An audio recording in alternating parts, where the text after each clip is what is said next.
Modern Energy Cooking Forum 2025 with the lamp lighting ceremony. May I request the esteemed guest to join? Pardon? Okay.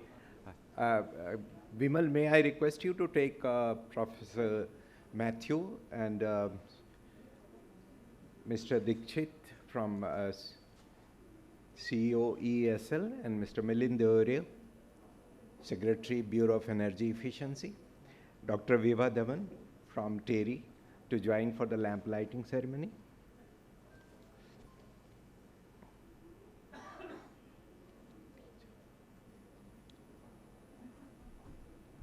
Yeah.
Thank you very much, distinguished guest, for this ceremony.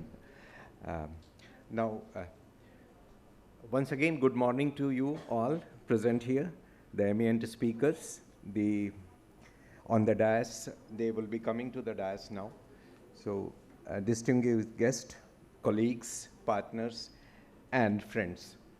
On behalf of Finovista, the in-country partner of Modern Energy Cooking Services of the UK, it is both an honor and privilege to welcome you all to the 4th edition of Modern Energy Cooking Services here in New Delhi. The gathering is not only a platform for discussion, but also a milestone in our shared journey towards achieving universal access to clean and modern cooking solutions in India and at the global level. At a time when the world is working with renewed urgency to meet the sustainable development goals and address the climate crisis, modern energy cooking stands out as a transformative solution for improving health, empowering women, reducing emissions, and driving sustainable economic growth. The shift to modern energy-based cooking, whether through electricity, solar power, or any other clean cooking solutions, offers a pathway to healthier families, cleaner air, and more resilient communities. The importance of this forum lies in its ability to convene diverse stakeholders coming from different sides: policymakers, practitioners, researchers, entrepreneurs, and development partners to share their insights, strengthen collaboration, and catalyze large-scale adoption of these solutions. I would like to take this opportunity to sincerely thank our sponsors and partners whose support has made this event possible.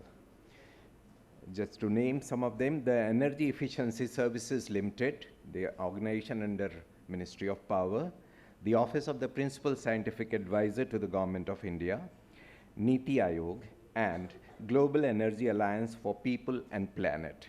They are our sponsor. And we are also deeply honored to be joined by a distinguished panel of speakers and leaders who have graciously accepted our invitation to be part of this inaugural session of the forum, which is going to start it very shortly. Now, I would like to extend all of them a very warm welcome and will request to join us at the dais. Professor Matthew Leach, Professor of Energy and Environmental System, MECS Programme Lead for Clean Energy, Finance and Data Analysis, Modern Energy Cooking Services. Shri Akhilesh Dixit is Chief Executive Officer of Energy Efficiency Services Ltd under Ministry of Power and Organization. Shri Milind Deore, who is Secretary, Bureau of Energy Efficiency, another important organization engaged in energy efficiency sector under Ministry of Power. I would also like to invite Dr. Vibha Dhawan, Director General, the Energy and Resources Institute, Delhi. Ms. Archana Chauhan, the head of energy sector reforms in the British High Commission. And of course, last but not the least, my dear colleague and co-founder of Finovista, Shri Vimal Kumar. Yes. Respected speakers, your presence reflects not only your personal commitment, but also the commitment of your organization towards scaling modern energy solution for cooking. We are privileged to have you with us, and we look forward to hearing your perspective on how to advance the agenda which we have set for ourselves. Just to keep you updated, the Forum 2025 is a day-long program, beginning with inaugural remarks by leaders from MECS, BEE, EESL, TERI, and the British High Commission, and followed by 5 panel discussions on different sectors or different subjects, which covers the overall agenda of the Modern Energy Cooking Solution Program. And they are about decarbonizing India's cooking sector. Another second one, state-specific clean cooking strategies for the individual states in India, as we are going ahead with that. Third would be about gender mainstreaming through the Women in Modern Energy Cooking initiative. Then comes another panel discussion on financing clean cooking, which is no less important. And the last, demand-side challenges in scaling e-cooking adoption. On the sidelines of the forum, the Innovation Pavilion showcases on this side the cutting-edge technologies with live demonstration. Parallel research session has also been organized to be conducted parallelly in the afternoon today. Finally, to all participants, I extend a very warm welcome to all of you. And your active engagement, whether by sharing research, experiences, or innovative ideas, is what gives this forum its true value. Let us see the opportunity. Let us see this opportunity to learn, to challenge assumptions, to build a stronger partnership, and most importantly, to leave this forum with renewed determination to ensure that every household has access to safe, affordable, and sustainable cooking solution. Together, let's move forward with the vision of making modern energy cooking the norm and not a privilege of the few. Well, I thank you, and I would first of all like to invite Professor Matthew Leach, Professor of Energy and Environment System, MECS Programme, to kindly deliver his opening remarks. Please, Professor. Pardon? Next would be, we'll leave that, okay.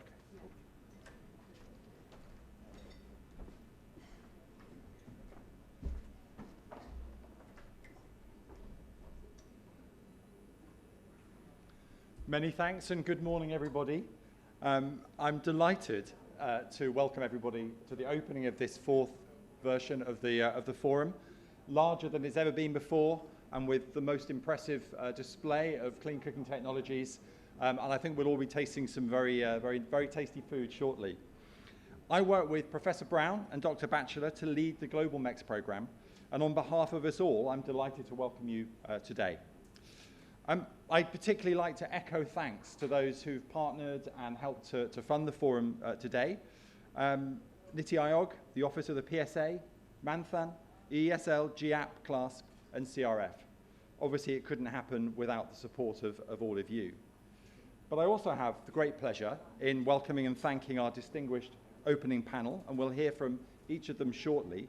But I'd like to thank them first for their wider contributions around clean cooking. Shri Deore, Secretary of B, for the Go Electric campaign and leading the work on star labelling for induction and overall at the state level, for example. Shri Dixit, Chief Executive Officer of EESL, for their partnership in scaling eCooking and their efforts under the NECP programme, for which MECS has been a flagship partner, but also to congratulate them greatly for their RFP recently for 1 million induction cooktop devices. Dr. Dhawan, Director General of TERI, for their support as a GECO partner and for joint work in promoting clean cooking technologies across solar and electric in particular. And Ms. Chauhan, Head of Energy Sector Reforms at the British High Commission in India, for their continued support for our programme and wider work on energy access. I'm sure you will all agree that this is truly a panel of leaders in the clean cooking and energy access space, and we welcome your participation over the next 45 minutes or so. Now, I have the privilege to say a few remarks about the MECS programme globally. We'll spend most of the day, I think, talking about the challenges and the activities within India and this region. But just to give you a concept and a context of what's going on internationally, and to set the scene a little bit with some of the really exciting, very, very recent developments globally around modern energy cooking. So the Modern Energy Cooking Services Programme, MECS, is fully funded by the Foreign, Commonwealth and Development Office, and that's a ministerial department of the UK government. I'm delighted to say that the FCDO have recently extended the MECS programme's funding for a further 5 years out to 2030. So we're here to stay, and we'll be working collectively across Africa, South Asia and Southeast Asia, and with India in particular. Now, we were established to help increase the pace of the transition from the use of polluting solid biomass fuels to clean cooking, and in particular, to increase the choice to users by furthering development in truly clean, modern energy cooking, including both liquid and gaseous fuels and electricity. We have a particular focus, as you can see in the top right of the slide, on the intersection of work between clean cooking access and energy access, which have historically been sectors treated rather separately, with different actors involved, often different ministries involved, but there are multiple ways in which these two areas can give mutual support and help accelerate each other.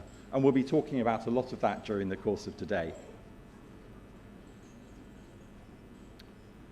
Now, MECS started out as a partnership led by Loughborough University, collaborating with the World Bank's ESMAP programme and supported by the consultancy GAMOS. So the bit over on the top right-hand side of that slide. But with our extension, we've now been joined by CLASP, and you'll hear from their India director, Neha Dhingra, in the next session. Much of the work is then delivered on the ground in countries across sub-Saharan Africa and in Asia by country partners. And you'll all be familiar with the most impressive, tremendous leadership in India that is given by Finovista as our in-country partner. And then in electric cooking specifically, we and others have helped found a new collaboration, GECO, which I'll speak about in a few moments. Now, on the left hand of the slide, these are our work streams, the areas that we typically work in, with venture building as a new addition with the extension to our programme. That's led by CLASP, and I'm going to leave my CLASP colleague to say a little bit about their plans there. Now, all of our work streams will continue into the new extended programme. The sort of outputs that those work streams bring range from very deep technical studies of certain fuels, like biogas, for example, shown here, or system-level analysis using perhaps life cycle assessment tools, national and international roadmaps developed in partnership with national governments, and one of our best-known products, the e-cookbooks for a country, based on research into the local cultures for eating and cooking practices. So all of that sort of work will continue with the new programme. The other thing we hope will continue with is our work on what we call country demonstrators. And these are funded separately, not out of our core budget, but from the budgets of specific British High Commissions that wish to support and develop a local programme around modern cooking. We currently have 2 of these demonstrators running, one in Uganda and one in Tanzania, and they undertake a very wide range of different activities to target the wide range of barriers and capture the opportunities to leverage modern energy cooking in both households and in schools. And the sort of activities they undertake are shown here. And what we hope is that we may see some future demonstrators come through in other countries. Whether India, well, it remains to be seen. One of the things I think will be a feature of today's discussion through a number of the panel sessions is the effects of electric cooking on grids, on power grids. As electric cooking goes to scale, there are obviously questions about those impacts. Now, our ongoing technology accelerator, 𝐁𝐿Z𝐞𝐫, is exploring that with commercial mini-grid companies, trialling e-cooking on their systems. We're also working with developers of 2 new city-scale, what they're calling metro grids, one area in DRC and one in Burundi.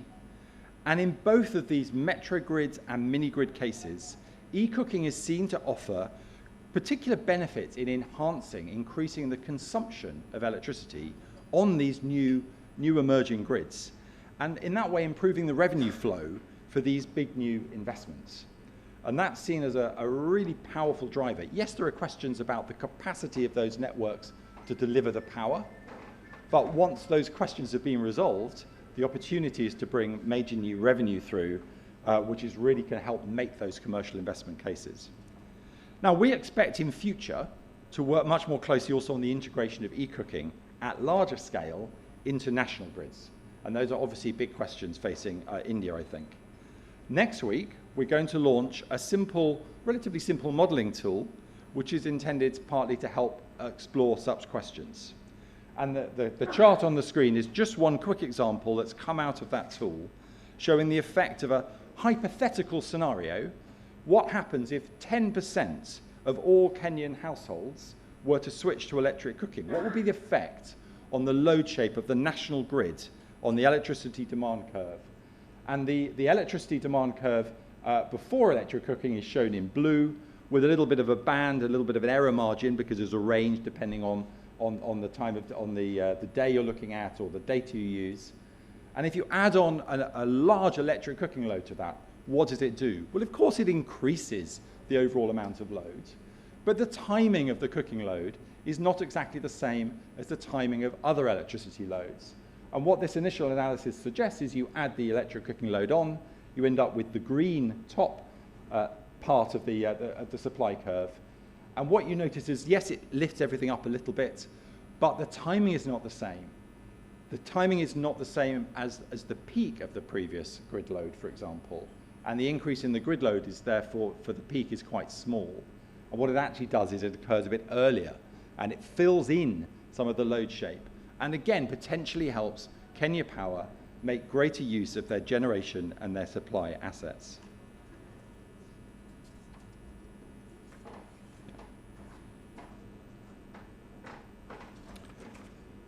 Now, the other area that we're doing more work on, our development of the metered and measured methodology for carbon credit projects was very significant, I think has made a lot of impact globally.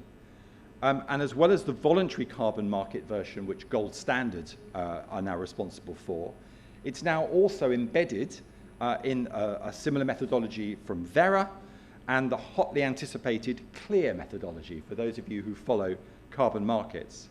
But it's also very likely to come through into the Article 6 process for compliance carbon markets, perhaps later this year or early next year.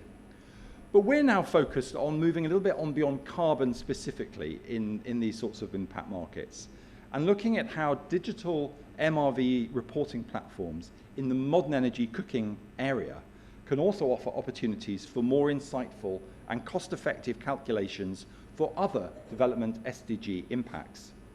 Now, 2 days ago, so it's hot off the presses, we launched a new report written by Berkeley Air Monitoring Group and Orbis Air, working with us around black carbon and how we can bring black carbon into these kind of carbon and impact monitoring processes. Black carbon is one of the super pollutants. It's a short-lived climate forcer that contributes significantly to global warming, particularly over short timescales, might help us avoid some of the tipping points of climate that we hear a lot about, as well as being a central component of particulate air pollution and hence indoor air pollution, household air pollution. And the report represents a first draft of what is intended as a black carbon extension to the metered methodology for carbon credits. It shows how black carbon emissions reductions from clean cooking can be calculated using the same real usage stove data that one gathers for that metered methodology, and then be used to estimate its carbon impacts, climate impacts, and hopefully bring added value to projects that choose to use that tool. Now, I mentioned our partnership with GECO, this new partnership. What is GECO? Well, it's the Global eCooking Coalition, and it's effectively a movement acting as a catalyst for eCooking development globally. It already has 36 large-scale organizations in membership, joining 4 founding partners. And to join, all you need to do as an organization or a government is to state your commitment to advancing development in this field. There are no membership fees, there are no expectations for particular activities you will undertake. We're delighted to see several Indian organizations already in membership, and we'll say a little bit more about that in a few minutes. These are the sorts of activities that GECO promotes. A key approach is to work with a national or a state government and at their invitation to undertake a readiness assessment for e-cooking. In some cases, that then leads on to a national strategy or even a roadmap towards e-cooking rollout. And I'm delighted to announce that Kerala State, through the Energy Management Centre, has just embarked on that process with GECO, partnered with 𝐁𝐿GI, and you will hear more about that in a session later on today. Now, my final slide, you'll be glad to know. I've used a lot of words about what MECS is doing internationally, but I'd like just to wrap up with some highlights. There's rather a lot on the slide. There's a lot going on, but with some highlights and examples of practical achievements and new funding that's come into the wider clean cooking and modern cooking space just in the last week or two. And this is a summary of a set of announcements that were made on Sunday at New York Climate Week by our director, Professor Ed Brown. And just very briefly to give you a sense of these, in terms of new partnerships and programs, the CCAC, New York-based but operating globally, have been extremely active. We've just signed a $1 million grant funding with them to accelerate e-cooking uptake in Africa and South Asia, and we'll be working with the World Bank, partly in India, in several states in India. CCAC have also announced a major new challenge program on accelerating uptake of electric cooking in Africa in particular, with a funding opportunity of $2 million US, and that is open now for people to bid into. CCAC have also funded an e-cooking component to the ongoing Nigeria National Clean Cooking Policy Implementation Plan.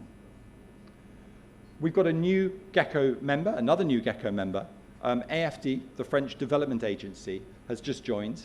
They've already pledged €1 billion by 2030 to accelerate energy access in Africa, and they've pledged €100 million over 5 years specifically for clean cooking.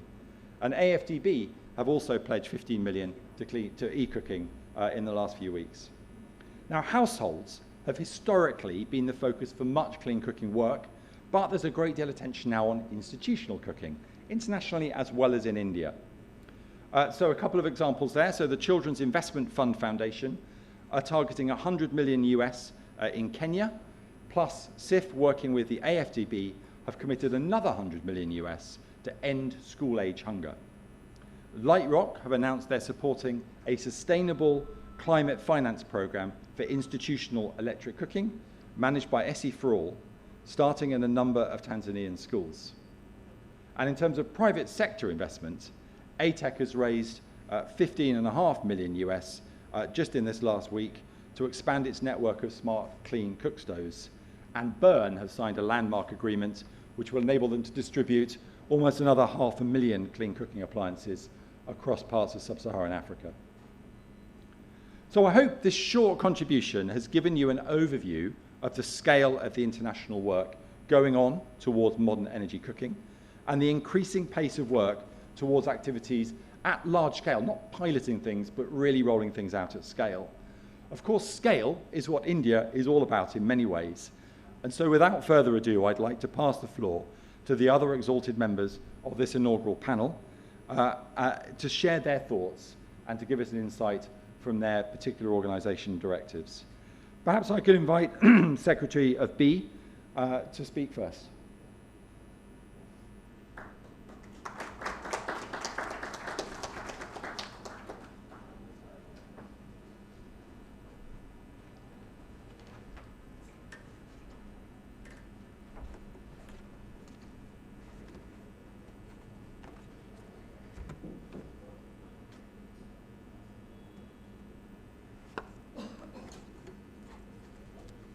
Very good morning. First of all, I'm very thanks for inviting me to this program. Professor Matthew, Dr. Vibha Dhawan, DG TERI,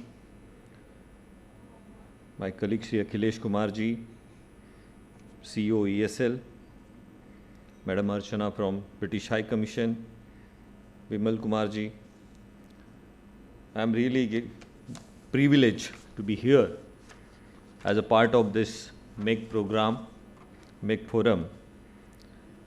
I have been attending this third time, or the second, third, and now this is fourth time I am here to attend this forum, and I am always observing the zeal and the scale, the way you are being growing.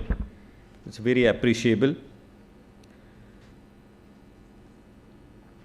On behalf of B, we really appreciate MECS and Finovista for doing all these activities in India. The efforts and dedication that has been gone in doing all since last 4 years, 5 years by MECS and Finovista, really appreciable. And that leads a lot of momentum in the field of e-cooking, particularly when we have been talking with the manufacturers and also the consumers. Bureau of Energy Efficiency, you all are aware that we have a mandate to formulate the policies and the programs, particularly to reduce the energy intensity of our economy. And since last 2 decades, Bureau has done a lot of significant work into various sectors. It includes building, it includes appliances, industry, and even the demand side management. In this journey, our colleague and our partner EESL has also contributed significantly for energy efficiency. Cooking is a very important subject if you consider the energy security of our country. Right now, there is no need to tell, but our cooking is entirely dependent on the biomass, LPG and kerosene. Very less percentage we have electric cooking. And transition to the energy efficient cooking solutions, particularly electrical cooking, such as induction cook stoves, infrared cook stoves, or pressure cookers, electrical pressure cookers, that will not help us to reduce the air pollution, but it will also help us to cut down our greenhouse gas emissions and help us in achieving the NDC target, that is energy transition targets. And that will also help us in improving the health indicators, health conditions of our women. So I really seen that the MECS, as India partner with Finovista, they have been actively supporting our goals, that energy transition goal, particularly if you think for the electrification of our economy. Currently, our share of electricity into the final energy consumption is around 18 to 20%. And we have a target to increase this share by 25 to 30% by 2030 and by 45%, 40 to 45% by 2050 and by 55 to 60% by 2070. That is the net zero target which we are being emphasized. So if we have achieved this electrification target, particularly the share of electricity into the economy, the cooking is significantly important, similar to the EVs.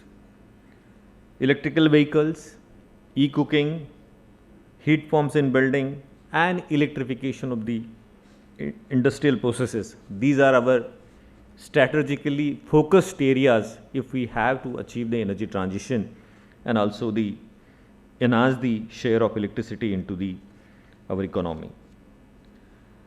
So if you see that, what is the role of BE into this program? So Bureau's role here, I think it is a very central role, because while we want to promote this e-cooking, we need to also see that the energy efficient appliances has to be promoted only. You all are aware that our flagship program that we called Standard and Labeling Program, we have started in 2007-8.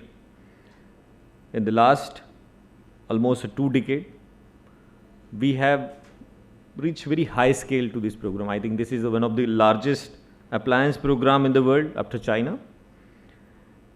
We have more than 41 appliances as of now we have covered under this program. Out of that, 16 are mandatory and remaining are voluntary. Under this single program, more than 3,700 brands are registered, and they have registered with us for more than 40,000 models. You can imagine that every year we are giving the labels to almost 60 crore appliances. And now I am very happy that induction cooktops and electrical rice cookers are also being under the SNL program, and we want to enhance their efficiency levels. Our objective is to, including this induction cooktop, is to develop the MECS for the cooking appliances. LPG stores are already there. We want to now shift it to the mandatory phase. We, from voluntary to take it to the mandatory, each appliances has to be after journey, means after seeing their progress, we shift it to the mandatory.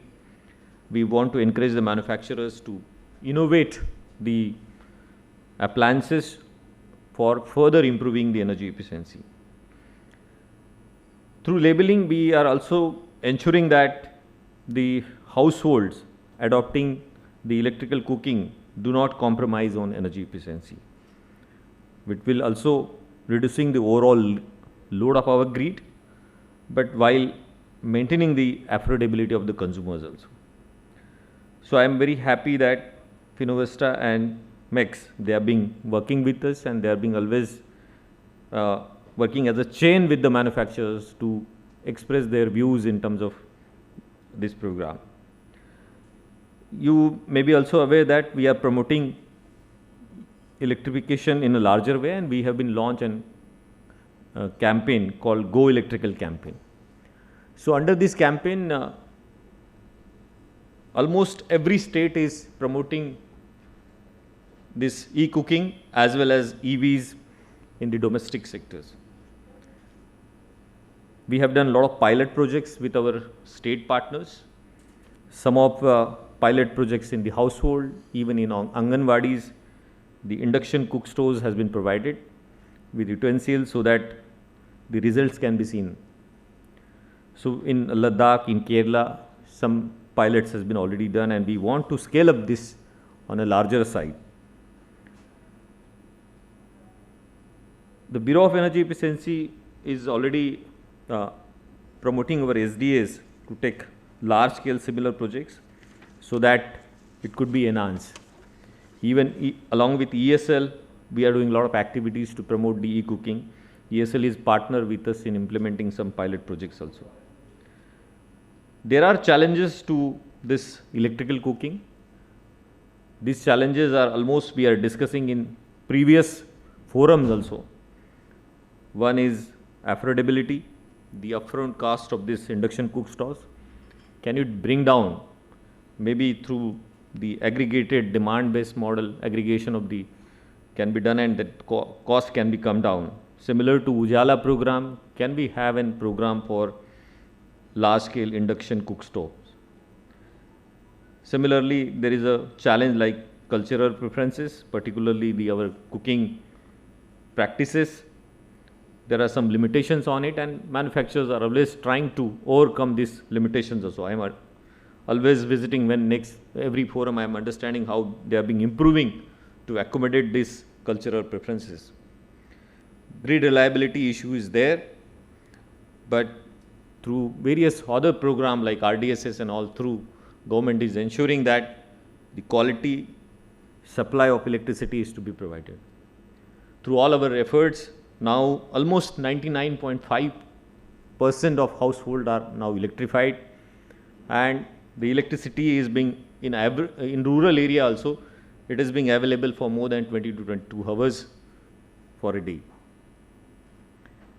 There is a issue also about the awareness. This is also one challenge. Many households are still not unaware about this benefit of this program. Through Go Electric camping, we are trying it little bit, but still there is a need to we have a large scale national campaign, particularly focusing on e-cooking so that these practices can be adapted. Cookware compatibility is also an issue, but again this is being addressed by our manufacturers and it is being taken away. Coming to the way forward, the Bureau of Energy Efficiency wants to work with all these e-cooking manufacturers and to learn and support them and facilitate them to enhance these programs at the national level. Electrical cooking stands at the intersection of the multiple policy objectives, particularly energy security, gender employment, health improvement, and climate change mitigation, as I said earlier also. So while challenges are there, but B will always play a proactive role and see that all these challenges can be addressed and this can be scaled up, because this is one of the important pillars of our energy transition program.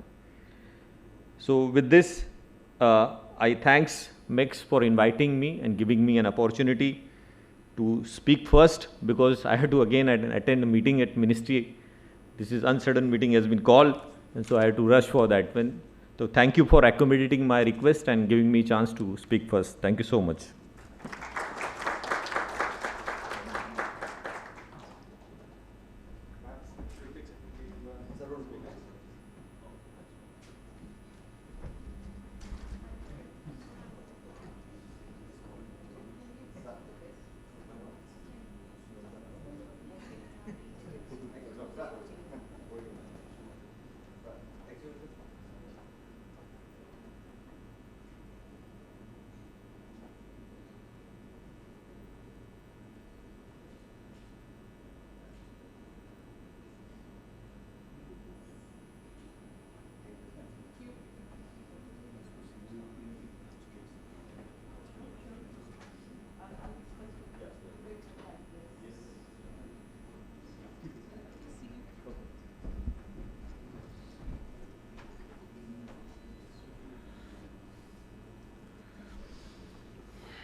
Good morning, everyone, and very good morning to distinguished panel on the dais, Mr. Matthew, Mr. Milind, who just left, Dr. Vibha, Mr. Vimal, and Archana ma'am. We have a couple of meetings with MECF in my office in EESL, and we have some blueprint also. So how to take it forward from where we are at present in India. Like last time we were discussing that how EESL can be do the procurement for entire Africa and other countries so that our procurement practices can be utilized. So I will come to that, but first of all, to begin with, I am very much thankful to MECF for inviting me.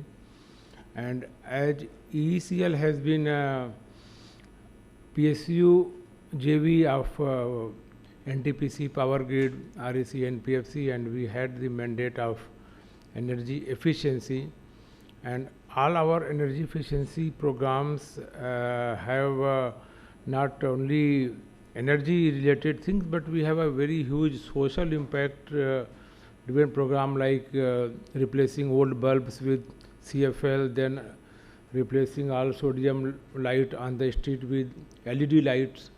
So we have been doing a lot of work which are energy saving and transforming entire country. We have distributed more than 32 crore bulbs, replaced around 2 crore street lights. So these things are done. I think now we will not see anywhere sodium lamps, very rarely, and so now we have transferred to this these new sectors, and one of them is this e-cooking we are discussing, and we have been since EESL has tie up with most of the state governments, and working, as we all know, that working with government to government is much easier since we are meeting for so many other issues, like if I go for street light, if I go for e-bicycle, then I also push for e-cooking also. So it is the same department, whether it is women department or rural development department. Recently I met Secretary Rural Development, so there also I gave a letter for e-cooking to be included. So we the basic role which EESL is doing at its own for MECF is like we are doing marketing on your behalf. We are trying to do the demand aggregation, like Milind was telling that price should come down. So once the demand is up, we have seen how Ujala, the bulb light price was unbelievable. It come down, I think it is lowest in the world. We can say 10 rupees we distributed in gram Ujala. So same way we want to do for this e-cooking also, and we are writing to all the states secretaries to include this distribution of induction cooking as a welfare program in all the Anganwadis. Recently we have been promoting the scheme of e-bicycle for SHG women. So since this is the same women category where we want to improve the life of women SHG, and it has been very effective also. So we would club this now with the e-bicycle also, that if you want to give something to a village, you want to adopt a village, so apart from giving e-bicycle, you can also give induction cooking also. That will make a lot of sense to women. And like we are talking of our Prime Minister's talk of Atmanirbhar and from chip to ship to make in India, I think this energy transformation from LPG to electric cooker will be a very big boost to Atmanirbhar, because now we are seeing in India almost all the states are giving 24-hour power to urban areas, and in rural areas also the worst is around 18 hours and minimum, and then it is around 23.5 hours in most of the villages now. So there is no power scarcity. People cannot say ki we cannot wholly depend on this because there may be a power issue and food not be prepared, and government is giving lot of subsidy on this gas. So we have to present the case in such a way that people realize that it is a Atmanirbhar and it is having a climate impact also. Like yesterday I was in ET Energy Conclave, and we have discussion with our old power secretary, Mr. Rajdan, and he was telling like this Bengal situation where there was a flood and Himalayas are crumbling. So if we see still a lot of people are doing tree cutting for cooking. If you go to Himalayas, Uttarakhand, so they are still carrying lot of firewoods. So I think we need to take this induction cooking as a same drive we have taken Ujala or street light. We had a program to replace all old sodium lamps with LED lights, and the mandate was given to us, and we replaced the entire street lights in the country. So I think we need to be very proactive with the government and NITI Aayog, where policies are being made, and we have to make a report. Like we have some videos of impact assessment. Last time we were shown by Mr. Vimal. So that was at a very minuscule level. So we need a very big kind of DPR kind of thing, where you don't put only power, you put climate, health, and the availability of power. Now our solar powers have no takers in daytime. Solar powers are being sold at rupees 150 paise, and we are now surplus power rather in daytime. So that is why we are going for base energy storage, so that we can. So now is the best time to switch to e-cooking. That is my message is there. And like Michael was showing mini and micro grids in Africa, in India also we can have a lot of mini grids, micro grids, and we can put induction like we have just in Andaman Nicobar, but that kind of mini grids can be created. And EESL is always there with this forum, and we are ready to advocate on your behalf. Even if you are not there, we do it in your absence also. And we are looking forward to be one of the largest distributor of induction cooker, just like we were for the Ujala bulbs, sodium lamp converting to LED lamps, and we also are the first who introduced e-mobility in India. When Tata was not sure that whether they should build the car or not, because there will be no buyer, at that time EESL placed order for 2,000 e-cars, and that is how they went for the manufacturing. So we have been at the forefront of these things, and I am assuring MECF also. Now they have good products, and we will work together, and we will take it further. Thank you.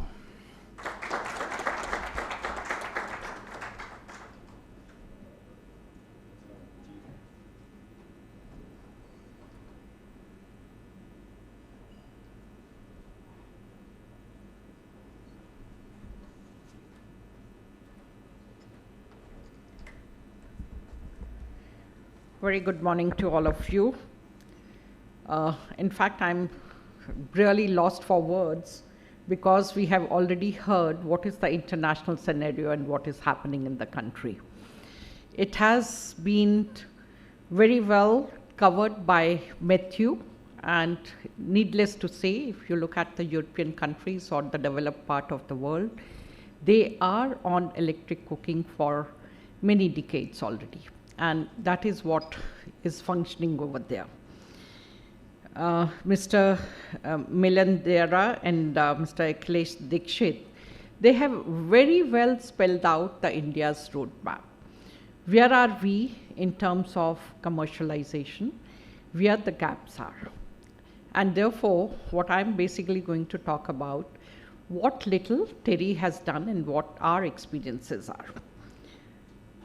Since the launch of the program in 2020, the MECS program, which is funded by USAID, It has made remarkable strides in advancing modern energy cooking, and its evidence-based approach has shown that energy-efficient electric cooking devices are not only viable and cost-effective, but also deeply satisfying to users.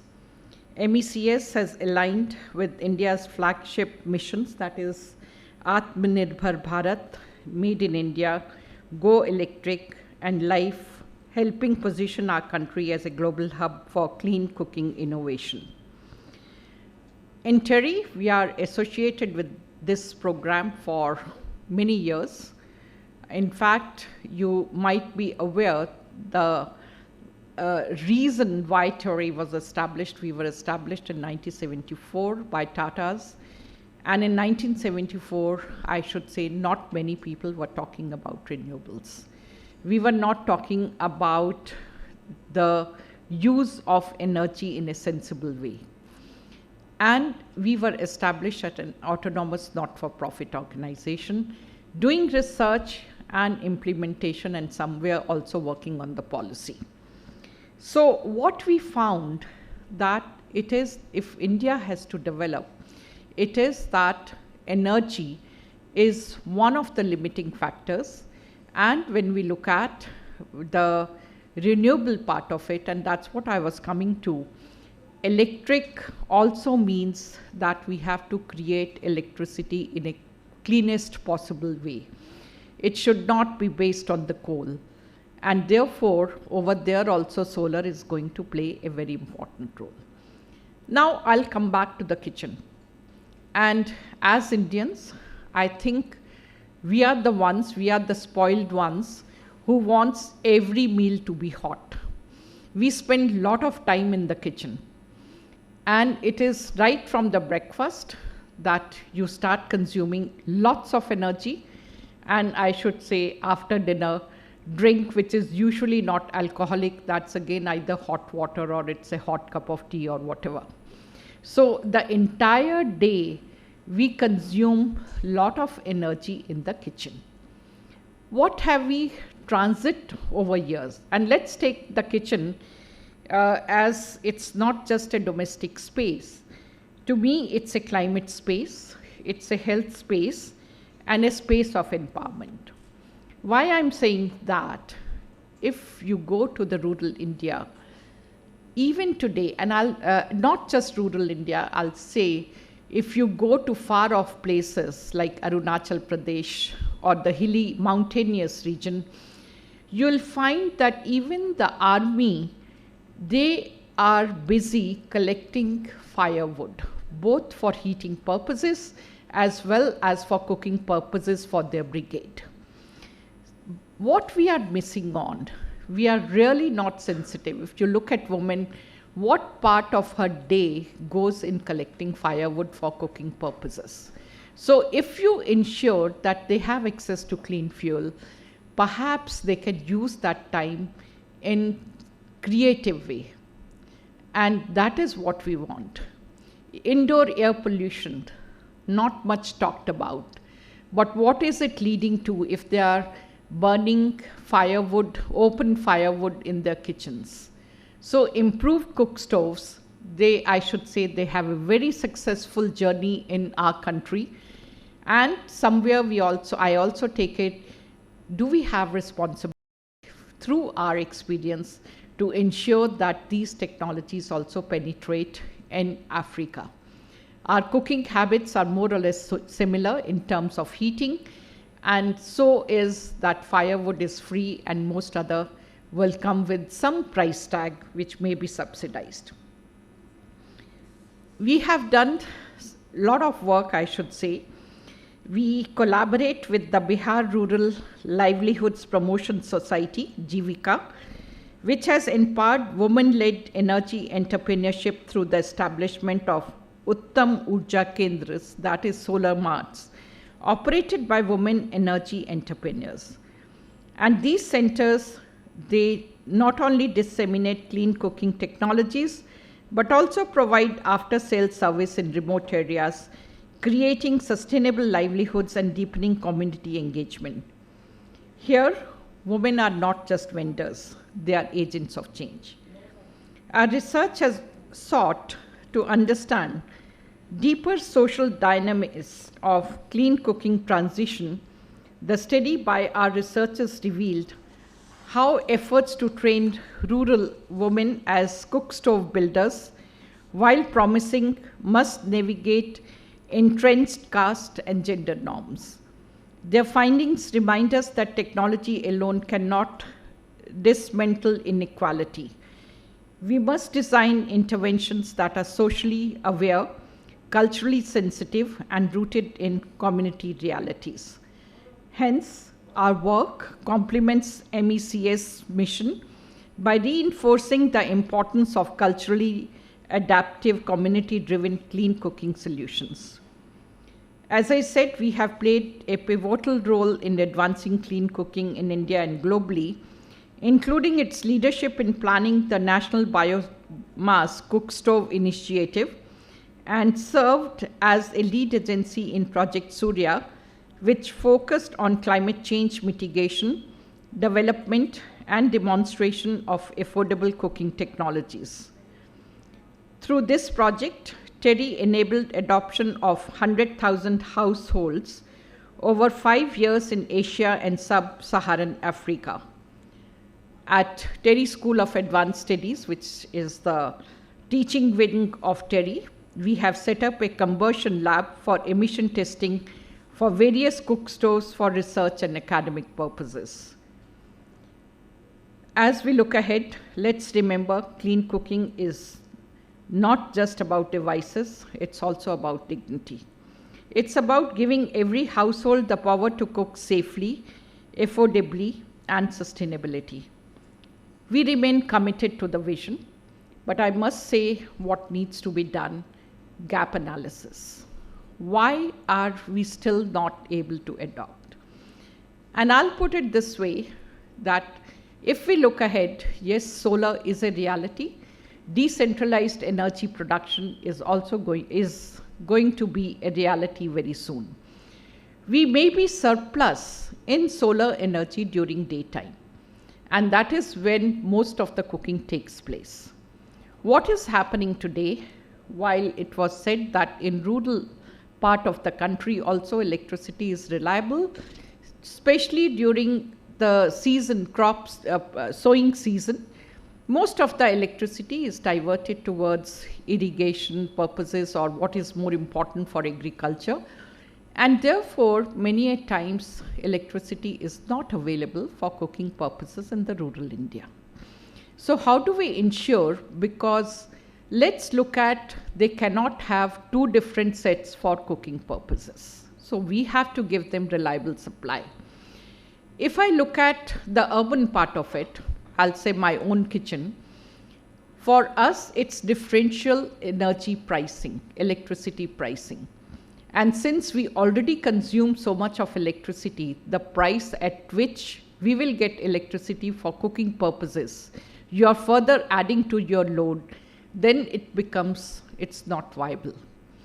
We also have to look into, are we really prepared in terms of electric generation during the peak summer, during the peak winter, when the electricity needs are more?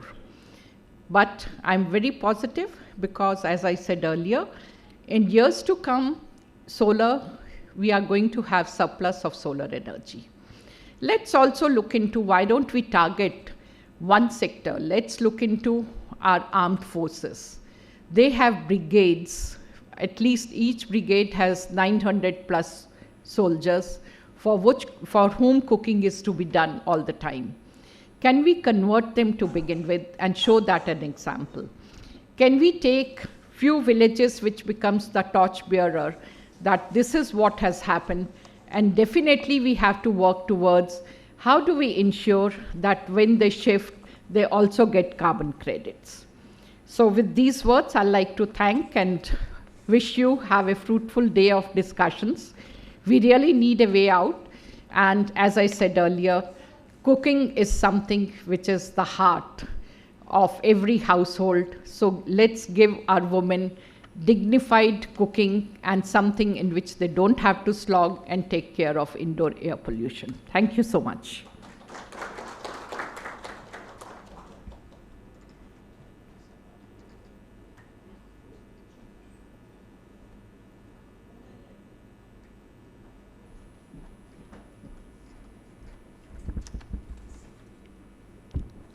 Good morning, everyone. And first of all, apologize for a bad throat. I'm going through a seasonal viral. Distinguished panel members, all the guests, colleagues, and the partners. It is my indeed privilege to join you today at the 4th Modern Energy Cooking Forum on behalf of British government. This forum stands as a testament to the growing momentum behind the clean cooking in India and globally. I extend my warm appreciation to the MECS team, Finovista team, EESL, Bureau of Energy Efficiency, CLASP, 𝐁𝐿𝐲, and all other partners for convening this important dialogue. It is great to see that India has reached a major milestone in its energy transition journey of 50% of energy capacity by non-fossil fuels. 5 years ahead of the target, which is 2030, helping India in reaching its journey of net zero by 2070. The UK is too advancing in the net zero emission by 2050, supported by large-scale initiative, doubling offshore wind, quadrupling solar, and establishing a Great British Energy, which is a publicly owned company to accelerate clean power and energy security in the UK. UK has also launched a global Clean Power Alliance, which are working with the international partners to mobilize finance, share expertise, and support the international partners to reach renewable energy capacity, to tripling the renewable energy capacity worldwide. India and UK share a strong bilateral partnerships on energy, which was recently refreshed during the Prime Minister Modi visit to the UK, where UK-India Vision 2035 was signed. On this February, our Secretary of State, Energy Security and Net Zero was here in India. He held a productive dialogue with the Honorable Power Minister of India. He also had a meeting with Ministry of Renewable Energy and New and Renewable Energy Minister to deepen our collaboration in clean energy sector. UK and India have these bilateral programs called Power Sector Reforms and Aspire program. They've been working with Ministry of Power and Ministry of New and Renewable Energy to support India's clean energy priorities. Clean cooking, definitely today's discussion, it is a shared priorities both for India and UK and aligned with the SDG 7 for universal access to modern energy by 2030. MECS program has been very supportive in clean cooking in several countries and including India through pilots, entrepreneurship, developments and deployment of clean cooking devices. UK is pleased to be the main funder of modern energy cooking service program. We are proud to see the meaningful role of MECS has played in shaping policies, developing programs, and building momentum around the clean cooking, not in India, but beyond globe. We understand that it is very important for both people, planet, and country to adopt clean cooking, and acceleration of clean cooking is really important. So that is the role which MECS has played. And extending the MECS program to align with our Sustainable Development Goal target of 2030 reflect UK's continued commitment to this important effort. The UK and India will continue to deepen collaborations, leveraging MECS Forum and as well as other platforms to scale clean cooking solutions that promote health, gender equity, and climate resilience. Today's forum is a key moment to actually reflect on the progress and shape the future action. I thank you for providing this opportunity to be part of this opening ceremony with distinguished speakers. The conversation today will reflect the growing commitment across sectors to advance clean cooking solutions, not in India, but definitely globe as well. I look forward to the outcome of the forum and continued collaboration between India and the UK and all other stakeholders in driving innovation, equity, and sustainability in energy transition. I wish you all a very best of luck for the day forward, and thank you so much for the invitation. Thank you. Have a good day.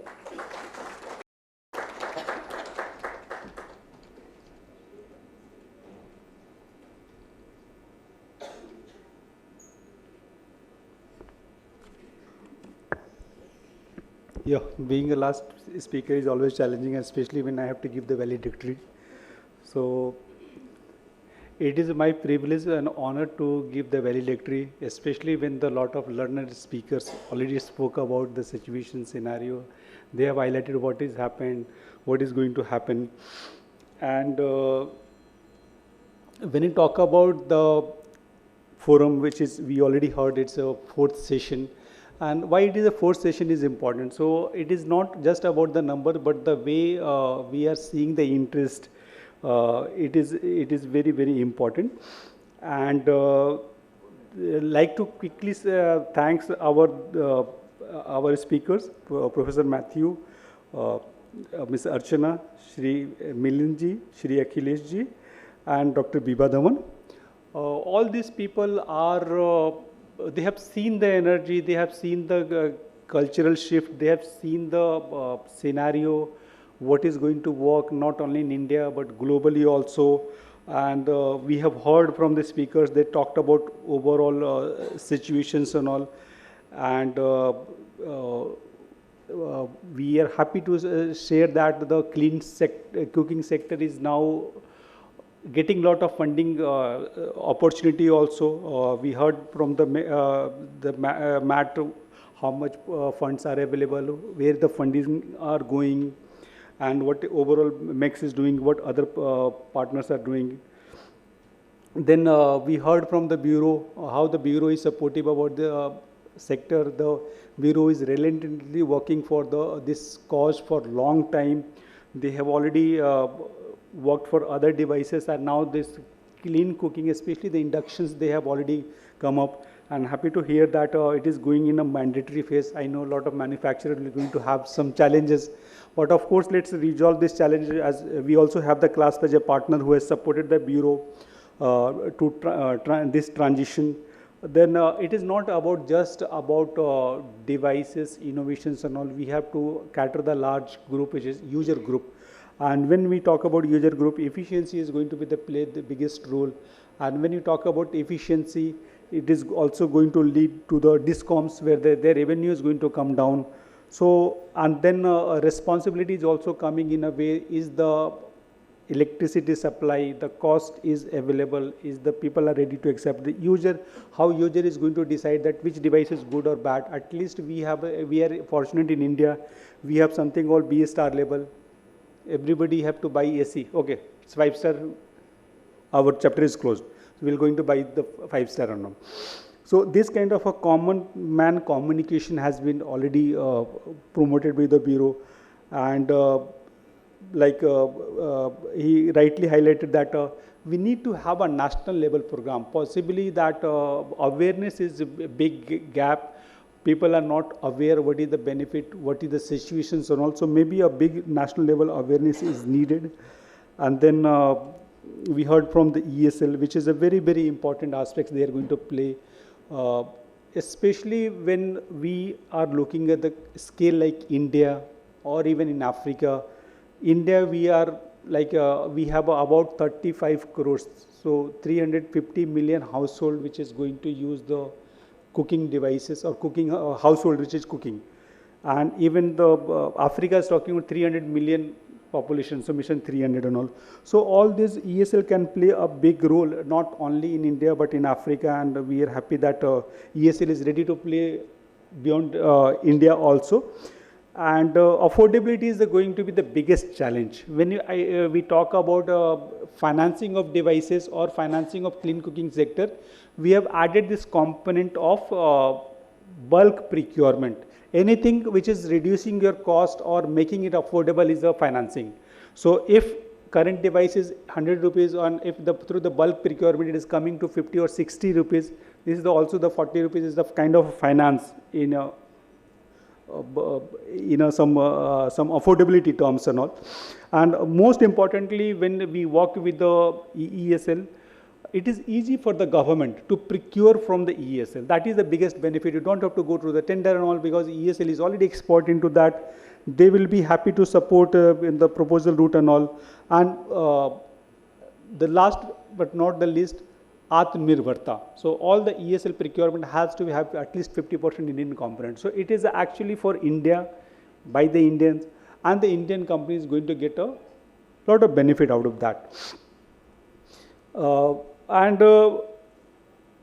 Always I give this example how electric vehicle has picked up around, I think around 2015-16, when the electric vehicle was some alien in the Indian scenario, how it is going to pick and all. EESL has come forward and then played the role. And that time technology was a big challenge. I think 40-50 kilometer was the range. Can the cooking is also linked today? So technology is the biggest gap in cooking. And if we can play the role, if we can find the early adapter, if we can find somebody who can talk about, promote industry, find the opportunity to innovate, possibly we can able to solve. And Dr. Dhawan rightly mentioned about the technology role, the innovation role, the woman empowerment, which is most important, that mostly the cooking is done by the woman. Is the cooking device system is developed or designed by the woman also. That is the entire aspects. And then it is actually household level. We have to go to the household level where every household is cooking through the electricity. Of course, challenges there. We have to talk about the gap. The DRE, the solar is going to bring the new peak. Is the DISCOM is ready to afford and all. So multiple things. And she rightly highlighted, if we can move institutional commercial cooking, that can actually give some relief to the solar generation plus the DISCOM together. And we thank BSc for the kind support, the way they are tracking the program they have supported. And she has rightly highlighted all the relationship, especially India-UK relationship. We are going strong in energy terms and all. And I would like to thanks MECS program for launching its work in India. And I still remember when MECS team came in late 2019, we were just trying to explore how the India can provide the devices to the Africa and Asia. So that was our first thought and mandate. But when we did the digging and we have interacted with a lot of people, we realized that India can be the hub for devices globally.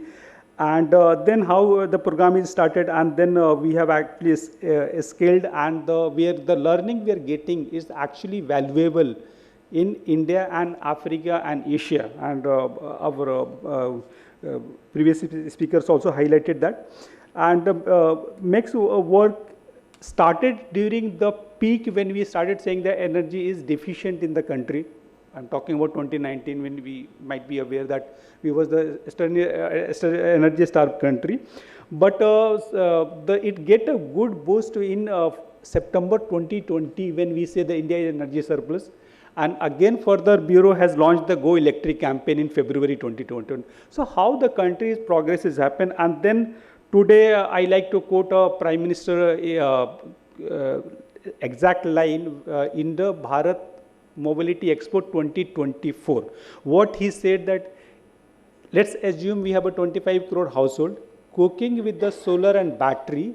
The cost of battery will go drastically down.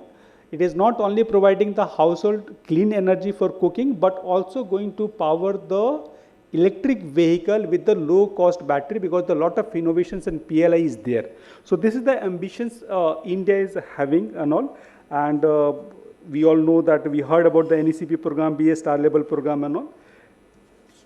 And as a forum, we are getting stronger and all. And we have, thanks to all our exhibitor partners, we have 17 partners.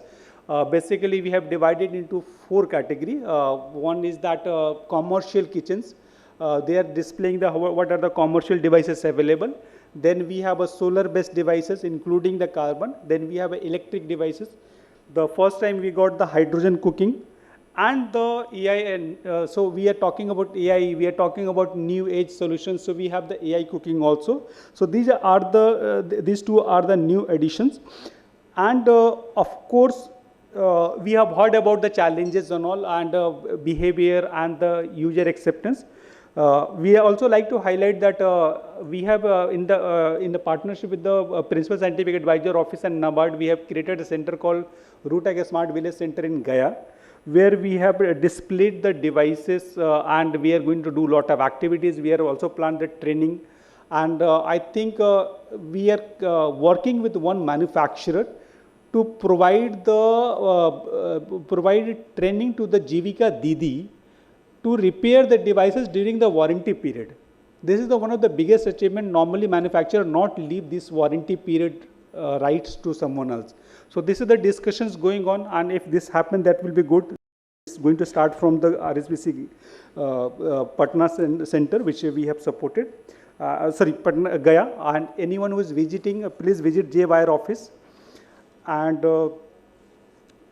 last but not least, I like to thank our team. We always heard about the burning midnight oil. I got a picture at 1:28 a.m. Hope I am right. 1:28 a.m. That stage is ready. We have already done and all. So thank you. They have worked really very hard. It's improved, and we are in the new label, and we can go visit the manufacturers and all. Thank you all. Thank you for your attention.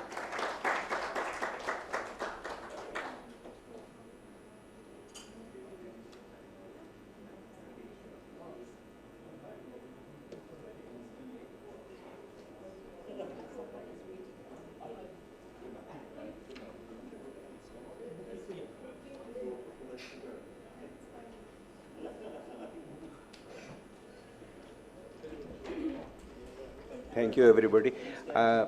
Despite our best efforts, we are a little running late in the sense that it's already 18 minutes past 11, and we would like to, there is a technology walkthrough, which can be seen on the,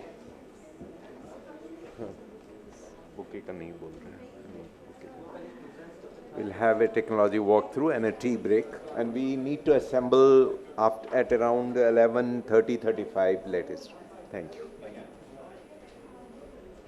We start the proceedings after the break, and the first session which follows is highlights of the modern energy cooking services program in India. And just to brief you very this modern energy cooking services is an 8-year research program funded by UK Aid, FCDO, and led by Loughborough University. MECS program researches the socio-economic realities of a transition from polluting fuels to a range of modern fuels. While the research covers several clean fuels, the evidence is pointing to the viability, cost effectiveness, and user satisfaction that energy-efficient electric cooking devices provide. The program works in close collaboration with NGOs, governments, the private sector, academia, policy makers, and communities across 16 countries.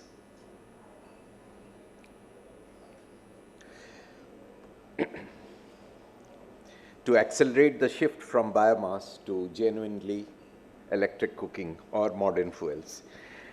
In India, the program was launched in the early 2020 and works across the intersection of policy, finance, supply chain, and promotion of electric cooking to enable the transition to modern fuels for cooking. It also supports India's emergence as a global hub for manufacturing clean cooking devices for domestic and international markets, aligned with the Atmanirbhar Bharat and lifestyle for environment campaigns launched by the Government of India. To present the highlights, I would like to invite Dr. Nick Russo, International Liaison Manager, MECS Programme, Ms. Sheetal Rastogi, Director and Co-Founder, Finovista, and Ms. Neha Dhingra, Director, CLASP, India. Dhingra, where is she? Oh, yes.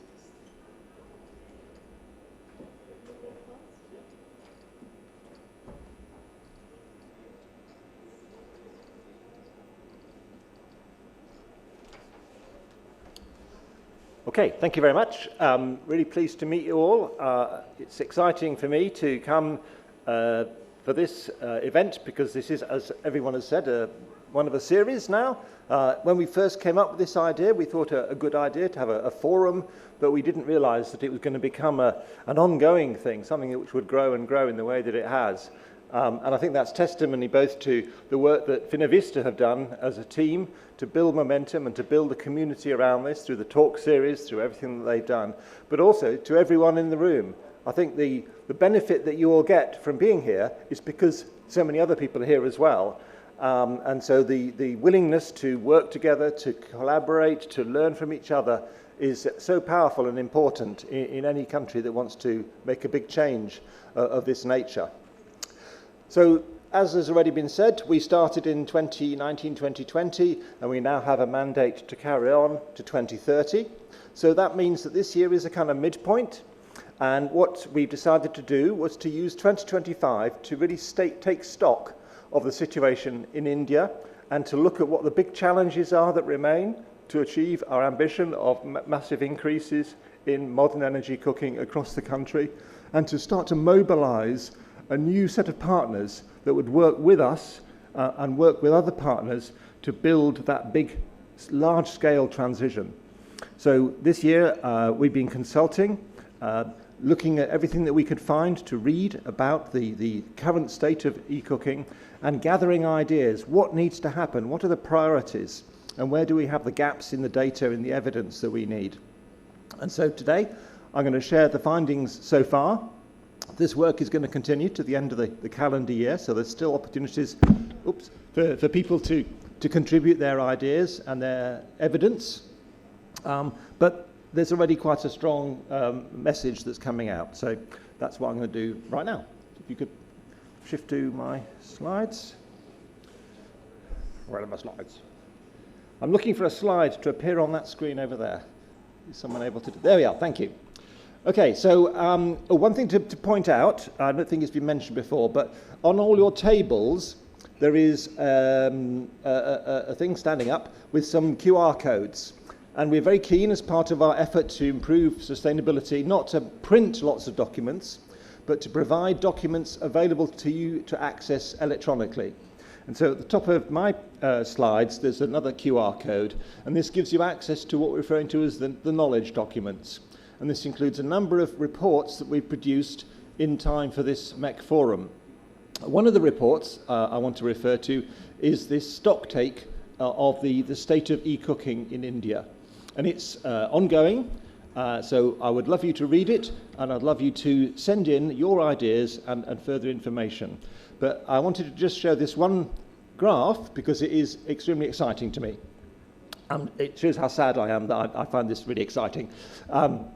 But basically, this is showing the growth in electric cooking appliance ownership across the country. And the figures, we don't have 100% accurate figures, but we believe that between 12 and 17% of the Indian population of households own one or more electric cooking appliance. So it's a start, but it's a really rapidly growing curve that you're seeing there. I won't go into the details of how we came to that figure, but it's based on a number of data points, a number of surveys, as well as talking directly to manufacturers who share information about the market size that they see growing. So this is a good sign that things are moving in the right direction. And every time I talk to people, I learn more and more about, actually, I was in a village in Bihar recently, and everyone's got an induction cooker. We kind of think there's a view in our heads that people don't really use electric cooking in rural areas because the electricity is not good enough, they can't afford it. But actually, I'm surprised at just how much the take-up is. But having a device is only one thing. It's not the same as actually using it, and we want to continue to focus on that. So that's one thing. I would encourage you to read that report and to respond with any comments you have. My next slide. Oops, no, that's not helpful, is it? There we are. Bing. Yes.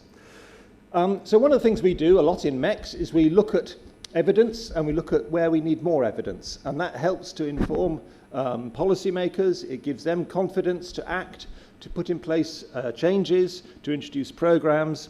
And so we are listening as part of our consultation to say, well, what is the data that's missing? What models do you need to enable you to move forward? And so these are some of the areas that are coming out time and again as being really important. And Matt has referred to evidence that we're collecting in other countries in Africa to help us to understand and to work with the DISCOMs there to give them the information that they need. So system-level generation needs is clearly critical. People need to understand what the load implications are of electric cooking if it is to really scale up at a large amount. And that's going to be something that they can then build into their generation planning. And I know that the RDSS program is going to be helping them to do that better. But also the local distribution. We all understand rural areas have many challenges in getting access to reliable, consistent electricity. And so what is the nature of the current network that's out there, and what is needed in terms of greater investment into that, and how would that be best manifest and delivered? And then what's the nature of solar generation? Again, there's been lots of references to that, but we need more data, we need more clarity, again, about how that is going to increase. And if we look to 2030, what kind of expected growth is there going to be, and how can the PM's rooftop program contribute to that? How can other initiatives on schools and Anganwadis and institutions contribute to that? Because that's all got to be part of the mix. And then those are the sort of the cost sides of things. People are going to have to invest to actually deliver the growth in electrification which India wants in order to become the developed nation that it aims to be by 2047. So that's the cost side. But we also need to really model and understand what the benefits are going to be from all this. Because it's not just about doing it for the sake of the population and to win votes. It's actually got tangible benefits, we believe. So what kind of income are DISCOMs going to get if there is this massive increase in electrification and electric cooking? How much is the government potentially going to save from the reduction in use of LPG, for example? And that is both an import cost and something that is, the subsidies are very costly. And IISD had done some really good work on that, IISD, and they're going to be talking about that this afternoon. So if you're interested in learning more, you can go along to that session. What's the impact going to be on the health of women, of children, of the whole population? And how does that translate into economic activity? People taking advantage of the job opportunities that can come from making electric cooking available in terms of after sales, repairs, supporting people to make better use of the devices, selling them, promoting them, everything that can go along with it, in the way that LPG had a massive infrastructure of support to enable that to be rolled out. B, talk about energy efficiency, and how is this going to translate into energy efficiency increases? As we found from research that Finovista have done, the energy you use to cook with an efficient electric device is significantly lower than if you cook with LPG. So that contributes to our economic benefits. And the environmental benefits, as we shift more and more towards renewable energy, will ever be greater. So we really want that picture of what is the value that India will get from this shift. And there's other things as well.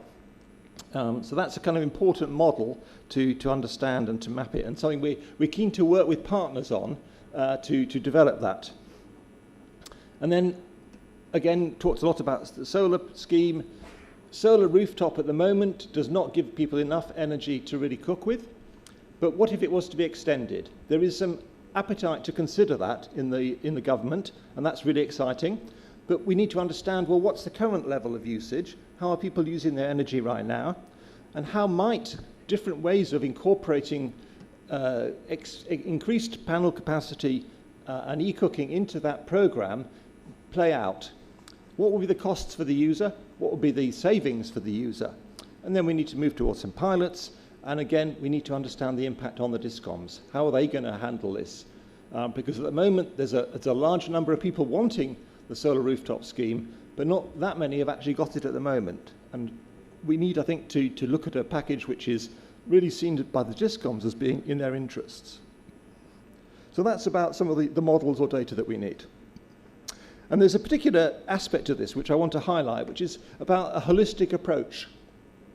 Because we see opportunities to work both in terms of domestic cooking and institutional and commercial, because they kind of complement each other in terms of the timing of the day when people do the cooking. And so they can be kind of a package which, again, for a DISCOM's point of view, can be helpful. We talked about solar PV and storage. How can that be part of this as well? And then there's the potential for demand-side management to encourage people to cook when there's going to be maybe more of an energy available, when there's more of that surplus that we keep hearing about.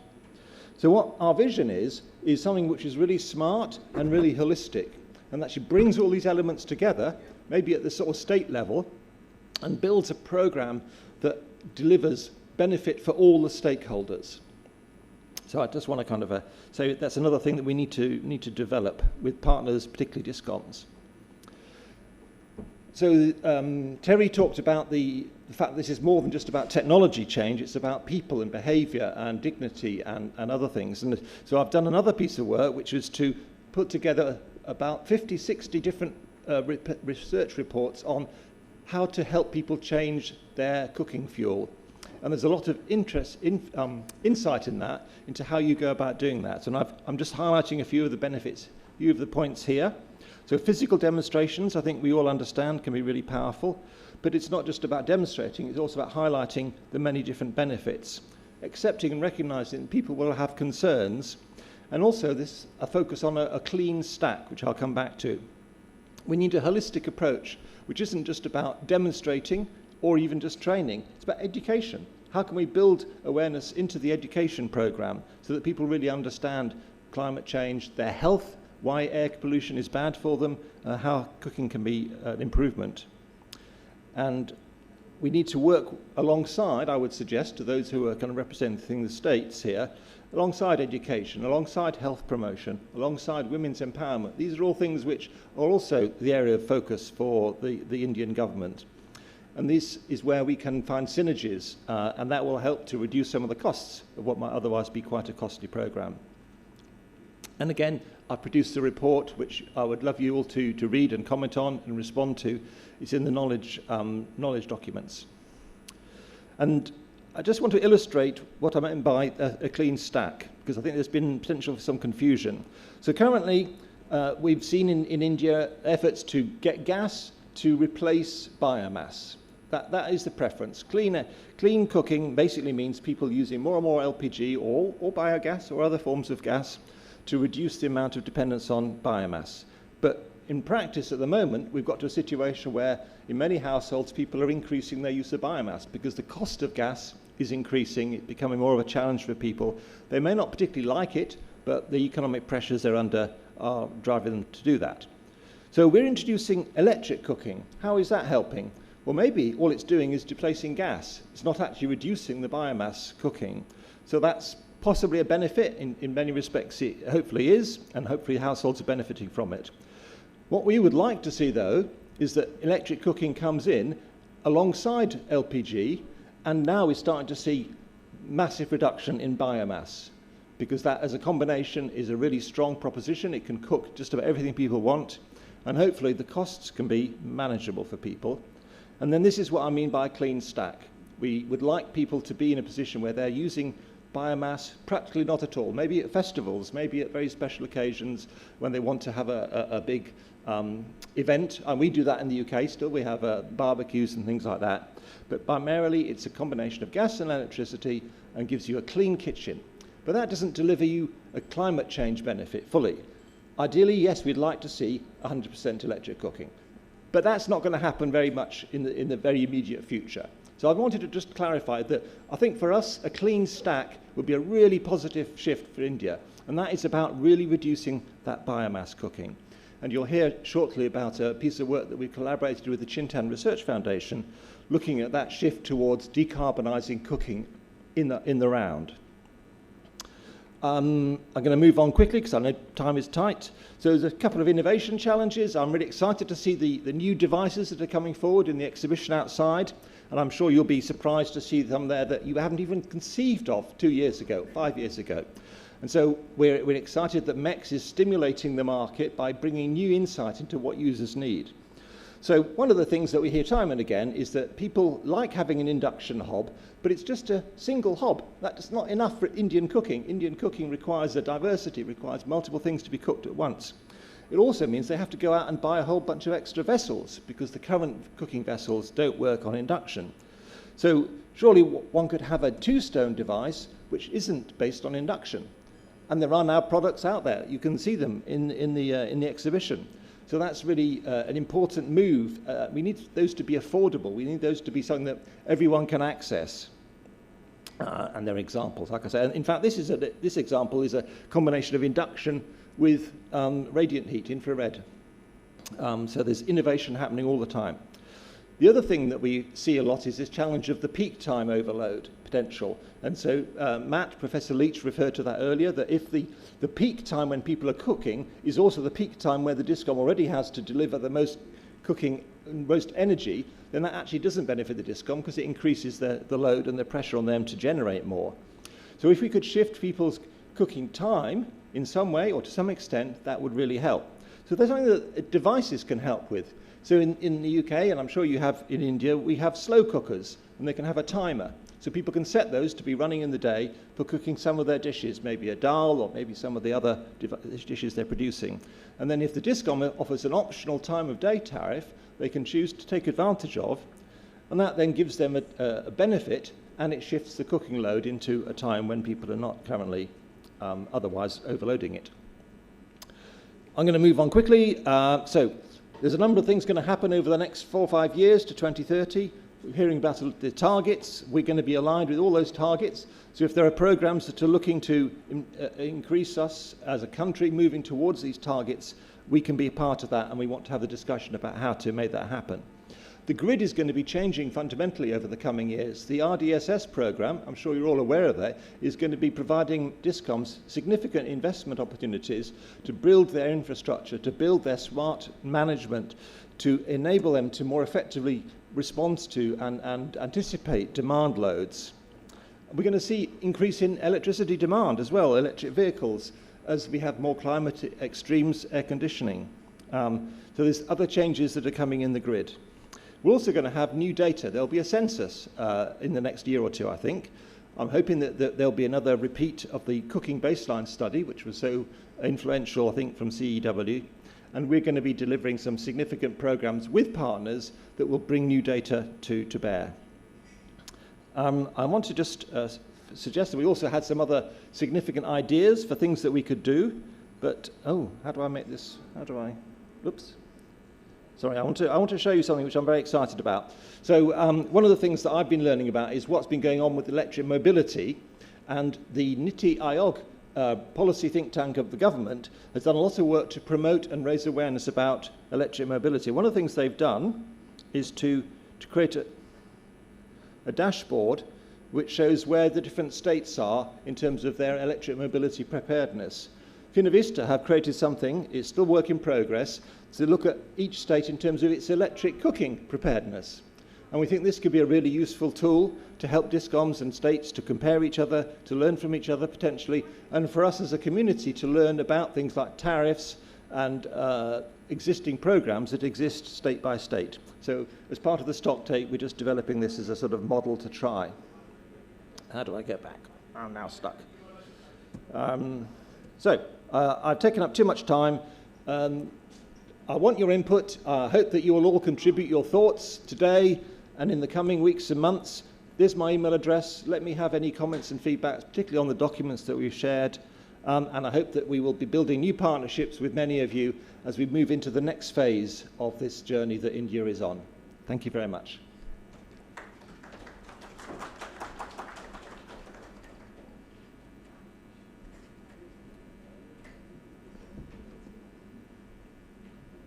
Hi everyone, I have a hard task. By the time our session has, we are starting. So I'll keep it very short so that we finish this up in the next 15 minutes. I hope to do that. And we need to make some time for Neha also to give her cup. So quickly, this is just an overview. I'm sure most of you sitting in the room are aware about the clean cooking status of India. But this is just to remind you that with all the efforts in electrification, solarization, and the work in LPG and PNG, we still have a national average of 63.5%. We have 14 states in India which are still below the national average for clean cooking. and with some states having as low penetration of clean cooking as 31%. Our government has been very supportive. There has been n number of initiatives that the Government of India has taken forward. Vimal mentioned about we becoming a power surplus nation. We mentioned about Go Electric campaign. We've heard EESL speaker talk about, CEO sir talk about NECP program, and we are very closely working with them. And we've recently heard about the GST reforms and how that benefits solar cooking and the cookware. We at Finovista and under our work in MECS program have also created a policy compendium which unpacks around 16 policies. What do we do that? We've mapped direct and indirect policy support which is available.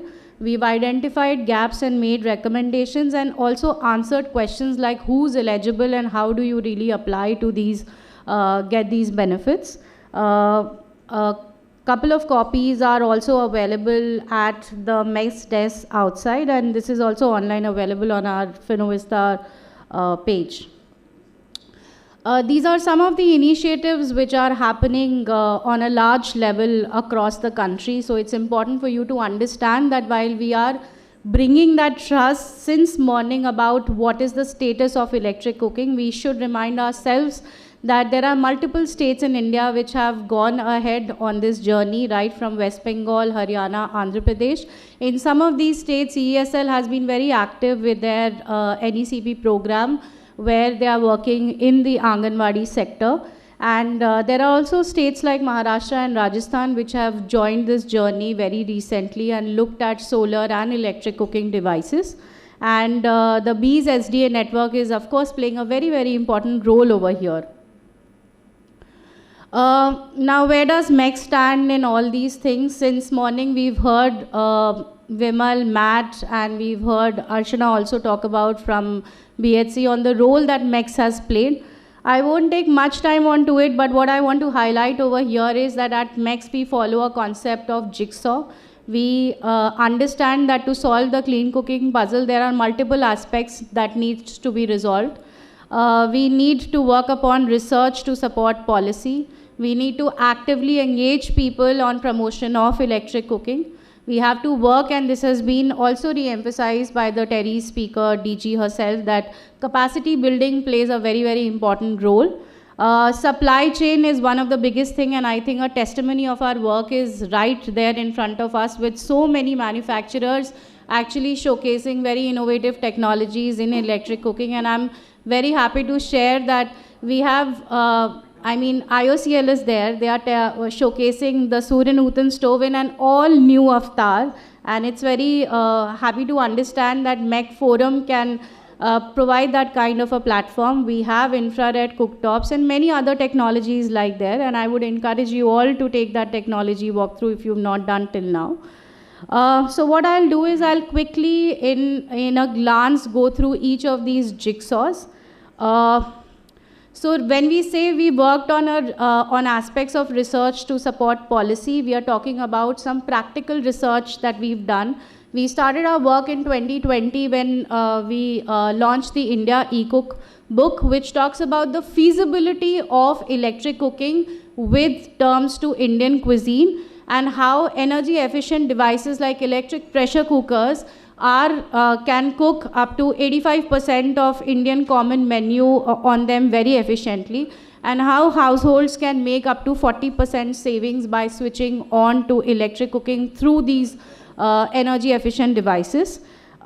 This was followed by a pilot study that we had done with households in Delhi and Pune, which made us understand a couple of things. Technology stack is not just the cook stove, it is cook stove plus the cookware, and we are unpacking that now it's cook stove, cookware, and also the requirements for retrofitting within households.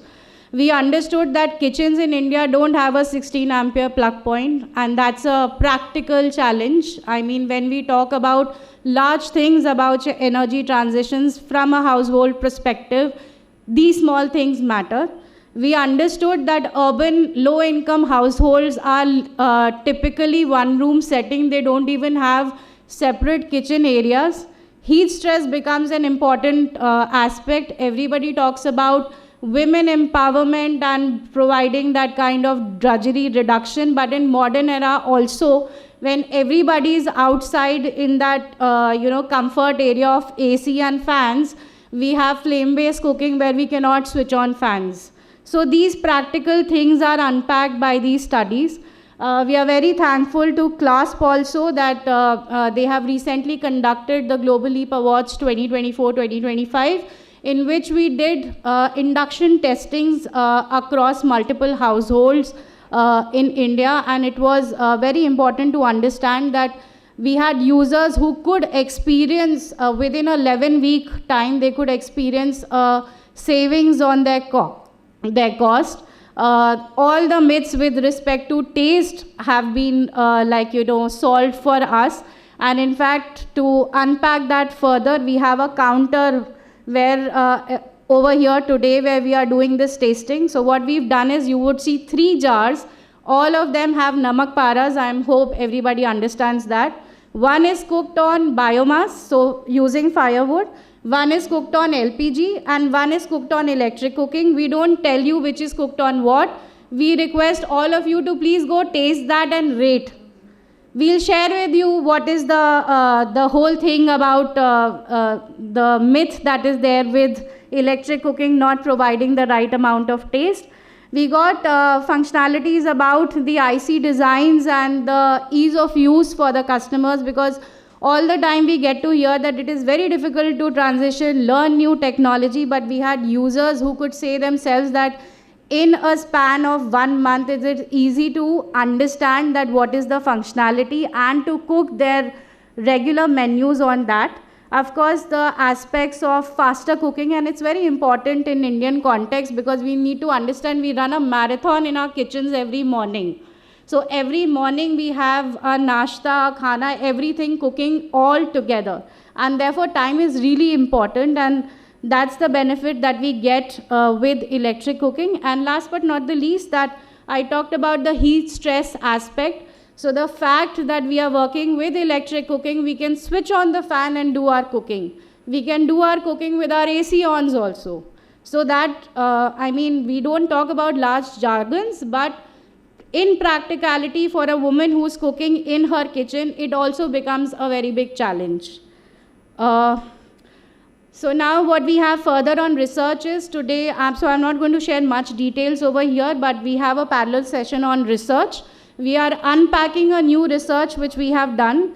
We've done testings on multi-fuels. So when I say multi-fuels in electric cooking, we understood that it needs to be beyond electric pressure cookers and induction cooktops. So the next thing that we have worked upon is infrared cooktops, because we understand that for user, if we need to bring down the adaptation barriers, we need to solve the cookware for them. And when we talk about infrared, we understand that, and we are showcasing a curved infrared model in the exhibition area. Please go and check it out yourself.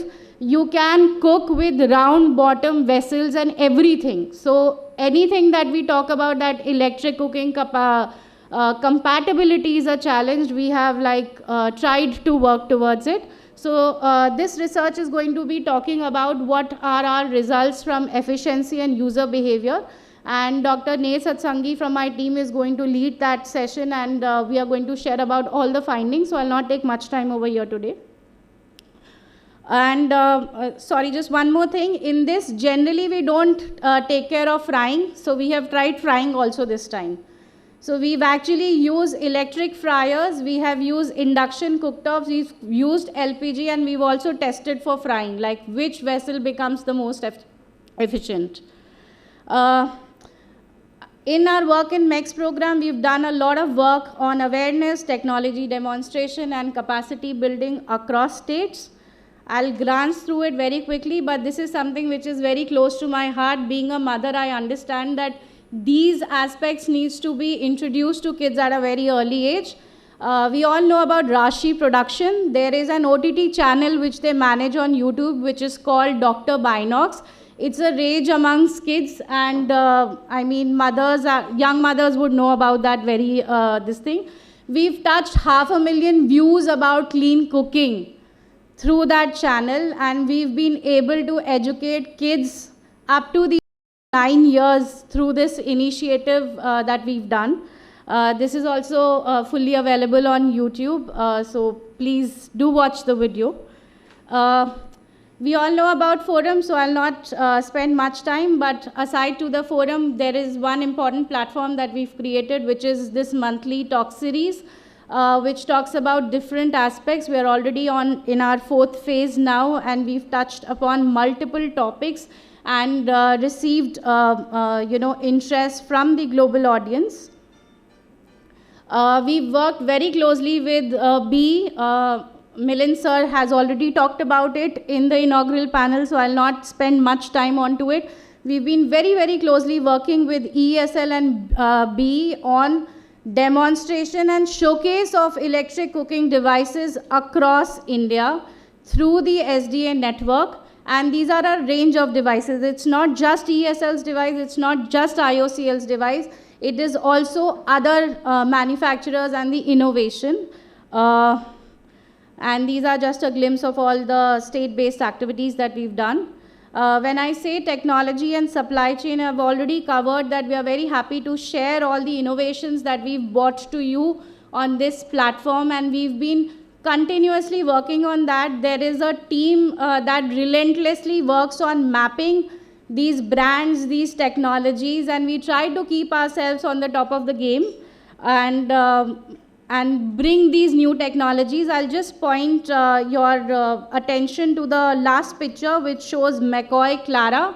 You can actually see that the menu on this induction cooktop is redesigned in Hindi. This is through a work that we've done with IIT Bombay and Jivika, in which these induction cooktops were actually customized, and an Indian-based manufacturer has 100% supply these products. So yeah, I won't spend much time, but like I said, we've been providing an ongoing support to EESL, Bureau of Energy Efficiency, and to a lot of innovation challenge programs of bringing these opportunities to our manufacturers and partners. So at Finovista, we share all these opportunities with the largest amount of manufacturers in India, so that they can participate and showcase their own technologies into these programs. This is an interesting project which is ongoing. We are working with BSES Rajdhani for their Delhi canteen. So we are seeing how this canteen can be electrified. We've already done the feasibility analysis. We've already got a lot of manufacturers to work on this custom-based requirement. So I'm hoping that in further interactions we'll be able to share that we electrified the canteen. This is a very important aspect that we believe at MECS program. We've started an initiative called Women in Modern Energy Cooking, and under that we are doing 3 critical aspects. We are working on research aspects to understand that what is the gaps that are there for women's participation in modern energy based cooking. We are supporting women and policy makers to actually work through these programs of energy dozens. I'm very happy to share that we are recently joined by UN Women and FSR Global in this initiative, and we are going to be unveiling this initiative also today in the later sessions. And we've been continuously having these discussions and panels with ensuring that how we can actually look at women as change makers and not just as users. This brings me almost to the close of my presentation, but I would just shed some light on some other projects which are also going around in clean cooking, and we thought that it requires a mention. So GIZ has recently initiated a program which is called Green Cooking Program, and it's working across 6 states in India, where they are looking at how state-based programs can be developed, and they are looking at multiple sectors within these particular states, whether it's Anganwadis, whether it's schools, whether it's like, canteens, etc., that needs to be worked on midday meal programs. In the same way, there is a work that's happening on street vendors and micro vendors, which is supported by Shell Foundation, in which we are looking at what is the impact on income and livelihood creation through electric cooking adoption.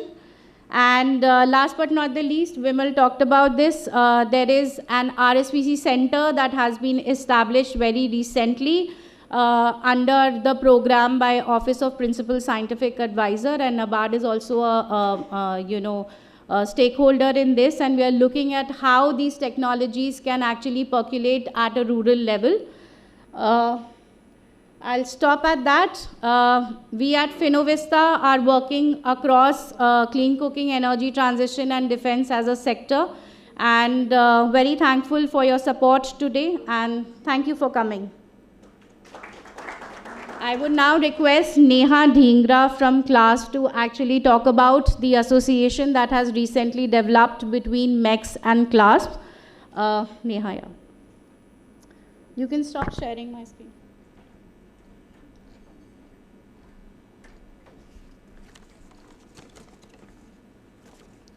Thank you, Sheetal, thank you, Nick.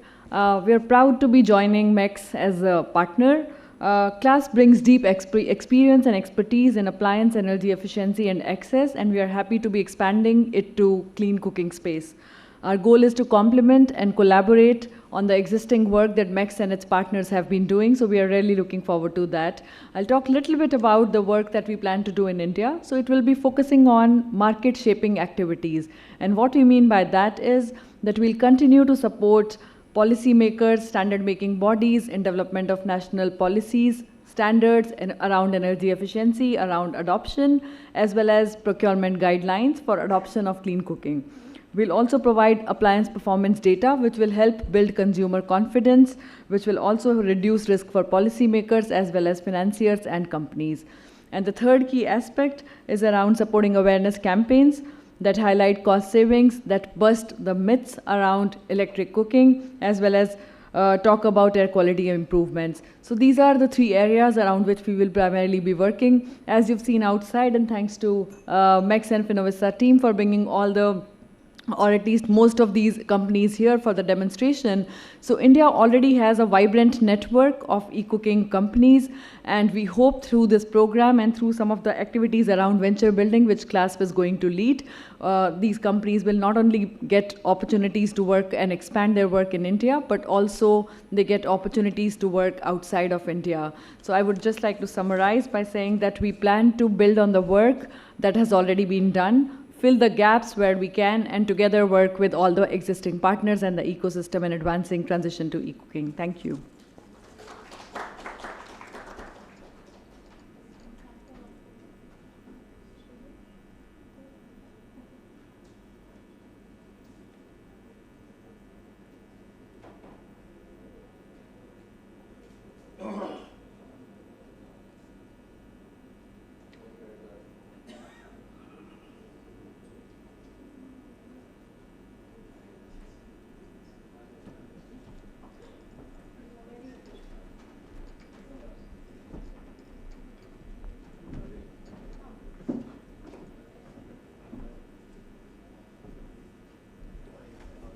Since we are running behind, so I would like to quickly initiate the next part of the program.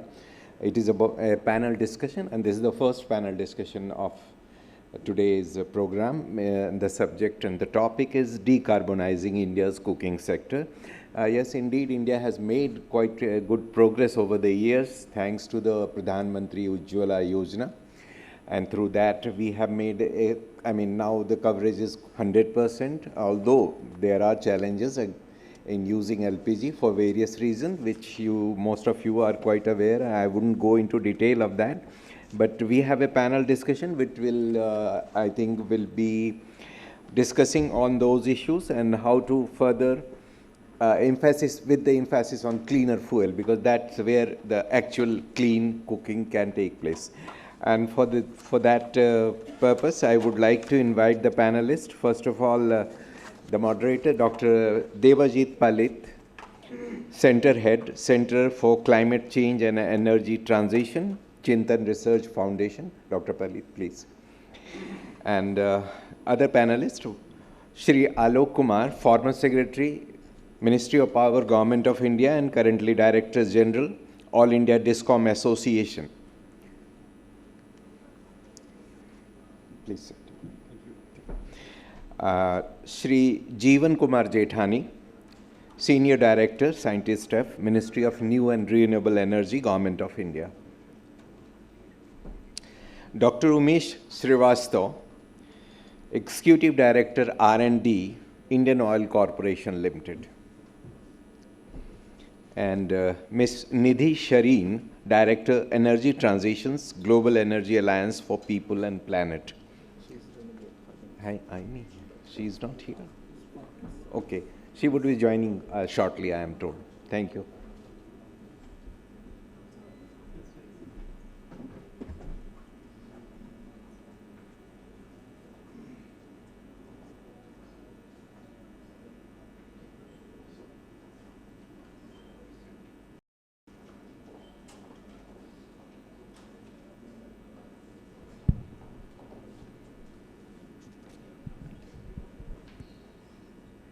So good afternoon, everybody. I think we are running late, so we'll but it's an important subject, so, but still we'll try to see that we complete in time. So the reason why this particular session is we are having this session, we all know clean cooking, as Mr. Sina rightly mentioned. In India, we have this LPG cooking program going on. Before that, the improved biomass stoves program has been there. Some aspects of electric cooking under the Go Electric has also been started. However, all these cooking programs are targeting the particulate emission, the local pollution. And we are not doing enough to also explore how do we decarbonize the cooking sector, given the fact that we have made a target of net zero, becoming net zero by 2070. So it is very important that we not only focus on the local pollution, but also the GHG emission, so as to achieve our target of net zero. And interestingly, if we see at the global level, clean cooking, and when we started doing some research on it, we found that that cooking sector contributes roughly around little less than 3% of the total GHG emission that is emitted by different countries. The airline sector and shipping sector also contributes almost 3% of the emission. Whereas in the airline and the shipping sector, we are doing a lot of things. The International Maritime Organization, in fact, is coming out with a reward cum penalty scheme, which in October, I think that would be approved. But in decarbonizing the cooking sector, we are not doing enough work, though it is the low-hanging fruit. The shipping and airline sector, despite having 3% of the contribution, are hard to abate, whereas the cooking sector is a low-hanging fruit with almost similar impacts. If we can address the problem, we achieve that what shipping or airline sector can achieve. So we thought that it would be important and it would be interesting to organize a session on decarbonizing the cooking sector and try to understand from different stakeholders from the what is their views on this subject. And that's how we curated this particular session I'm representing Chintan Research Foundation, which is a emerging think tank. Along with Finovista and MECS program, we thought that let's try out this particular session and let's see what's the interest and how we can proceed with the decarbonization. So I have 4 panelists with me. Shri Alok Kumarji, he is the former Power Secretary and currently Director General of All India Discom Association, representing the Discom interest, which is the most important stakeholder in anything related to electricity. And if we are to decarbonize the cooking sector, electric cooking is the way forward. Of course, we'll hear from him how we can do that. The source of electricity should also be clean and green to decarbonize. So we'll hear from him. We have Mr. Jeevan Kumar Jethaniji, Senior Director at the Ministry of New and Renewable Energy, Government of India. We have Dr. Umesh Srivastav. He is Executive Director, R&D, Indian Oil Corporation, and his division is actually the promoter or the designer of the Surya Nitan stove, which is very famous. I think they are now improving it further. And we'll soon be joined by Ms. Nidhi Sarin, Director, Energy Transition, Global Energy Alliance for People and Planet. She is on her way. I think she will join in at any moment. So let me start with Mr. Alok Kumar sir.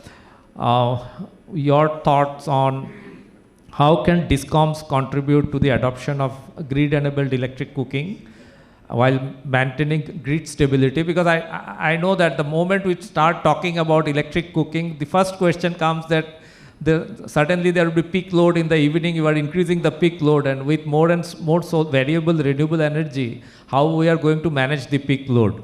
So I think he can address this challenge upfront and help us to understand the nuances how it can be done. Sir. Thank you, Devajit. It is a pleasure for me to be here, and let me congratulate the presentation made just before this session. Very comprehensive, and very good work has been done.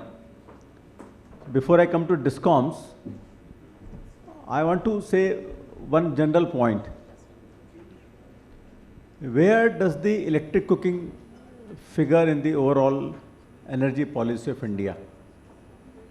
Because currently we are making huge investments in the rollout of the PNG network in all cities. So I think the country need to have more clarity at policy level, and some champion who will say that in the long term we are making so much of investment in the PNG network, which will have maybe 15-20 years with us, and the competition of electric cooking. The general point. I thought it's relevant to make it. About distribution companies, they are the utilities. Say, whatever cost they have to have efficiency in the costs, but they have to pass on to the tariffs. So because tariff revisions are pretty difficult in India, all of us know. So the attitude and approach of the distribution company is any consumer category which gives you an average billing rate, it's a jargon I will explain, higher than the average cost of supply is welcome. Like the average billing rate is the combination of the demand charges and energy charges for a category which is being done, and this ABR is a common thing, that how much I am billing and how much I am investing. So as long as any user of electric cooking is in the higher ABR category than ACOS, is welcome. Second is the reliability aspect, because cooking is not such that you can dispense with it, it's an essential thing. So reliability is a core thing. Peak loading is, of course, a very, very important aspect. And we see India is watching a trend which is solar heavy capacity additions. And important cooking is done after or before solar hours, early in the morning and late in the evening. And we see the exchange prices going to ₹9, ₹10. And we have to keep new old coal plants, their fixed costs, and to use a solar and non-solar, we have storage costs. Storage costs are coming down, but there are costs. I think everybody will agree there is a higher cost to serve in the non-solar hours in the Indian power system, except the midnight. So this is one. Second is your system costs, your network costs. To serve any peak load, you have to incur more on transmission capacity and also local distribution capacity. You have to upgrade the distribution transformer. And that is being seen. If you see, the space cooling load is one which is a big challenge for all the distribution companies. You will be surprised to know, whereas in many states the peak load is coming in the daytime, solar time. But in Uttar Pradesh, in a state, their peak demand of 31 gigawatt was in the midnight, in non-solar hours. So you see the challenge that DISCOMs are going to face when more houses will have air conditioners. And if you see as a common user, people are thinking first about air conditioners, later about turning from PNG to electric cooking, I think. So you see where we are heading to. One more aspect. The time of day tariff is the key for both demand response as for the recovery of the cost in a transparent manner. But there is a general resistance for raising the consumer category tariffs in the non-solar hours. I visited Madhya Pradesh, many. They have given discount in the solar hours, but they are very, very reluctant to have higher than the cost to serve tariff for the houses in the evening hours. So unless until you reflect in the tariffs the cost to serve, the network cost and the energy costs, it will be a difficult proposition for distribution companies. No doubt electric cooking is desirable, but these are the real, if you ask from the DISCOM's angle. Reliability wise, urban areas are very, very ripe and very mature area to move into electric cooking, because generally speaking, reliability of power supply is fairly good and is continuously improving in urban areas. You have to see the economics from both sides. From the electric cooking savings, I was told in the presentation that they have saved so much of money. But whether the distribution company has lost or not, what was the ABR in the evening time which was being charged, it has to be win-win game. If DISCOMs lose, everybody will lose, and state government will also lose. They have to give more subsidy. So you have to work out a economics of your electric cooking by efficiency wise, that at an electricity tariff which is higher than the average cost of supply, it makes sense to have a electric cooking, say, cost efficient. That is my take. Rural areas, I have some reservations, because on two accounts, reliability is not that good. Secondly, the cost recovery of the distribution companies in rural areas is really a challenge, it's very, very low.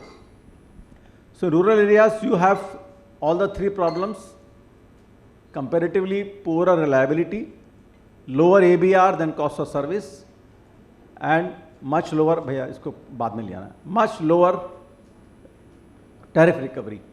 So my priority will be to go for urban areas and do your electric cooking economics by taking an input cost which is higher than average cost of supply, which includes network costs as well as the energy costs. I'll stop at it for the moment. Thank you, sir. Let me take it to Mr. Jethani, because sir mentioned about it's a difficult, might be a difficult proposition in the rural areas, whereas the Ministry of Renewable Energy has primarily, or rather historically, has been doing a lot of work in the rural areas. The renewable energy technologies are more suitable for the rural areas. So how do you see different renewable technologies like biogas, solar, decentralized renewable? What is MNRE's plan to integrate these options to complement grid-based electric cooking, particularly in the rural areas and particularly solar? Thank you, Dr. Palit. And I think many of the challenges that renewable energy is going to have on the distribution side have been provided by Shri 𝐊𝐿𝐿𝐼. So definitely the distribution companies are having challenges, and the renewable energy is also posing the challenges for, I would say, the increasing the challenges of the distribution company, in the sense the most of the power is now available during the daytime, the solar power, and more and more solar is being included with the schemes like PM Surya Ghar, Kusum. So in such a case, distribution companies are really facing challenges when during daytime, in the exchange, sometimes the power is available at low, the price is just even zero. And as mentioned, that during the peak hours, it is 10 rupees, 12 rupees. And to manage this different, and in PM Surya Ghar, we have the net metering arrangement where the domestic consumers are supplying power during the daytime to the grid and getting power in the evening. So that differential is also creating a hurdle for the distribution company. But the if you see towards the rural area, the challenges in the rural area for the distribution company, they are not getting the enough recovery from the rural area. I think there the renewable energy can make a sense, and if more and more power is generated locally, the only thing is whether it is being consumed on during the same hours, that is a challenge. So there you can have the battery storage. With that, the cost, of course, there will be a little higher, but I think you mentioned about the average billing rate or the average cost of supply. And if you calculate only the average cost of supply or average billing rate in the rural area, I think then the solar plus BESS makes a sense even for the rural area. We, in urban area, of course, we are talking about the smart grids or everything, but for cooking, you can't have control on cooking. You have to have cooking during the morning or on the evening. Of course, you can say that my washing machine, I can program it that will run during the daytime when the solar is there, but you can't cook the food during daytime. You need the food during the time where you need it. So in such a case, I think there are challenges. We are making our efforts, making the more and more helpful for the distribution company in the sense that the storage is also included with the solar, so that the intermittency or the grid instability or grid security is addressed. For that, more bids are now with the round the clock or FDRE. But when talking about the e-cooking, so definitely the power that is required if you want to decarbonize it, renewables with energy storage is only the solution, because there are the challenges that has been also already narrated by the Alok Kumarji for the distribution company, even the network strengthening. Suppose in the rural area, if everybody is going to have the electric cooking, the distribution transformer or the lines are not strong enough to take the load. In rural area, generally we have the transformer, say 25 kV or so, and that is catering to say 50 households, and the 50 households are going to have this induction cooking stove having the 1.5 kilowatt of load. So you can't have the lines or that. And Rastogi madam has also mentioned that the households, kitchens don't have the even 16 ampere of plugs. In such a case, there are challenges. So these has to be overcome by different innovative solutions. Thank you. Thank you, Mr. Jetrundi. I think challenges are always welcome. Unless there are challenges, think tank ka koi kaam hi nahi hai. So for our survival, challenges are very important. Let me take this to Nidhi about the storage that Mr. Jetrundi mentioned, and GF is working very well in the field of storage. So how do you think, how can you integrate solar and storage solution, and what lesson we can learn from GF's work in promoting electric cooking, decarbonized electric cooking in India? Thank you so much, and good afternoon all of you. I think many of the points have already been covered by Alok sir and Jetani ji, and a lot of the things that we are doing at GF from the point of view of storage are more at the utility scale, and also now toying with this idea of behind the meter storage and how it can be integrated. What Jetani ji said about the target audience of what kind of appliance or what kind of electric cooking solutions are we providing to the customers. If we are only talking about induction cooking, then we are probably only talking about the urban consumers who are very well connected with the grid, have reliable power. But again, in the areas where we are not talking about 100% reliability of power, we are talking about pertinent storage solutions. And they can be a mix of both behind the meter and the utility grade solutions that we're talking about. This overall effort is towards the transitions of energy, what we are talking about, the movement from, let's say, wood-based cooking to more of cleaner fuels, which are the LPG and the likes, and then to the electric cooking. At the moment, we can't call it a 100% no carbon solution because most of our electricity is still coal-based. But then while we are talking about decarbonizing cooking, so this has to be a mix of how we increase the demand of the electric solutions for cooking. And I'm not only talking about induction, there are microwaves, there are kettles, there are other full array of options that we are also toying with. But then saying how this demand shift can happen because of the electrification of different cooking methods and how we can sort of as a country move towards more of renewable options which can be integrated. They have been, and with Jethani ji and MNRE, we worked in my previous roles in some of the ideas where we used standalone solar also.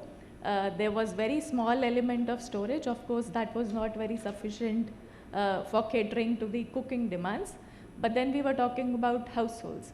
I think innovative solutions in terms of can we use induction cookings for Anganwadis where maybe there is a daytime requirement for cooking and heating food. Then looking at the hotels and the restaurants where daytime cooking is required, and also schools where these kind of solutions would work better. That's the diversity of options that we are sort of looking at. And then of course there's a lot of scope for innovation. Can we have smart plugs, IoT devices? Can we also have induction cooking which is clubbed with some kind of storage which can be an innovation which is sort of required not only for bringing in this revolution that we are talking about, but how do you say that you customize the appliances for the Indian kitchens that we are talking? Thank you, Nidhi. Let me turn to Dr. Umesh Srivastava from IOC. IOC has a stove, Surya Nutan, which also addresses the problem of the storage, and because they use a different kind of storage in Surya Nutan. It was developed a couple of years back, if I am not wrong. It has also been promoted in some of the villages and some of the areas. In some places it has been received well. In many places it has not been. There are challenges with it in terms of pricing and in terms of other things. So would like to hear from you what has been your experience in promoting a solar-based stove, and the challenges that you are facing or the opportunities that you have, and how do you plan to make it more mainstreamed? Yeah, thank you. Thank you for having me here and on this very passionate topic of Surya Nutan, because I belong to the team who has developed it. So far as the product is concerned, it is working in almost 1,500 households of the country today. There are 4 model villages, each of those having about 200 to 250 products being used by villagers. Now the only issue, the challenge that we faced was we didn't charge anything from the villagers because a lot of this funding has come from philanthropic sources or other CSR sources, or maybe the carbon route. The biggest challenge, I think, on a product like solar cooker or any other renewable energy device that is today there in the market is cost. People don't really, I don't say that people don't have the pockets, you know, it is just like that passion somewhere has to come in, because all these renewable energy devices, at least the Surya Nutan I can say has a payback of 3 years or 3.5 years, which is not a very bad payback option so far as the renewable energy is concerned, because even the solar panels today has that kind of a payback period if you have it in a decentralized fashion in your households. So one, of course, is the cost. Second is the best of the devices that we have seen. In fact, I come from an oil and gas sector. We never thought of going into the kitchens of the people. But though we were present in the kitchens of the people, Indian, the legacy brand of Indian Oil, LPG, is celebrating 60 years of its existence in the country today. And we have been present in each of those households, almost 15 crore households of the country. But to get into the behavioral aspect of these households, I think people just want to continue using what they have been using for ages together, decades together. Whether it is the LPG in their house, in the rural areas, it is the biomass based cooking. We have given free solar cooker for trial to various tribal people and very poor people also. They only have to charge it and use it. And some of them were not ready to even get it installed in their household. They were saying that lakdi to theek hai na, jaake le aate hain, jalate hain, ho jata hai. So that behavioral aspect is something which is the biggest impediment in terms of adoption of any solar cooking device or electric cooking device. I would say Dr. Palit just mentioned in his inaugural wordings that there are other exotic emission prone areas like airlines and shipping who are getting more focused compared to the cooking, which is actually very correct. I will just share two figures in support of this. One is SAF is something which everyone is working, including oil companies, and it is estimated that to decarbonize the airline sector by 2030, you will require the funding to the tune of $180 billion per year from today onward. Compared to that, if we see the clean cooking funding, it is estimated to be only 8 billion per year up to 2030. So this is the kind of comparison it holds. Second is in terms of the emissions that are accounted for in the global GHG thing. You of course mentioned some figures, but I have my doubt whether the cooking emissions are attributed or calculated as part of the total GHG emission, because that is something which we find lack of awareness from all stakeholders. Let's not say only the users, it's from all the stakeholders, right from the developers to the innovators to the policy makers. I can say that this sector, and yes, of course, there was this campaign of Govt of India which said Go Electric was the campaign, which had two components. One was the electric mobility and the second was the electric cooking.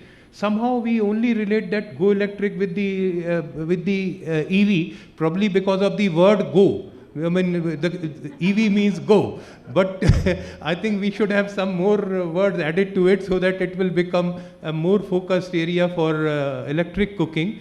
And just a word on my product, Surya Nutan, the new avatar, as Mrs. Sheetal said, is there outside. It's very small now. When we launched it into the market, the people who were not paying also were commenting that it is very bulky. It has a storage of almost 4 to 5 hours. It can cook breakfast, lunch and dinner in off-sun periods. It has been doing it. It is doing it today with all kinds of meals, all kinds of cuisines, right from vegetables to non-veg, frying, roasting, chapati making, whatever is cooked in Indian households. This product is capable of cooking, only that it is costly. I don't know, we are putting all our efforts in R&D to try to make it cost effective, but I don't think any R&D of the world can bring down the cost of the solar panels which go with it, which are costing around 15,000 odd rupees. And that is something that we don't work on, and I just hope and pray that the PV researchers in the world can bring the cost down to say 1,000 or 2,000 for a 500 watt panel. If that can happen, the product will be very cost effective. From the overall payback side, it has a 3 years payback if there is no subsidy and no government push. with my friend Mr. Jethani sitting here, we have been trying together to get some governmental support. It was earlier listed in the approved article 6.2 of MOFCC, but now I think for some very odd reason that has been taken out. Ministry of Finance has, when it was attracting 18% GST, has gone down to 12% and now it is 5%. So we hope that someday the product will be seen in many households in the country, and at least we are hopeful at Indian Oil that we'll be making it. Thank you. Thank you. Thank you, Dr. Srivastava. I'll turn to Alok Kumar sir again. The DISCOMs are increasingly becoming green. The share of renewable energy is increasing. So how do you see the DISCOMs can actually leverage this increasing green and promote electric cooking? What is your thoughts? Thank you again. I should not be misunderstood. I have all for support for energy transition, and it is the core is the electrification and making electricity more green. Only thing I was saying in my earlier comment was that we have to anyway make the cost of electric cooking comparable to the cost of electricity to serve. That's the point, and that is the basic economics. On the greening part, I read some of the literature which was circulated. Let us be very clear, 50% is the capacity installed from non-fossil, it's not generation. Generation-wise, India is still around 73% from fossil fuels and around 3% from nuclear. So renewable energy, including large hydro, is around 24-25%. Now, there are two aspects on the greening. The costs of solar and storage are declining. I was yesterday in Bhopal, Morena new solar plus storage has discovered very attractive tariff of 2.72 with 2 hour storage in say peak supply in the evening and 2 hour in the morning. But on the other side, if you see, we have some emerging challenges like 40 gigawatt of PPAs not being signed, which have been awarded projects. There are curtailments already in the grid of 8 to 10 gigawatt in the solar hours. We have little bit higher cost of solar power because of our efforts to promote local manufacturing. So our solar tariffs are almost double what is there in the Saudi Arabia. And we have very frequent policy changes, so DISCOMs are very wary of signing PPAs. A change in law will make the tariff higher by 40-50 paisa going forward. So India has done an excellent job in the RE capacity expansion, but it has to address the challenges which I have just now mentioned. And to my honest assessment, this 55% emission factor by 2028, it doesn't look possible. It will take some more time. We should keep on trying. That is one. What is important is there are 3-4 steps which India needs for faster greening of electricity is digitalization, because we need data for everything, for demand forecasting, for grid operations, for TOD tariff, for demand response. So smart metering rollout is very important. It's a foundation for greening. We have to look at the overall system cost. We should not look in isolation, because distribution companies look at the overall system costs.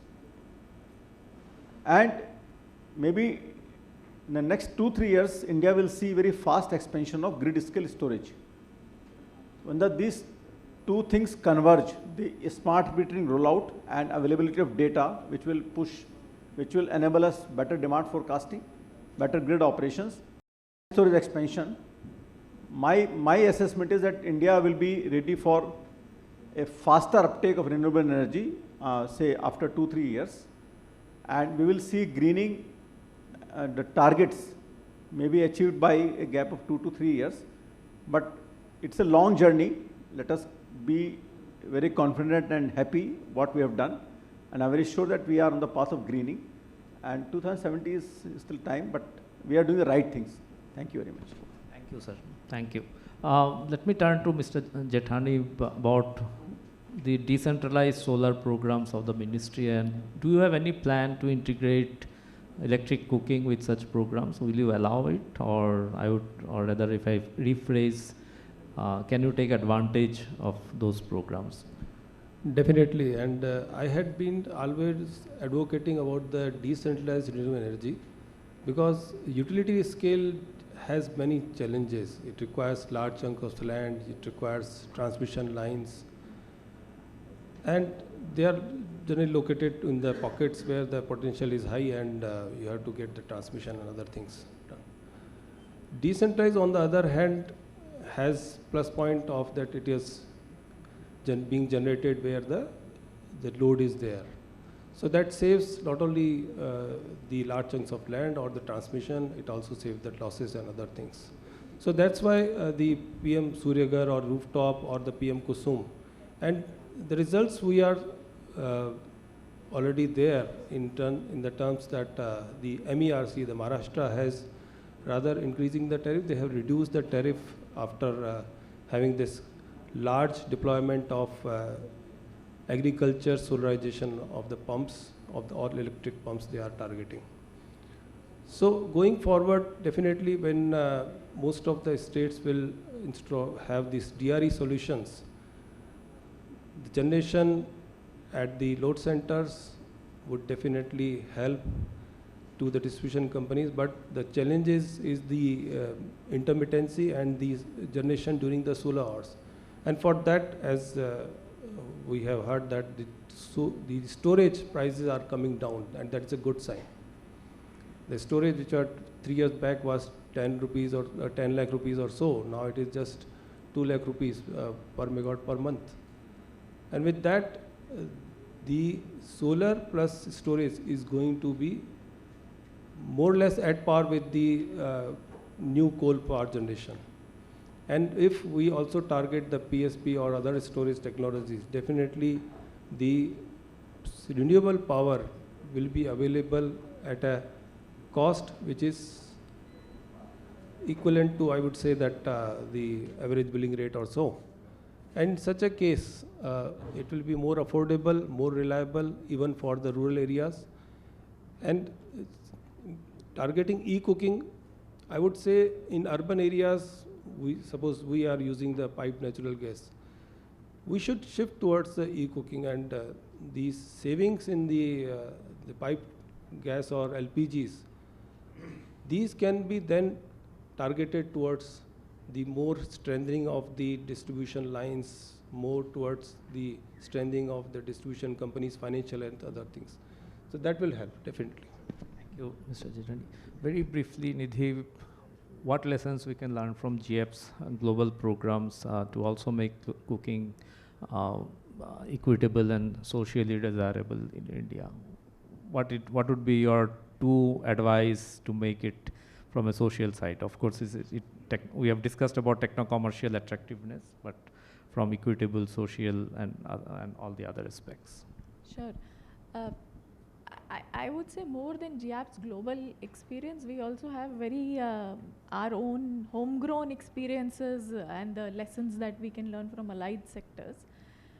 So the first one here we are talking about is, the work with the utilities. Don't work around the utilities. We're not saying, we have small pilots and then wait for the utilities to take them through and then try to integrate that. But why not work with them?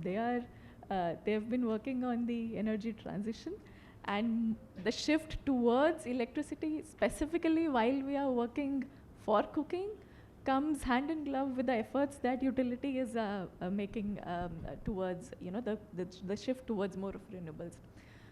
Smart metering, IoT devices, time of day, all of these things would definitely help in managing the demand, and of course towards the transition that we are talking about. The second thing is more about, how we can go the EESL way, where we can have a central pool of products just to create the market initially of any kind of products, innovations that we are talking about, have national platforms, have pre-approved appliances, have service providers, O&Ms, who can actually create the confidence which is required in the industry. And the advantage definitely is it brings down the cost. What we also heard from the perspective of Nutan store is, the cost needs to be brought down. And if we are talking about, where can actually the philanthropic capital or the blended finance can come in, is definitely, the initial kick which is required to create the market, when it also comes to incentivizing your OEMs, your manufacturers, the consumers also at certain sense, that how do you bring down the cost through using innovative financing instruments. Then of course, building the trust to the data. Alok sir mentioned about how data can say, but then collectively beyond just saying what utility gains are, how is it decreasing the burden on the exchequer? India is the second largest importer of LPG. How can a shift towards the electric cooking bring down in the longer run the cost that we are incurring? And then what is the data showing on health gains, on economic gains, on macroeconomic, micro, and also on the time gains that we have for the communities. The most important part is cater to the stakeholder, and the stakeholder in this case is the cook. I'm not saying only women, because we also have male cooks. Understand the requirements, understand the culture, understand the taste, and then any innovation that we are talking about is to be customized basis what suits the country. I mean, just to summarize, we have utilities which can act as the platforms. We have the cooks or the women, however we want to play it, as the partners in crime here to proliferate. And also data is the referee, because we can then prove that what we are saying holds merit. Thank you. I'm very hard pressed with time, so I have to end there. I cannot take any question. Very sorry for that. We have the last thing, 1 minute. We'll take more. So what we have done is that for this session, we have also produced an issue brief, and I would like to request my colleague 𝐤𝐚𝐤 and from Dr. 𝐁𝐮𝐫𝐞𝐫 from Finovista to please come with so that we take advantage of the panel and get the issue brief released. This is on decarbonizing the cooking sector. We are building on this to make it a policy brief where we'll come out with a lot of recommendations and try to address many of the challenges that has been mentioned by the panelists. So if we can just read and yeah, absolutely.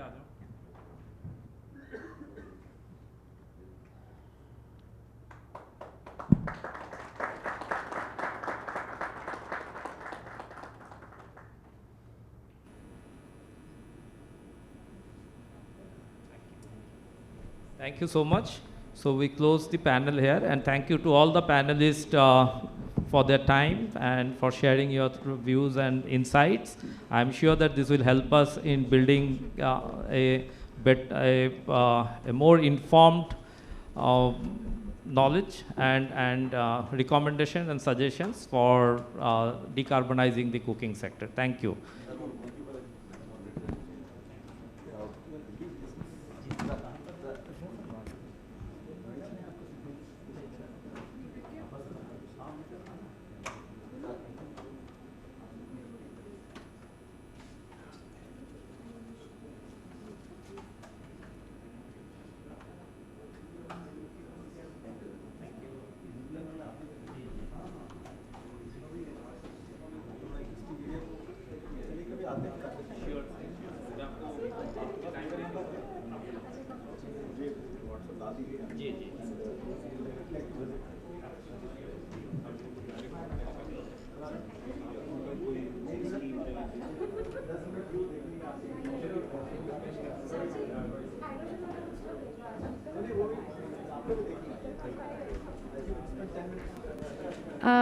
We'll now proceed to the next panel for the day, which is Unlocking Pathways for State-Specific Clean Cooking Strategies. I will request our respected moderator, Shri Soumya Prasad Garnayak-ji, India Country Head, Global Green Growth Institute. I would request Dr. Hari Kumar, Director, Energy Management Center, Kerala. I would request Shri Animesh Mishra ji from CGM and Head Sales and PR Energy Efficiency Services Limited, and Ms. Neha Dhingra, Director, India CLASP, to please be seated on the dais and we can start the next session. Kerala, that Anganwadi cooking happens in the morning off-peak hours. That is one.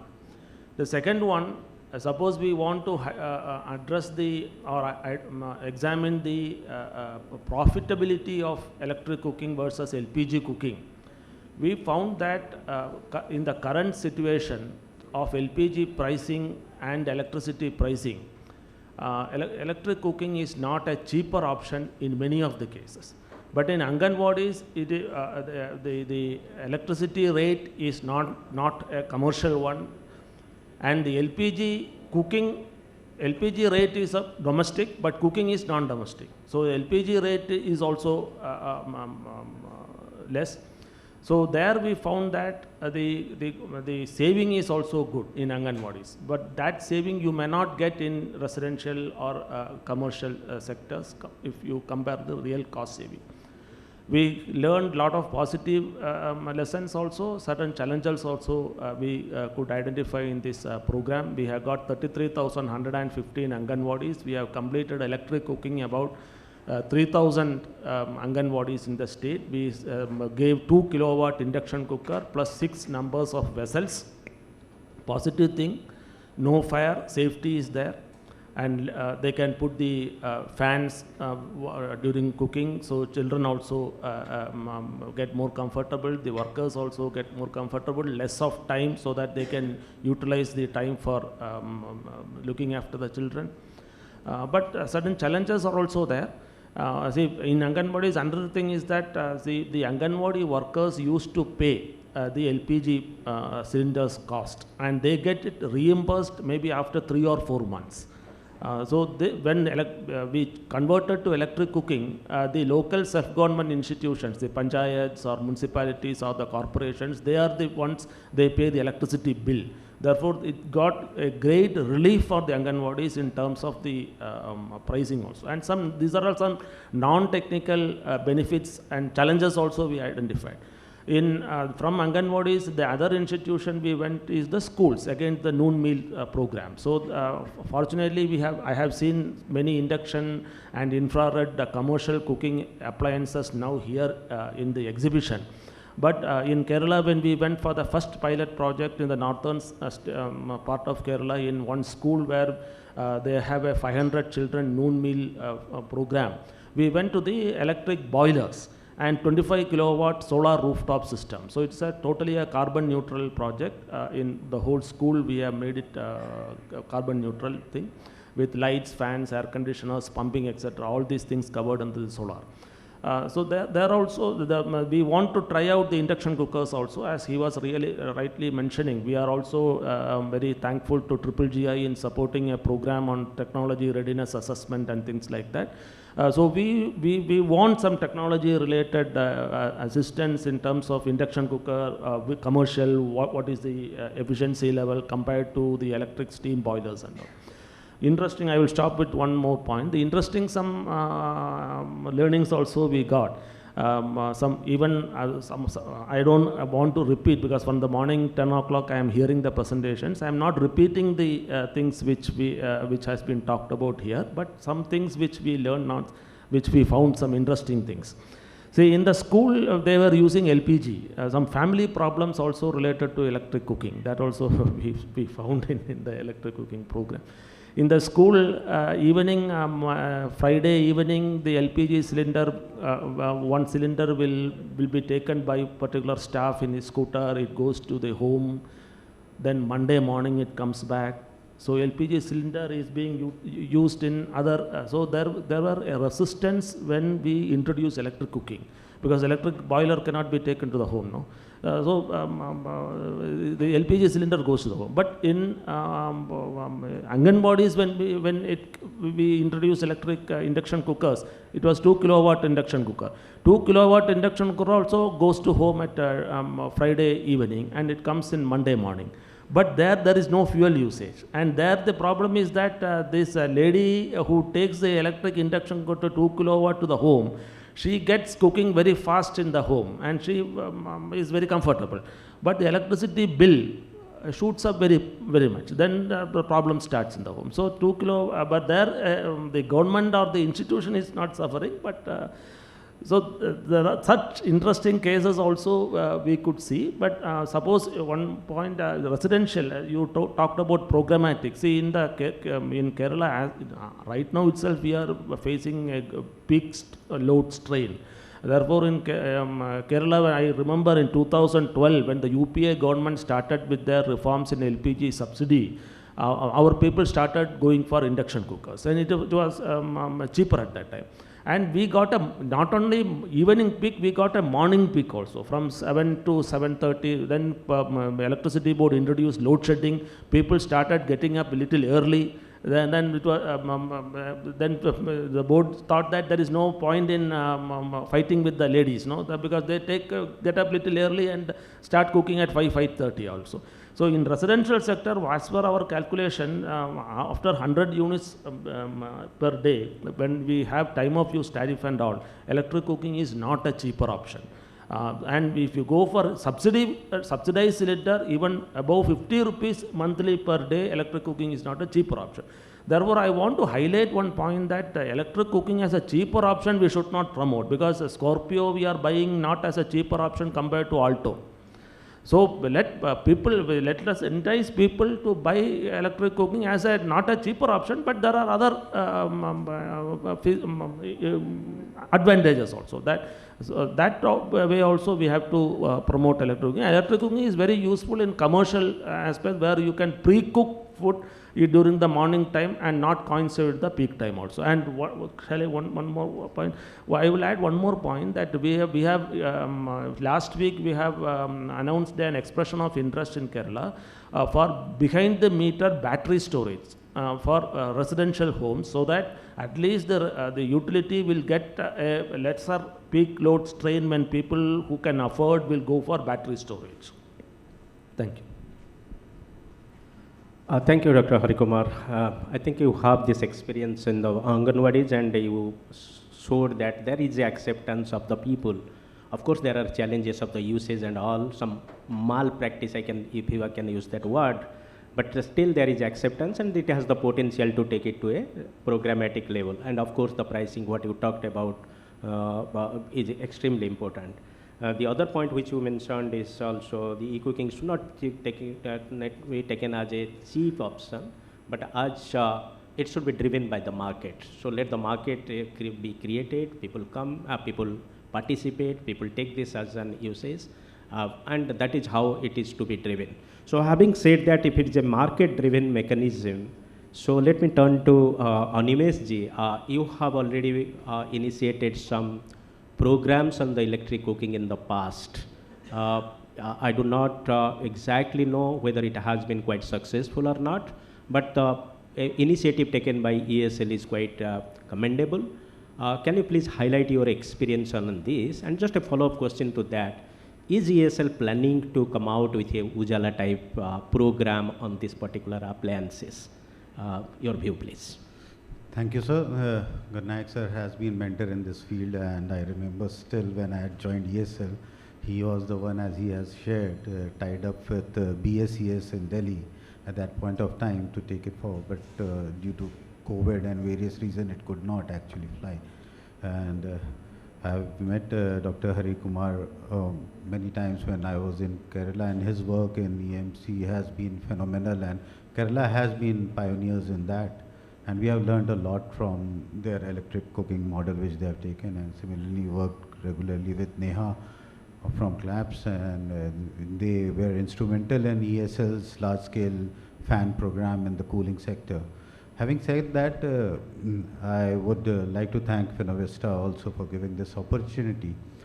Now, at EESL, we launched this National Electric Cooking Program, was launched by Honorable Minister of Power, Shri 𝐿𝐻𝐿𝐻𝐿𝐻𝐿 on 2nd of November 2023. And post that, EESL has been regularly trying to penetrate the market the way we did in Ujala. There are various models which we are adopting. So it has not seen the same success as Ujala, because Ujala, we should understand, was a simple plug and play product which we changed, and in the similar Ujala program we also had street light, which took some time to basically get adopted across India. Similarly, we can compare this product of induction to street lighting system, where you have to change many things. The infrastructure of houses also are changing. So learning from Kerala, we launched and from our Ujala model, we first launched a digital marketplace called EESL.in. So it is accessible to anybody from everywhere, because we had faced a lot of transportation, logistics and stocking issues at that point of time. This was solved with the Digital India e-marketplace stage. And then we also, from EMC and various requirements which were coming, we also saw that Anganwadis across, there are more than 14 lakh Anganwadis across India, and they have a sanctioned budget for various things which can be utilized for basically having a good health and hygiene. We should understand why people are saying that LPG is economical, and it is only in few states. It is more, induction is more efficient in many of the states of India. It is more cost efficient also, up to 20% in various states where you have surplus energy. And having said that, it's a healthy product. It's a good product. It's a better product. We should understand that. And as Sir has shared, that marketing it on the health benefit is mandatory. Communication is which has to be important. Now coming back to Anganwadi, we have already done a agreement with Andhra Pradesh, where 55 out of 55,000 Anganwadis we have already supplied, and it's working in 11,400 Anganwadis. Similar thing we have done in Tripura and Ladakh, where 2,000 Anganwadis each in each state have adopted to this. And Tripura, the better thing is that they have also adopted in schools. So wherever school hostels are there, they have adopted. Now taking it one step further, this was how we are trying to target the institutional model and also approaching the industrial model. So institutional, I basically define school and hostels, and in industrial we define generally hospitals and hotels and all, where you have large scale cooking happening. So recently EESL has is piloting with DVC factory, and also with AIMS and Safdarjung hospital canteens. We are in the talks.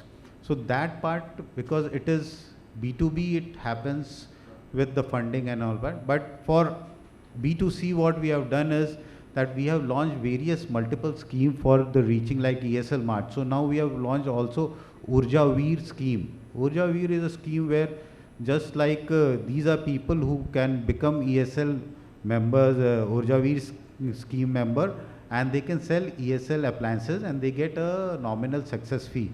This helps also develop the economy, and generally we are targeting SHG women and people who are low earner, because their earning range is between 5,000 to 10,000 across India. And if they get an additional earning through selling electric cooking, where they get success fee, they can make additional 500 to 1,000 rupees, which is equivalent to 10% of their additional income. So 𝐊𝐻𝐿𝐻𝐢𝐤, we have already got an adoption of more than 13,000 𝐊𝐻𝐿𝐻𝐢𝐤 across India. And even if one induction is sold via them per month, it's a 13,000 which we are trying to adopt in the consumer segment. Plus we have also done state tie-ups with Rajasthan, Rajivika, and in further states we are tying up in Odisha and Bihar, Jharkhand in the similar model. So this is how we are trying to penetrate with the lower strata, and something which another model which I just shared with Neha, which is something which I want to very dearly do, is India, and today the generation is a generation which if it adopts early, like we say smartphones, it got adopted early by the kids.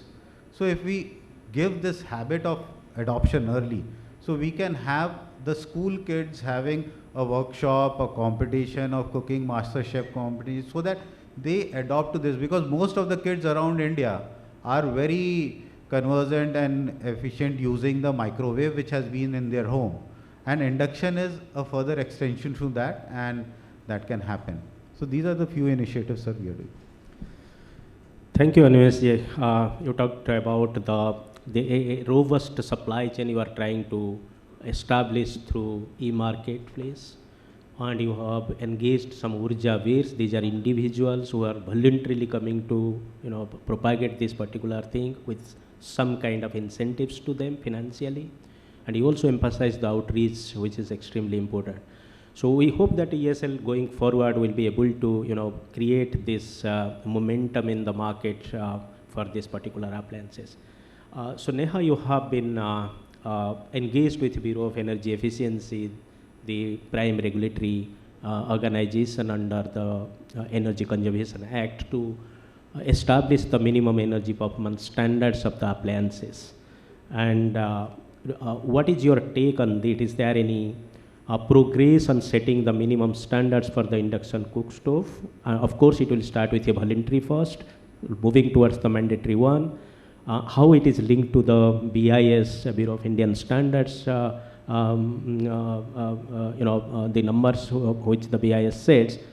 Is there any discussion going on with BE? From the class point of view, if you can just throw that light, how quickly we can see a good standard and labeling program on these appliances. Thank you so much, sir. So I'm glad to share that Bureau of Energy Efficiency is planning to transition the induction cookstove labeling program to mandatory phase starting 2026, as early as January 2026. We've been supporting them in conducting the technical assessment, and we also collected products from different manufacturers, conducted the testing, and arrived at what are the benchmarks, what is the energy efficiency threshold ranges, and based on that, the program is going to transition to mandatory phase in 2026. It's not just induction cook stoves in terms of cooking. Bureau is also planning to transition LPG cook stove program to mandatory phase, and they have another program which is on microwave ovens. That will take some time to transition to mandatory phase, but that's also under the voluntary phase. So there are, as some of the speakers said, it isn't just induction cook stoves. If we talk about transition to e-cooking, but of course it is one of the key appliance that gets talked about, and we think that with this transition, it will help build consumer confidence, it will help build a market, because the products will be reliable. There will be somebody and some organization, government organization, who's providing quality assurance, who's providing guarantee for safety, performance. So we think from that standpoint, there will be a differentiator in the market, both in terms of energy consumption as well as quality. So that part is kind of already decided and set to happen. Abhishek ji would have talked about it, but unfortunately he's not here, so I'm speaking on his behalf. Thank you, Neha. I think this is quite clear. January 2026 looks a bit ambitious, but yes, that's the mandate if Bureau is taking to come out with a mandatory program for the induction cook stoves. That is great to know. And you talked about the testing facilities. That kind of infrastructure is also required to make it a more robust program in that case. Just to follow up with another question with you, this is a second round I just want to have. CLASP being an international organization, how do you see that the possible collaboration with international communities, keeping the Indian context, engaging with the states, but sometimes there is a requirement of the knowledge transfer, even the technology demonstration, piloting, proof of concepts, etc., etc. So CLASP, how you think that it can be a win-win situation for everyone to be engaged with the international communities? Sure. So I'll talk about two areas. So one, basically I'll try to categorize the countries. So one is countries which have full and reliable electricity access, and that would include countries from global north.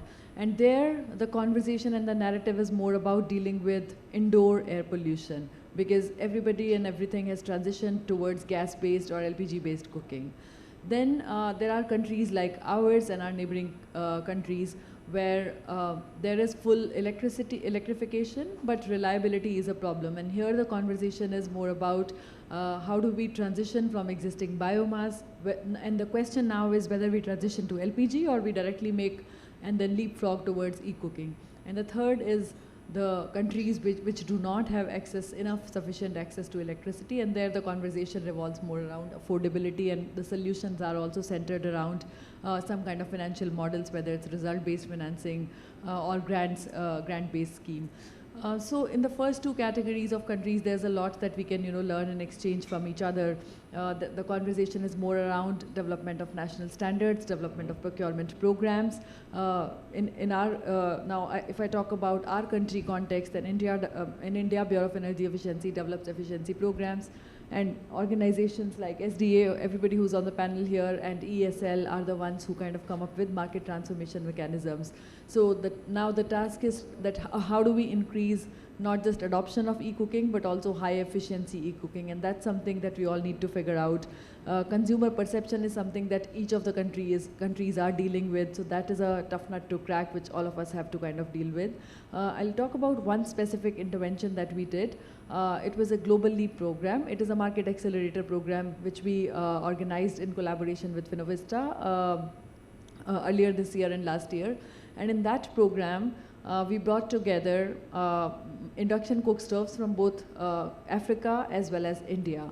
And then we did consumer testing to understand whether those appliances or those induction were responding to the dishes that are being made in India as well as outside. So there were a lot of good learnings from there, and one of the key learnings was that it is important to have or to design an appliance, particularly an induction cook stove, in a manner that that people are able to understand what they have to make. So it's being different villages, it's being used in different states. So how do you design it for not just a particular state, but also how do you have some kind of pictorial representation so that people who do not even understand English or any other language are able to just look at it, and so it's intuitive enough for people to kind of navigate. So some of those cook stoves were being produced in Kenya. So I think some of those learnings can be exchanged, and further work can be strengthened. Thank you. Thanks Neha. Yes, in fact, the international collaboration is actually inevitable. It has to be there, and probably the knowledge sharing, the higher efficiency improvement in terms of technological interventions, research and developments, these are necessary if we really want to take this at the next level. So Hari sir, you are under the Department of Energy, and the DISCOMs are also under the Department of Energy, and particularly for this kind of program, the DISCOMs will always play an important role because the electricity is the ingredient for the entire thing.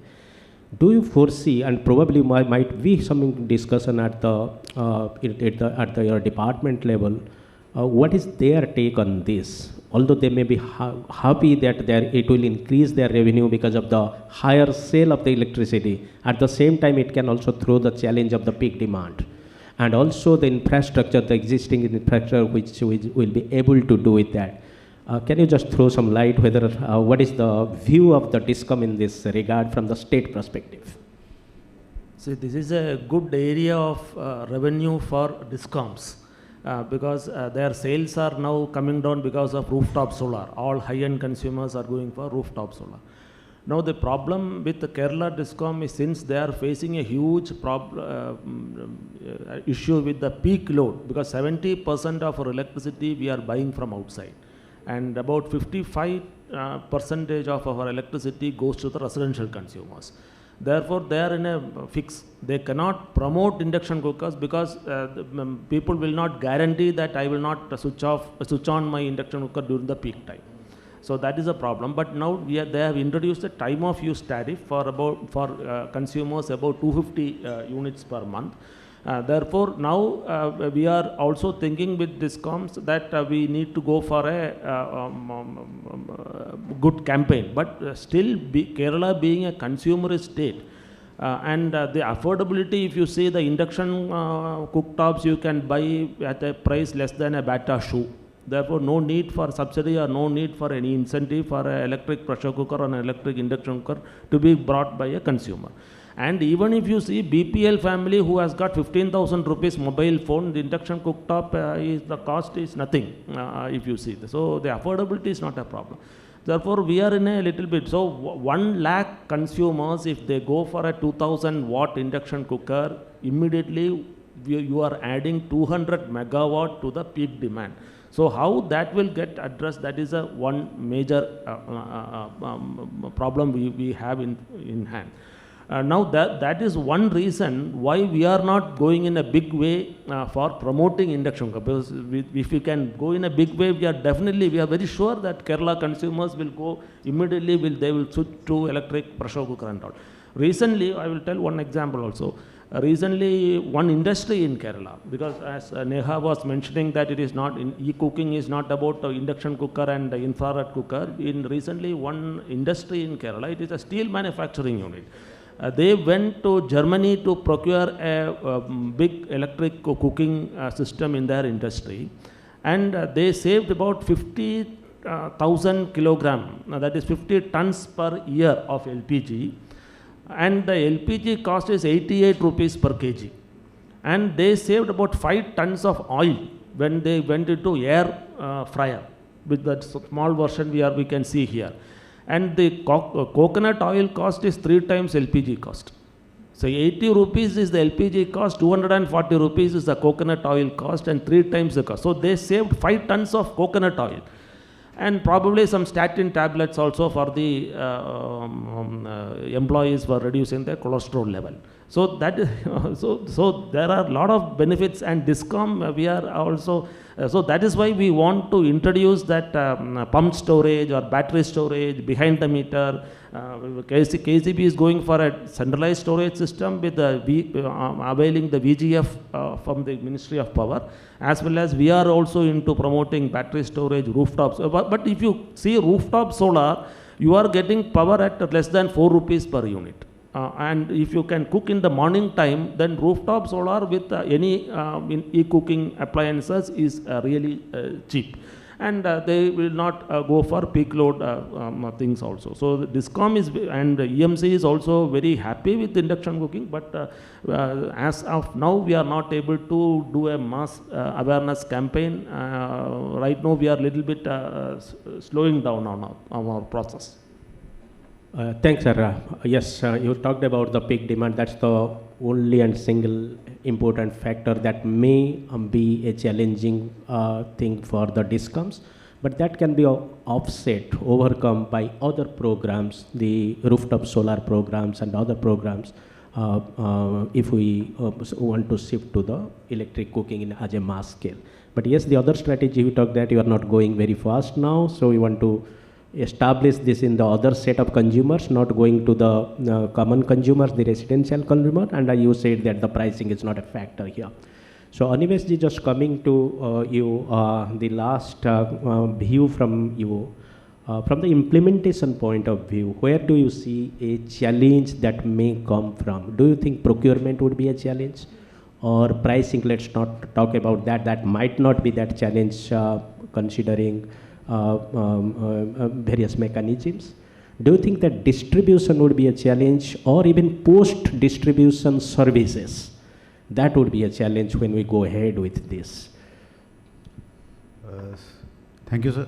As you rightly said, price point is not a challenge. In fact, if you look at the comparative pricing of an induction cook stove, even if it's a table induction cook stove, it is cheaper than the normal LPG stove which is coming nowadays. And there are challenges in the distribution sector, supply sector, which we are trying to overcome with respect to, as in the morning it was shared, that people in Jivika, people are training the SSG women, and similar workshops are being conducted across, so that the company, we did this in fans earlier again in Bihar, where we trained BLDC, for BLDC fans, the SSG workers who could repair it at local level. So because when you are trying to penetrate the population which is still there in urban, semi-urban and rural, semi-urban and rural are still people where you have a market of adoption, and that is the main target, who will be actually impacted by the cost saving which is there by using an induction or a BLDC fan. So that is being fulfilled. But when it comes to manufacturing, I think industry is ready.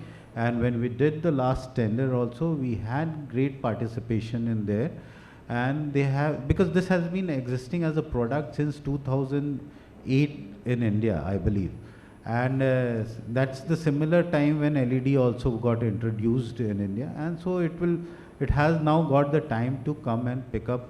So industry again can easily adopt to the star labeling program. We purposely did not do the star labeling program because the industry requested us during the pre-bid thing that right now their manufacturing plant and everything is not adopting to the star labeling, and it will add to the cost of everything. So we also adopted, and when we did that 1 lakh, now we are going for another 1 lakh tender. And if BE comes in, because BE had come with the star labeling 2 years back, but they did not impose it at that point of time as a mandatory thing.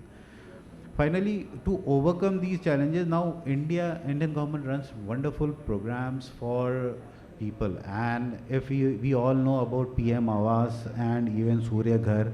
So why, like sir is saying, peak demand on 2000 watt. What we are doing is, we EESL, like sir, you have the experience, we have introduced it to the 1200 watt induction.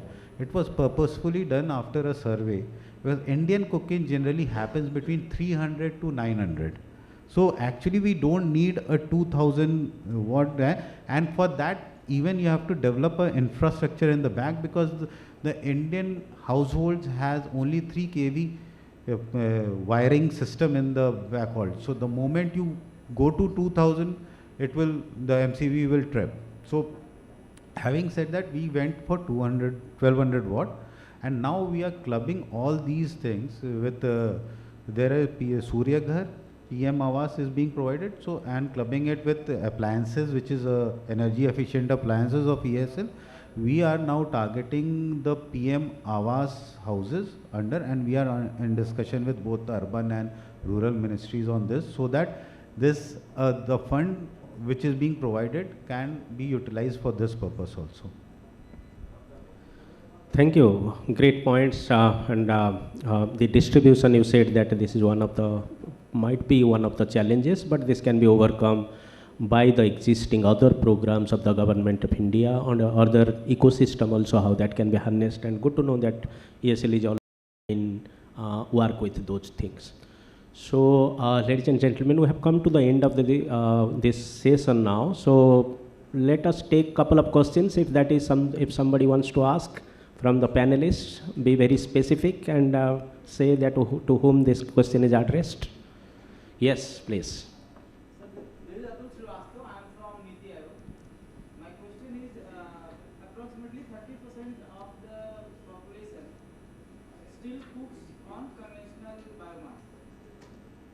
So, and in spite of a huge success of PMUI, they have the cylinders, but their day-to-day cooking they are using with the biomass. So, definitely the affordability is a parameter. So, what could be done in this case? So probably, sir, you can add this, but my very good question, and that's the practicality actual, if you see. But my quick observation is that is why in the very beginning I said about the target group, the consumer group, how to select that. Are we going to that set of consumers which are, they are in the rural level and they are using LPG, but still getting an LPG refilled, there may be different challenges. That is why they are again coming to the biomass system. I can say those are the C category items. Let's not think about that. Can we target the A and B category items just to start with, and by the time the market gets stabilized or matured, then probably those things can be addressed. 30% is a big number, as you said, never to ignore that. But my take, I think I may be wrong, please correct me, but point is that let's start with the institutional consumers as well as the urban and semi-urban consumers for this program. That's my view. Cost-wise, if you see, the people who pay for getting firewood, they incur the highest cost for cooking as far as our calculation is concerned. Then emission also, those who go for the biomass cooking, they create the highest emission. But in Kerala, if you particularly see, people who buy firewood for cooking is almost nil. From the backyard, they get some thing, they cook it. That we cannot avoid because it is free of cost fuel, and they feel it. Emission also, chalega, let us say, they go ahead. Sir, as you rightly mentioned that it is a free of cost fuel that is being used, the biomass. But due to the low efficiency of the conventional stoves, like it's never above 12%. So because of that, a lot of unburnt carbon, and it is adding PM 2.5. So because of this, the overall emission of the cooking sector goes high. So in the, as you rightly said, this is the C section. So adoption, that may be a parameter we should consider after some time. But if we are talking about decarbonization of the cooking sector, so because of this unburnt carbon, etc., being emission, so for decarbonizing, this should be prioritized. Yeah. We went in Kerala. We went Australia. We went ahead with two strategies. One, we went for an improved chula program. When the normal 3-stone cook stove efficiency is about 2 to 3%, the improved cook stove efficiency is about 12 to 14%. So that is one thing which we introduce when they get free of cost fuel. Then recently we have introduced a program with electric induction cookers for BPL families in the PM Awas Yojana, that life mission we call in Kerala. We are giving free of cost induction cooker with about 3 or 4 vessels to these BPL families, so that they can be brought in. But less than 50 units, if they are consuming electricity per month, it is cheaper also compared to LPG. Madam, you have a question. Thank you, sir. Yeah. Please, can somebody give the mic, please? Yeah. Thank you, sir. It was really a nice talk. I'm Jyoti Kumari, and I have just recently completed my PhD from IIT Delhi. And my expertise was on looking at the emissions from residential cooking sector.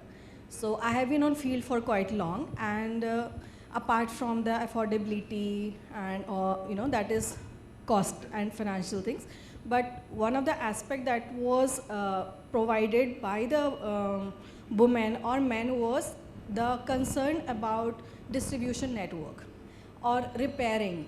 So even when we talk about biomass to LPG, they are finding it difficult to operate the LPG. Now when it comes to electric cooking or solar cooking, the infrastructure needs to be strengthened, the repairing needs to be strengthened. So how that aspect has been considered when you are planning for these programs? Yeah, thank you for this. See, when earlier also I answered this thing, distribution is going to be a challenge which we are seeing and envisaging, and for that we are building a robust system, and that is why we went the Digital India way of having it placed at various places through e-commerce platforms initially. But when it comes to the repairing, see, the best thing about induction which we have introduced is on-site warranty and on-site servicing. So it is just like any other large white good equipment. Even a small piece of induction will be repaired at home. You will have the call center number, you will have everything which is being given through email, WhatsApp, everything. And this has been started by most of the OEMs in this industry. So after sales service is not that big an issue. The major part is that how to actually leverage this thing to enhance the rural economy, and that is why we are going into the training of SHG women who can repair, and they can be hired by the OEMs. So once you do that, your distribution system also develops with that. So that answers both the things.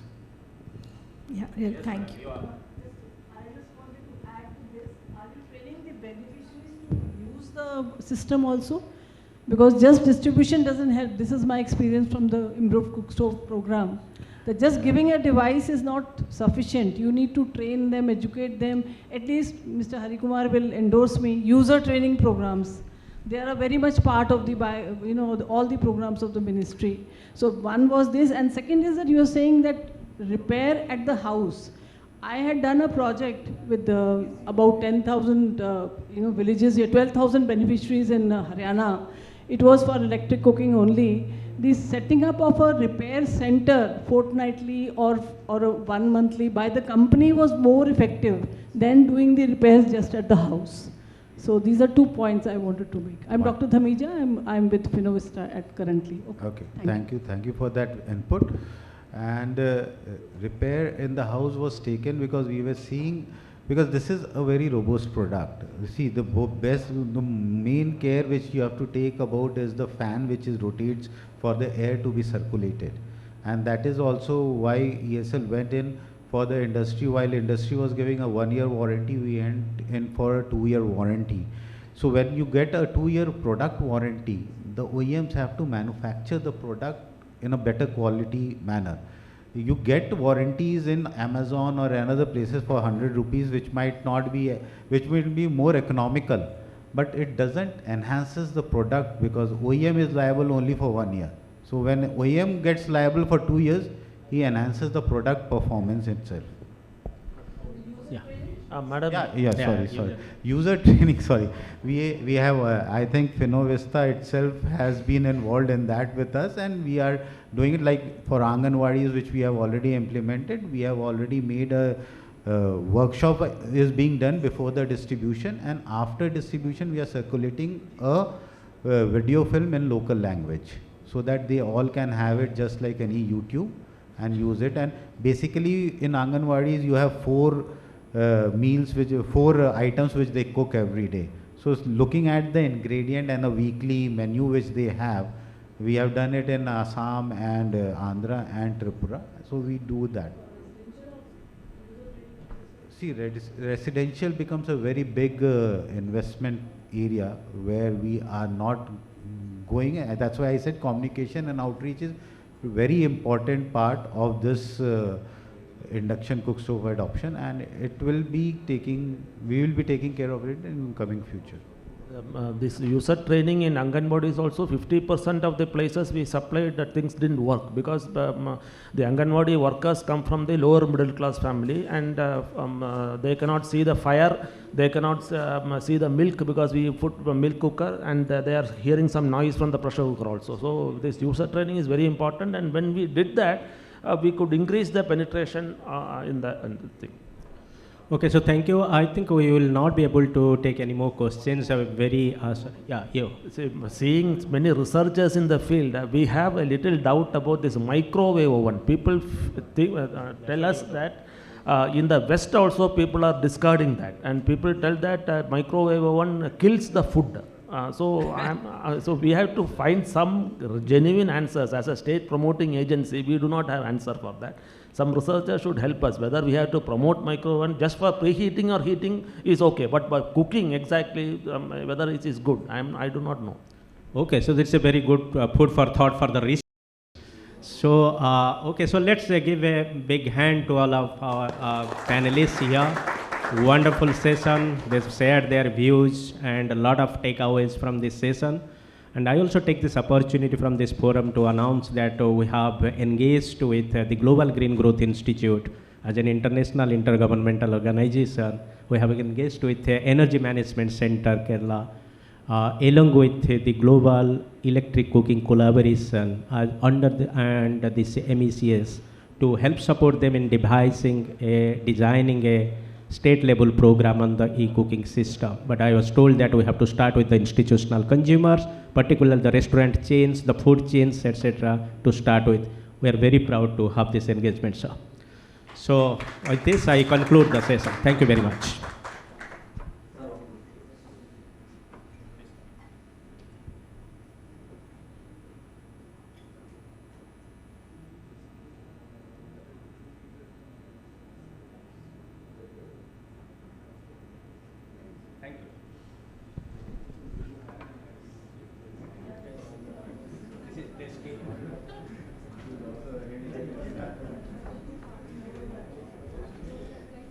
Thank you, Mr. �𝐿𝐮𝐸g and other panelists for the very, very enriching discussion. Thank you very much. Thank you. And I have a couple of announcements to make. First one is the sweetest one, is the lunch break is here and it is ready outside. And I am told that those who are observing some kind of restricted diet also have the options available here.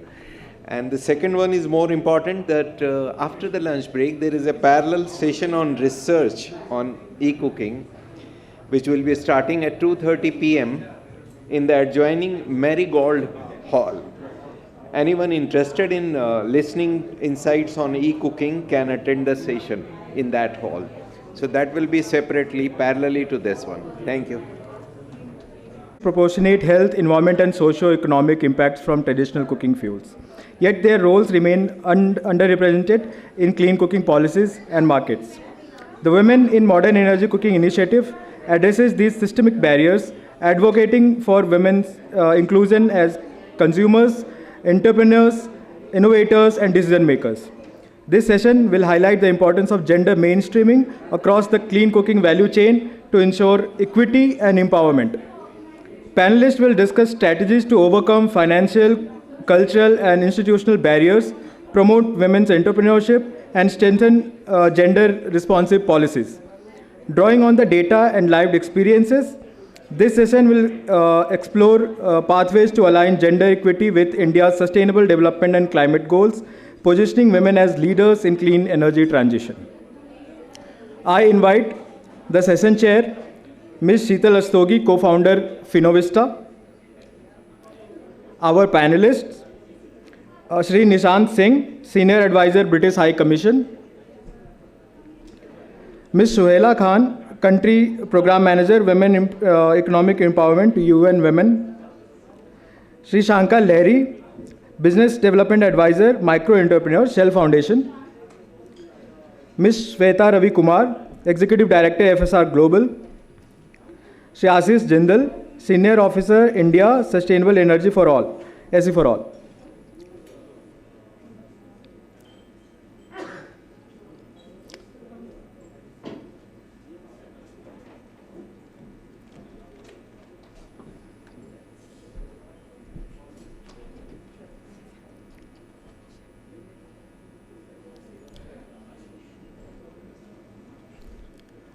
Thank you. Now I request Ms. Shrital Rastogi to start the session. We'll just wait for a minute for Nishant to join in, Satya.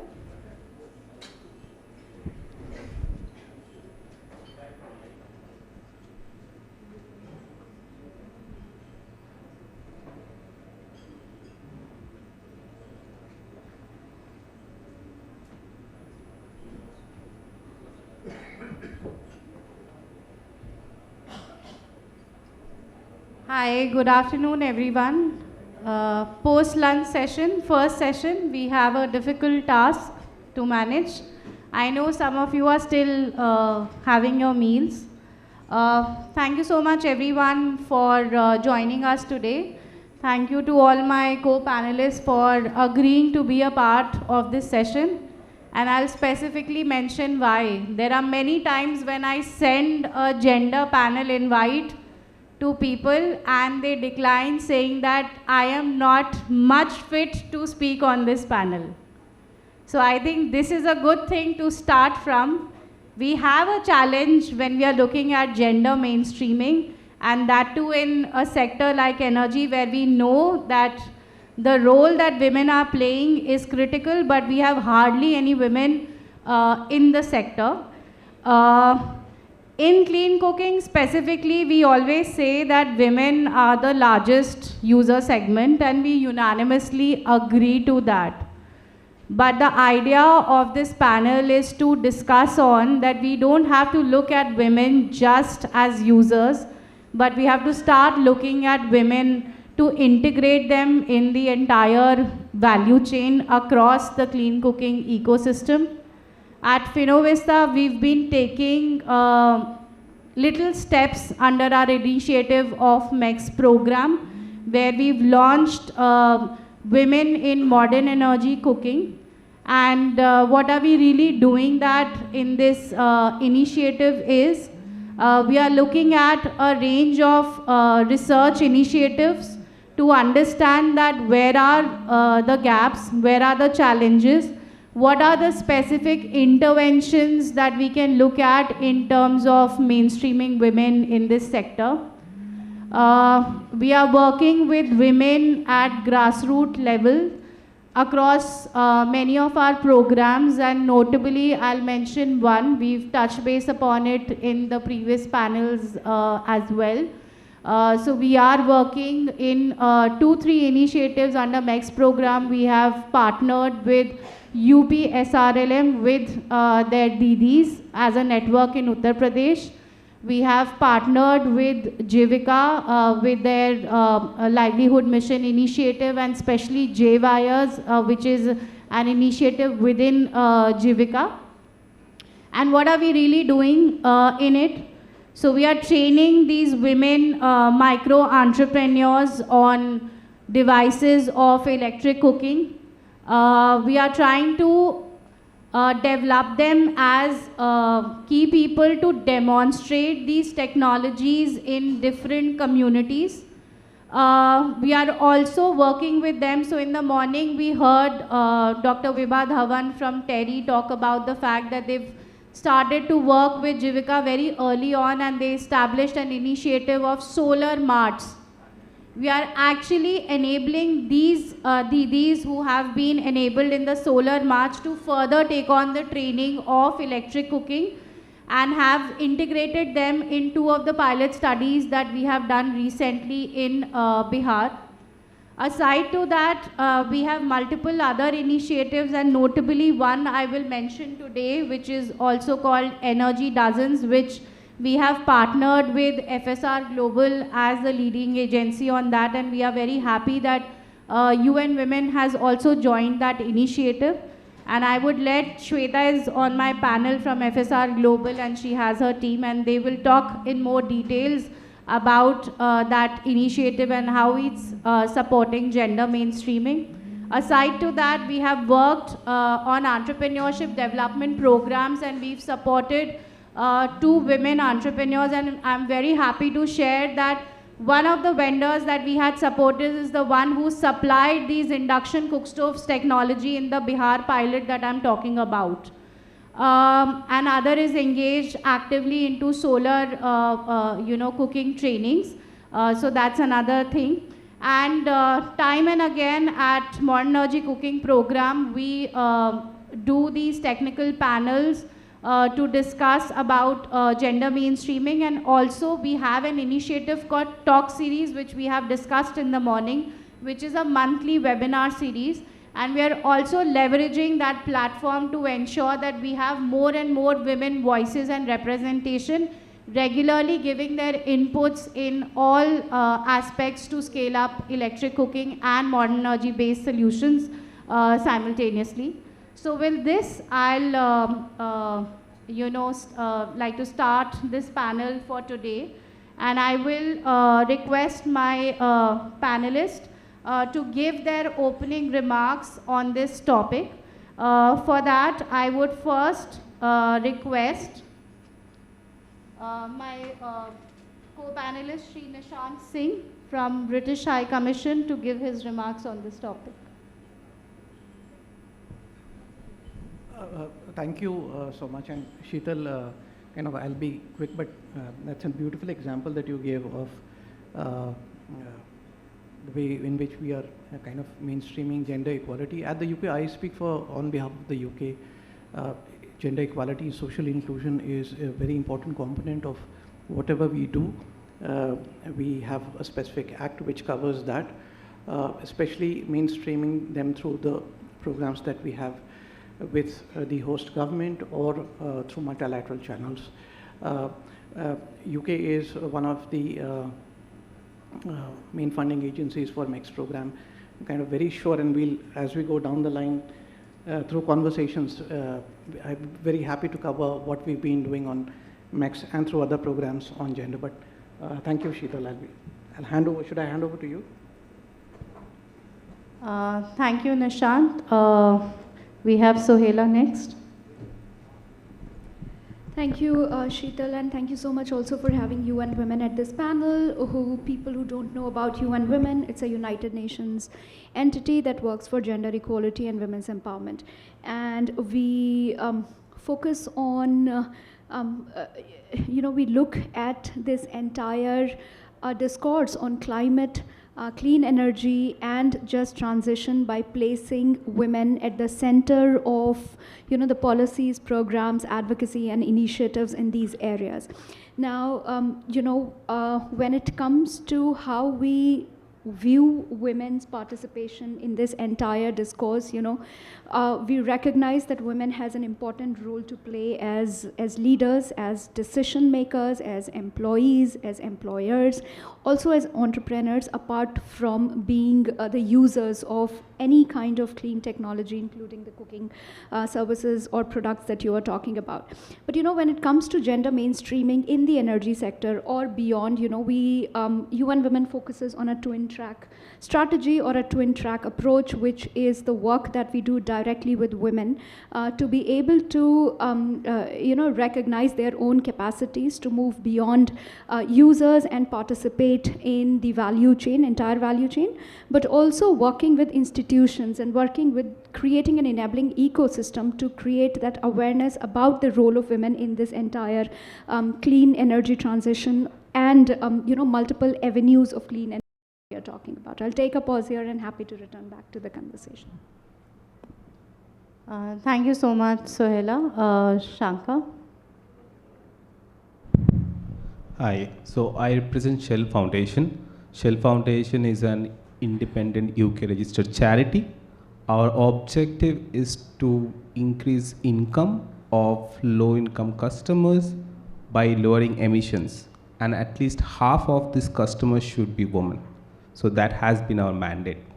Now when we talk about women, so we usually internally use a tagline at Shell Foundation: when a woman shape a solution, that drives innovation, adoption, and resilience.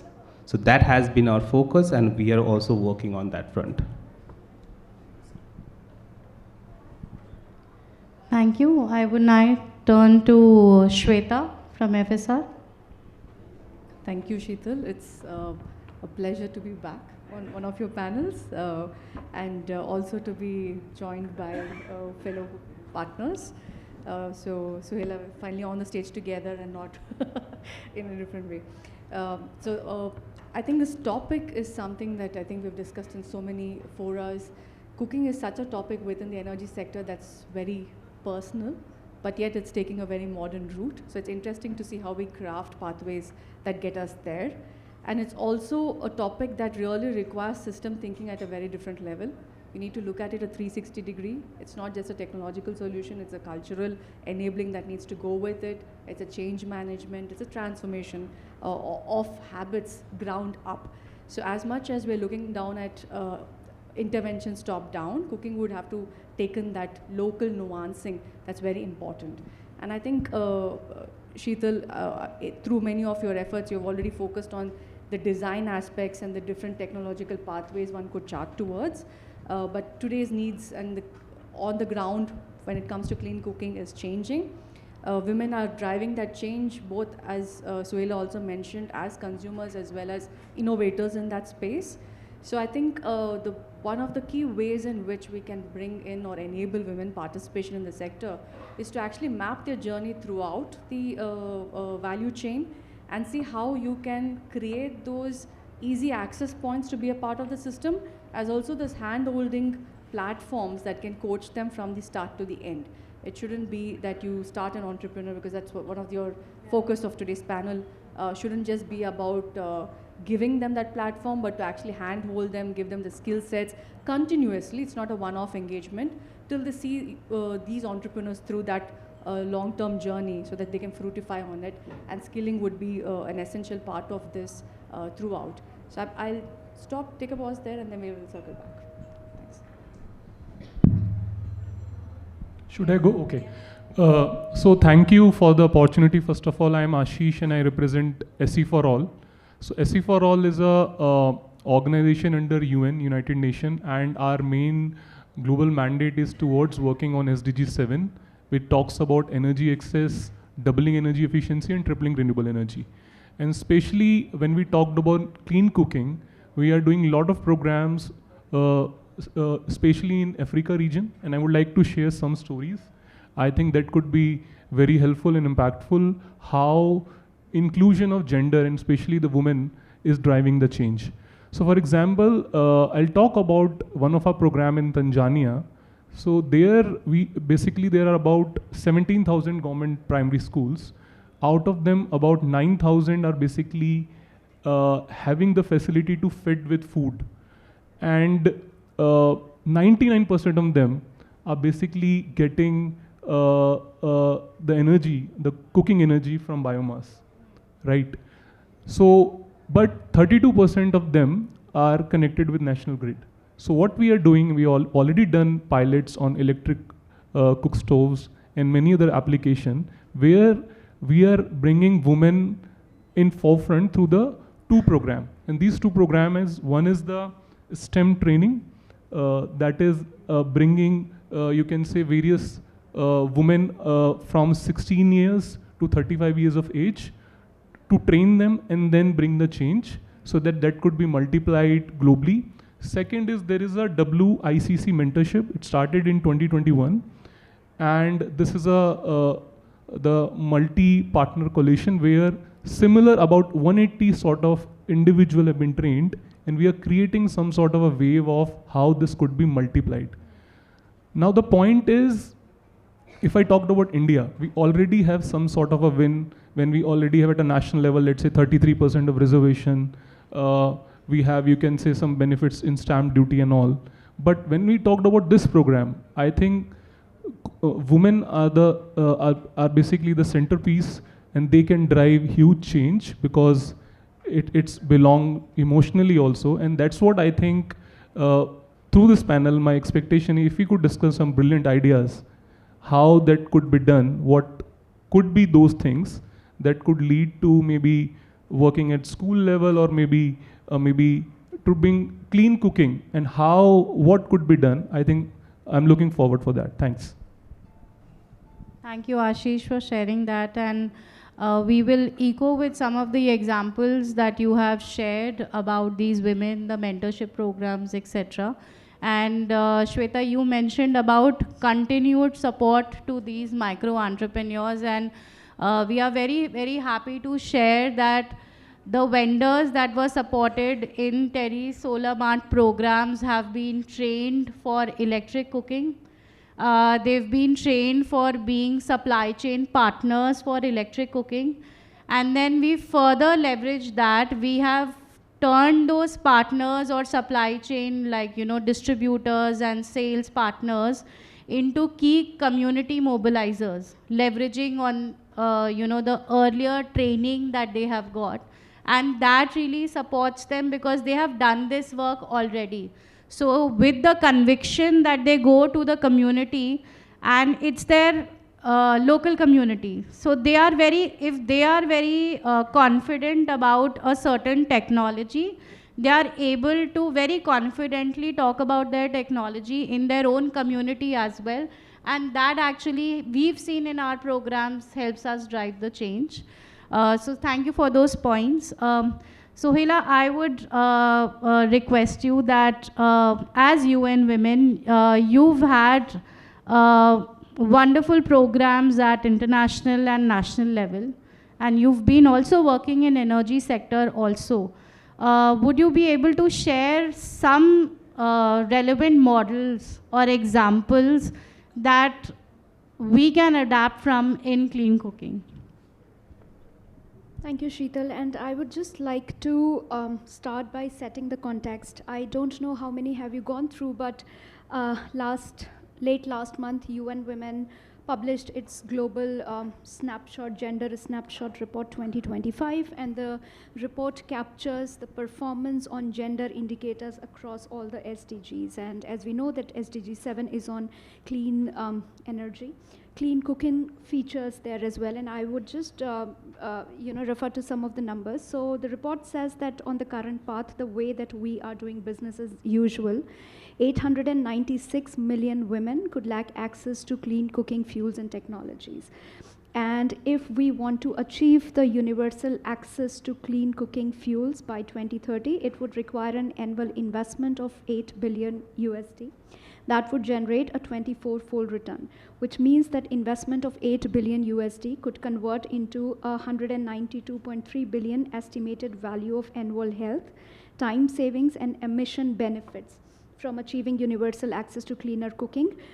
And without investment, if we don't invest this 8 million USD, there is a 800 billion USD annual cost of gender-related impacts, which would, from the lack of access to clean cooking fuels and technologies. So this is the context that we are having this conversation in. Now, you mentioned that UN Women is implementing a lot of programs on women's entrepreneurship and in clean energy, including in clean energy. We have some of the learnings from our projects.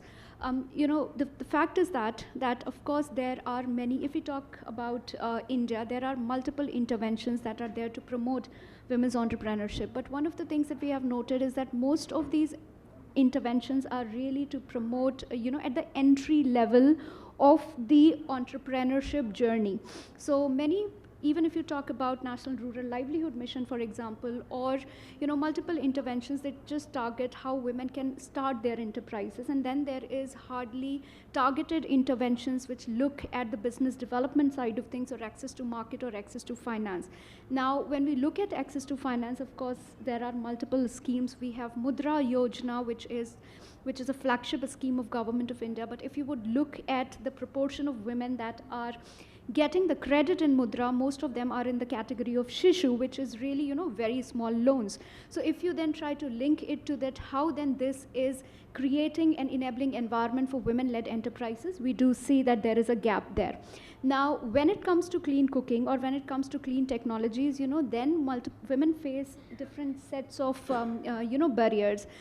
This include, their lack of access and information to technologies. And you mentioned, one of the co-panelists mentioned about the STEM, and we know that how difficult it is for women to, despite in India, which, I'm sorry, I'm running here and there, but, the fact that we have over 40% of STEM graduates, only 16 or 18% women end up in having careers in the STEM field. So, that is what the actual situation is. Now, when it comes to women's entrepreneurship, of course, their lack of awareness and lack of their, participation in such fields. Also because of the different standards that the investing organizations place and verify the women-led businesses versus men businesses, we know where the gaps are. So these are some of the challenges that become very, very critical for women entrepreneurs. And what we feel that as part of the interventions of these programs, of course there are multiple opportunities for women entrepreneurs, including in clean cooking. There is a huge public procurement facility that is available, right? However, the implementation, there are lapses in implementation. Similarly, we have huge corporate procurement opportunity with us, and we do see that the public procurement and corporate procurement could pave a way of women's participation in the supply chains, including in clean cooking. But also the need of women entrepreneurs in terms of finance. So there has to be concessional finance facilities, looking at the kind of credit women require, and not linking it to collateral, but coming up with more innovative credit history, or the credit, the trail that is required. So identify what could be the best ways of not tying, women's access to finance for collaterals, because we know that there is a historical discrimination there.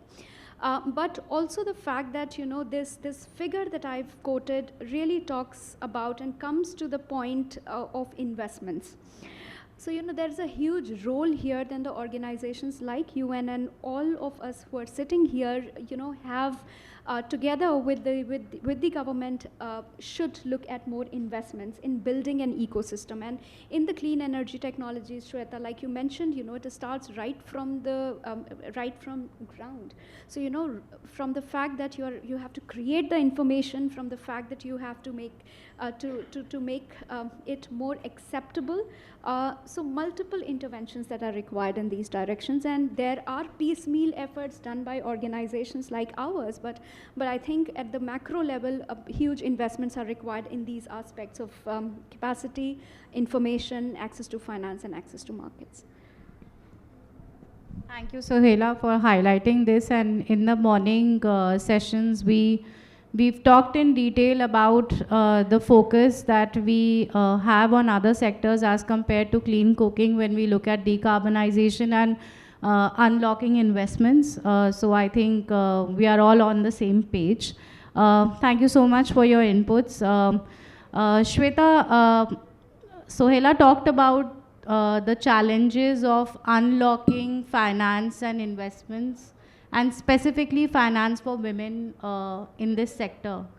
How do you see that, like from your experience or from your understanding, what do you think are the key aspects that need to be worked along to unlock this kind of finance for women, specifically in clean cooking sector?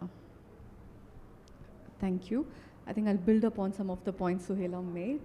I think this is again a two-prong or multi-prong approach, but let's go bottom up. I think many a times ideas are there, it's all well intended. Probably people don't know how to package those ideas to investors. That's been, I think, a consistent gap, just not for clean cooking, but entrepreneurs in general, women entrepreneurs, more so because all the time we are having this imposter syndrome constantly that we are trying to get over. And so that needs to be overcome, and that can be done, one, by training, coaching, all of those things, but also by seeing fellow women entrepreneurs and leaders to do that and say it's okay for me to be that person. So I think that referencing has to happen. It happens more easily for the other gender, but I think women, we are getting there. And top down, I think gender budgeting is something we need to start taking very seriously. We just recently closed on a report for Energy Dozen, and in that you do have them in definition, but in reality, the way it is reported or measured is still not very well defined. It could mean many things across different budgets, national budgets or state budgets in the case of India. I think a good example we can learn from is in Rwanda, touching back again to Africa, where they've taken it to heart. They have gender budgeting seriously across all ministries, because entrepreneurship, women participation, be it for clean cooking to impact, will come from multiple places, be it at the entry level, support when a woman goes through transformational changes in life, during that support, as well as to come back into the job market. So it requires different ministries to coordinate amongst themselves, which is a administrative nightmare for anyone who's doing this, but a necessary thing to sort of go across. And I think what Rwanda did well is also they have women leaders, so they understand these pain points. So it's reflecting top to bottom across, and I think that's a good inspiration to draw from, and hopefully India moving towards more women leaders also in the parliamentary space in the coming years should reflect and embody some of these things. But yes, gender budgeting, we need to define what that is. The part A, part B needs to be measurable in a more standardized way within the country, and bottom up, we need to empower in a more stronger way. Thank you, Shweta. Gender budgeting, that's actually very important, and also brings us to one more important aspect, which is, do we have the tracking of data gender-wise? So do we have gender disaggregated data which is available with us for all sorts of program planning, for all sorts of budgeting to happen, to see and to track and to measure what's the success? Nishant, I'll turn to you. At British High Commission, you're managing multiple UK-led programs, and we want to understand from you that how do you look at, like, this tracking of data from a gender perspective? And is that something that is looked at from a program planning and tracking perspective? Thanks, Sheetal. I would first of all start by saying this needs to be seen from the lens of for women to being something of with women and kind of led by women. So that should be the kind of objective. And there are two parts to your question. One is what we kind of have experienced on the policy side, what could be improved, and then flowing from that is the kind of metrics that you talked about. Yeah. On the policy, I can in this definitely I need to incorporate impact assessment. We do a number of impact assessments on environment while formulating policies, but I don't see, and I might be wrong, I stand to be corrected, the impact of on the gender in the policies that are getting formulated. So that's one that we are kind of very keenly looking at. The second is the statutory regulations which are there in the UK. For example, if I talk about, we had the gender equality duty that's kind of evolved into the Gender Public Sector Equality Act, PSED, Public Sector Equality Duty, And that's a statutory norm for all the public sector organizations to think about how gender should be mainstreamed right from the point where policies are being formulated, programs are being evaluated, implemented. So that's the second kind of the regulatory ambit of it. The third, which my colleagues have already echoed, but kind of talking about finance, and I'll talk about the UK experience, there's definitely a need to bring in more guarantees, subsidies, credit lines for women, because they are the ones which are at maximum risk. We have an Innovate UK program that's kind of, and they have their own separate verticals, but one of the verticals is women in entrepreneurship, where a substantial amount of grants are passed on by the UK government through Innovate UK. And the last one, I would say, is the capacity and technology. Women really, or I would say all social classes, it's not just about women, we are talking about social inclusion of all sorts, and need to be they are the users, right? So once the products are being developed, it's largely being developed by men. So, they need to be hands-on because they are the ones who are using it. Until and unless you factor that kind of usage into the product design, the adoption becomes difficult. So these are the four kind of main areas, interventions. But in terms of metrics that you talked about, I would say that kind of very keen to move away from counting how many electric kind of equipments are being disbursed or how many connections are being established. That kind of metrics does not serve the purpose. I think there are 4 or 5 things in terms of metrics. One is definitely how the women are factoring in the agency. For example, you are doing the MECS program, right? So if you are you are having your MECS equipment, does it fall into the decision-making, recalling ability of the consumer when they're making the purchase, right? So what I'm trying to, in simple terms, what I'm saying is once you go to buy a product, does your product fit in, does it occupy the space in the mind of the consumer? So that is one metrics. The second is obviously the time saved. Third is health. And these 3 metrics can very well be captured in terms of the National Health Family Survey, NSFH, which the Ministry of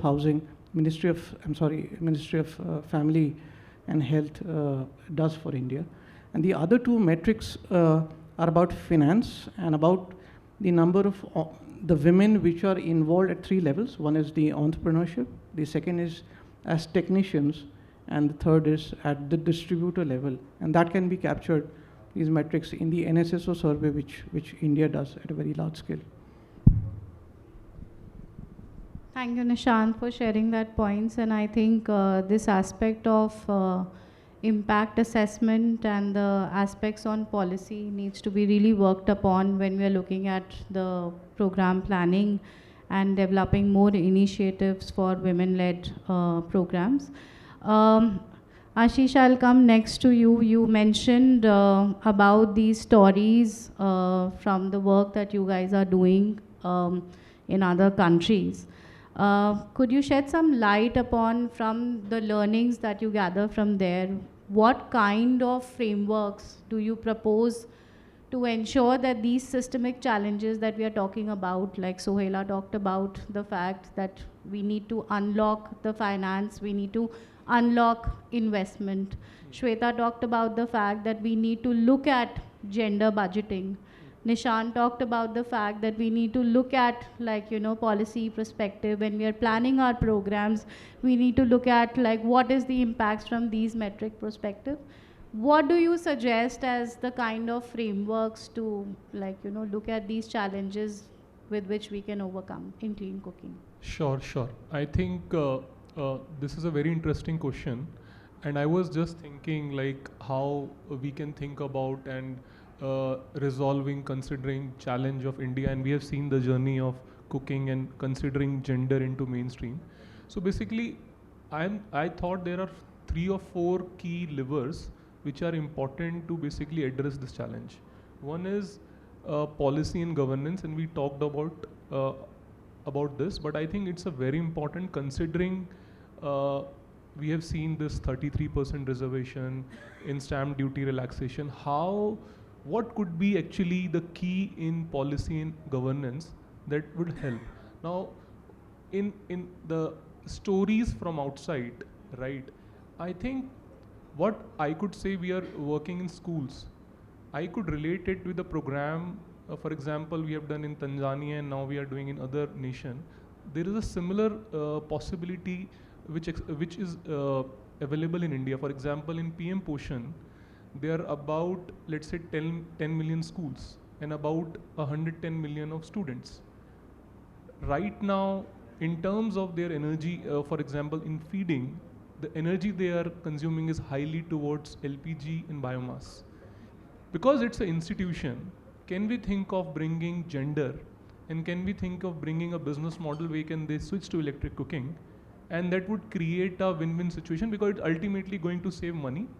It will help women come into forefront, and we could frame the program around it. Now, how it could be done is, we have to touch upon policy and governance. We can think of some sort of a let's say, a program around wherein governance, women could be in the mainstream, the gender mainstreaming should be the part.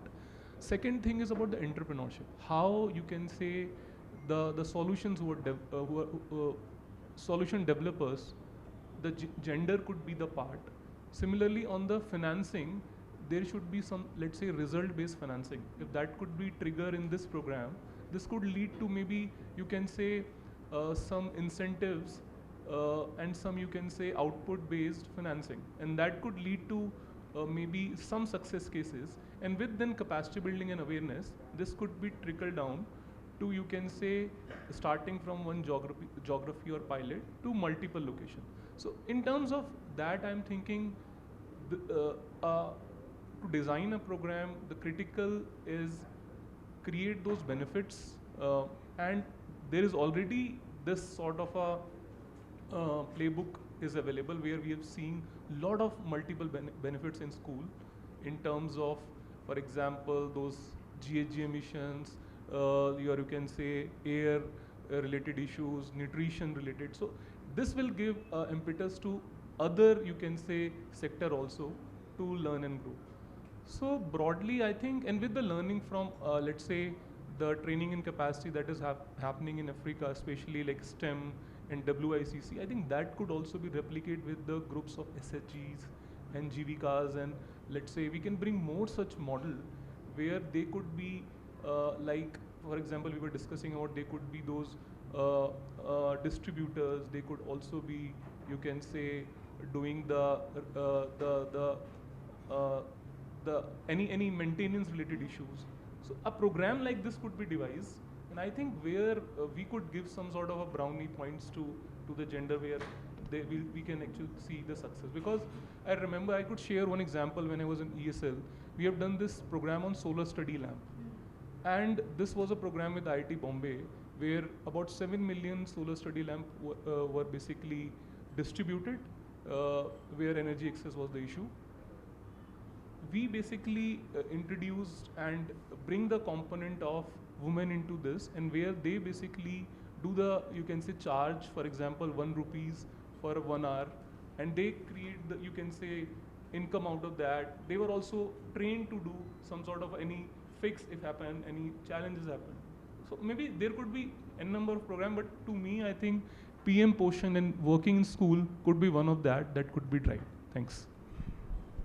Thanks, Ashish. And I think we have a lot of stakeholders over here in this room who are working very successfully with Anganwadis and percolating the newer technologies. And we see the benefits because we have children on one hand and we have their parents, mothers on other hand. So that actually helps them a lot in terms of learning about that technology very early on and understanding the benefits. And definitely this aspect of engaging women as supply chain partners and device repair and maintenance is a big aspect. And I remember, Shweta, we had this discussion last time on one of the roundtables that often we call urban clap people to repair stuff at our home. Now imagine if we have women repair these devices, it will be so comfortable to call them at any point of time. Probably the woman of the house won't be very comfortable to get a man to repair that device if it's an odd hour.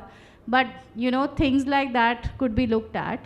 And Ashish, thanks for bringing in the program planning aspects, and which makes me turn to you, Shankha, that you mentioned that at the heart of what you do at Shell Foundation, you ensure that women users have great representation. But how do you integrate women more closely in the entire program planning, not just as the beneficiaries? Yeah, so first of all, we realize that woman has to be the co-designer. They cannot be the only the end user. So most of our programs is where the woman is the co-designer. We have realized the product becomes better and the adoption becomes better. So that is what has been one of our learning. So most of our programs you will see woman has been the forefront. I have been to enough panels, enough meetings in other areas where I have seen people are designing something as an end user might be the woman, but in that room there is no woman. Okay, so we have to bring the woman to the table. That's one. Second, I think Suhela and Sweta has already mentioned, right? We have to recognize women in the clean cooking as market enablers, innovators, and entrepreneurs. They're not just the end user. Okay, so that's the second. Third, I think we have talked about access to finance a lot. I can share some of our learnings. What we realize, we are doing a research program with Finovista, MECS, and EESL, right, for street vendors. What we realize that they need a holistic solution. They just don't need a solution. They also need a finance. They also need access to government subsidies, right? Can we create a platform where we can bring all the solutions together? And for that particular street vendor, it's a one solution of solving multiple problem statements. That's one. Second, I think Ashish mentioned that we are already piloting some of the gender result-based financing, and I'll be happy, we're still in pilot. I think by next month or December, we'll have the result. We'll be happy to share that. So fourth, I think we have to create that network. So from our project itself, we have also realized the importance of demo champions or champions on helping them adoption in that particular network. So all these critical 4 parts are always in our design, and I think if anyone wants to add something, happy to listen. But this is the 4 critical part in our design. Thank you, Shankha, for highlighting that. And yes, in the work that we are doing with vendors, we've ensured that there is women representation across the supply chain of this entire program that we are doing. With this, I think we are coming close to the session. So do we have time for 1 or 2 questions? Does anybody have any questions? Otherwise, I'll turn to my panelists for one final remark. Okay, good for us. Sohaila, one final remark.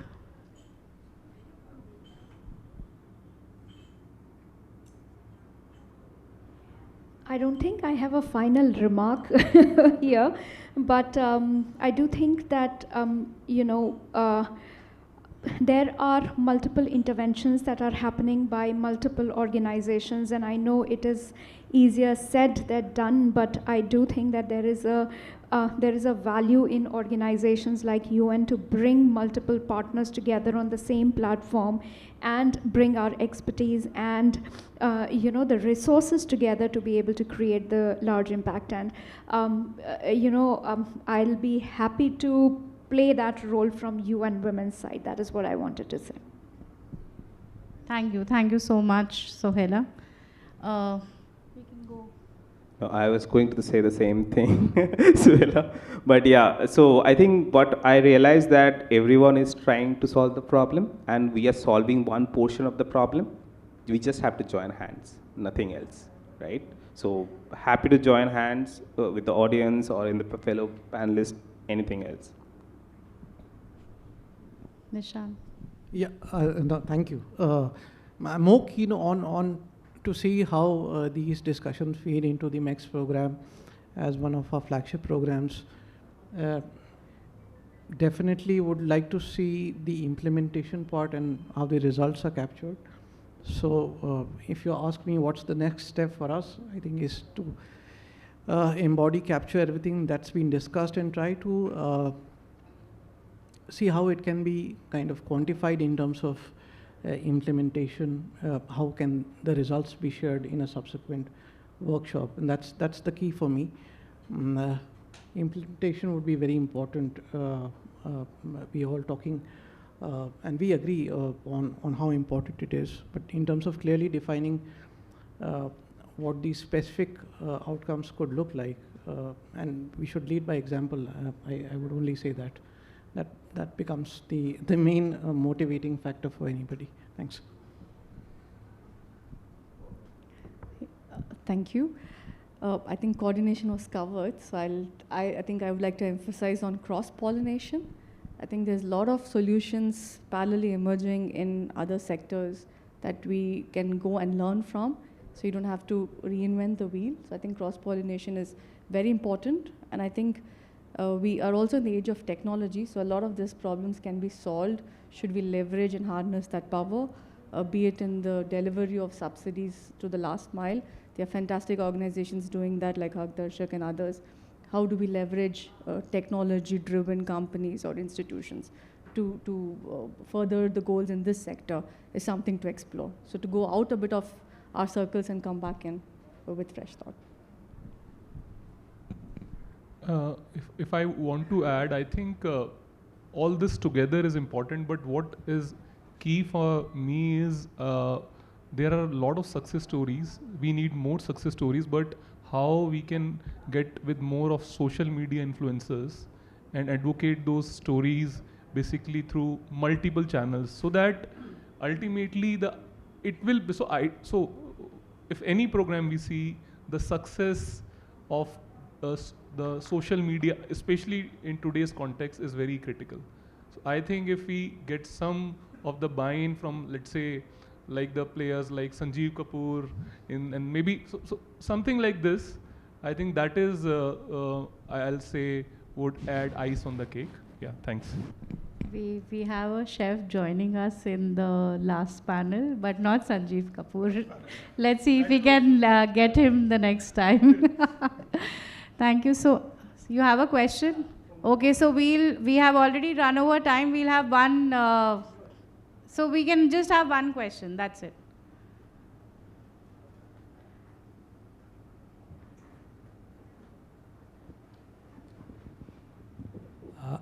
Actually, Sita, it's a request from you only, because most of the projects that we have heard are for urban people, and we are working very closely with rural women, but it's very difficult to convince them to all the, we have so many scalable program also.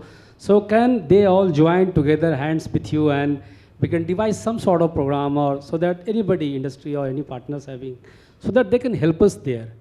Because most of the companies that we are working, we are in other side.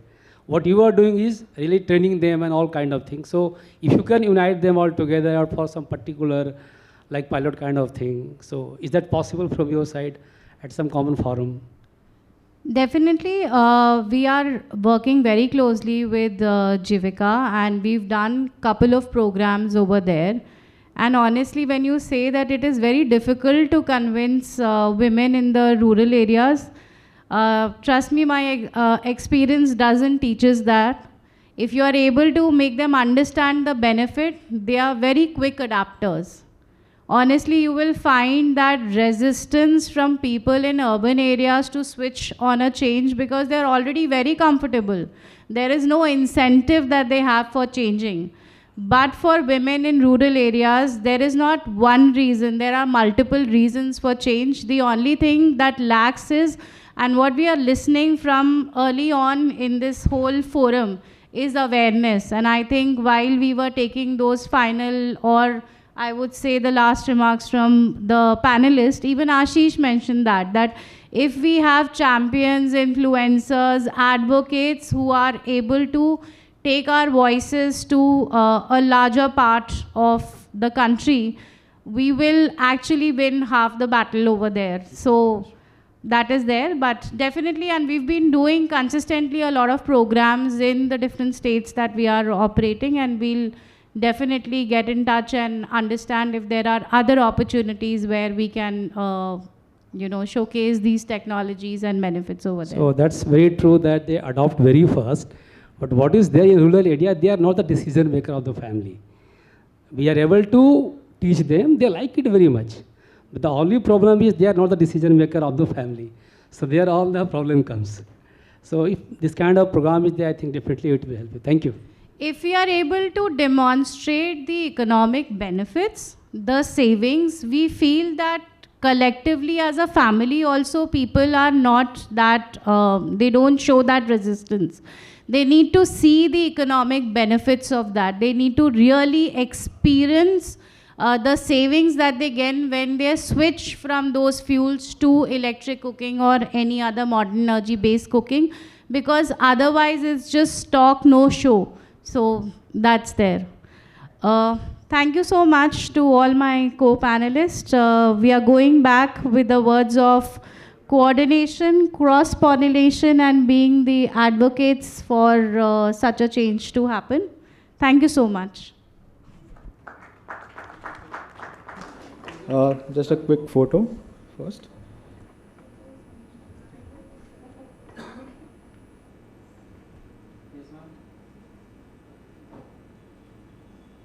To please stay back on the stage.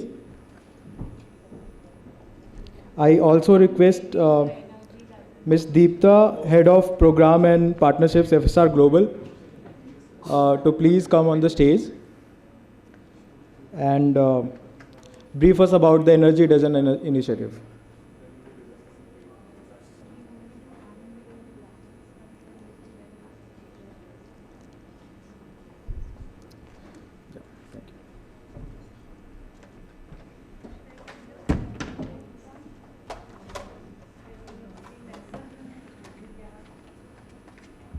Hi, good afternoon everyone. My name is Deepta. I represent FSR Global. I'm here to talk about a very unique initiative that we are running at FSR Global, and it's running its second edition. Women represent only 11% of the workforce in the renewable energy industry. That's especially in India, and that's well below average of 32%, which is the global average.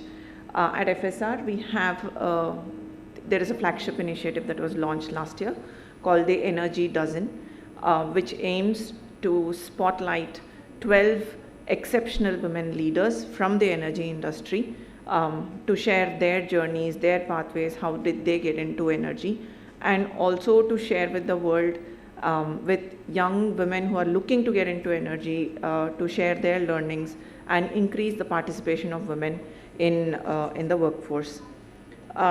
These 12 women, which Sheetal was part of, and I also was a part of that journey last year, we had a lot of excellent conversations and collaborations, and at the end of the collaboration, there is a report that's going to be launched called the Women in Energy, which shows what are the kind of policies that are available, what are the kind of aids that are available for women at an entrepreneur level and at a job level to come into the workforce.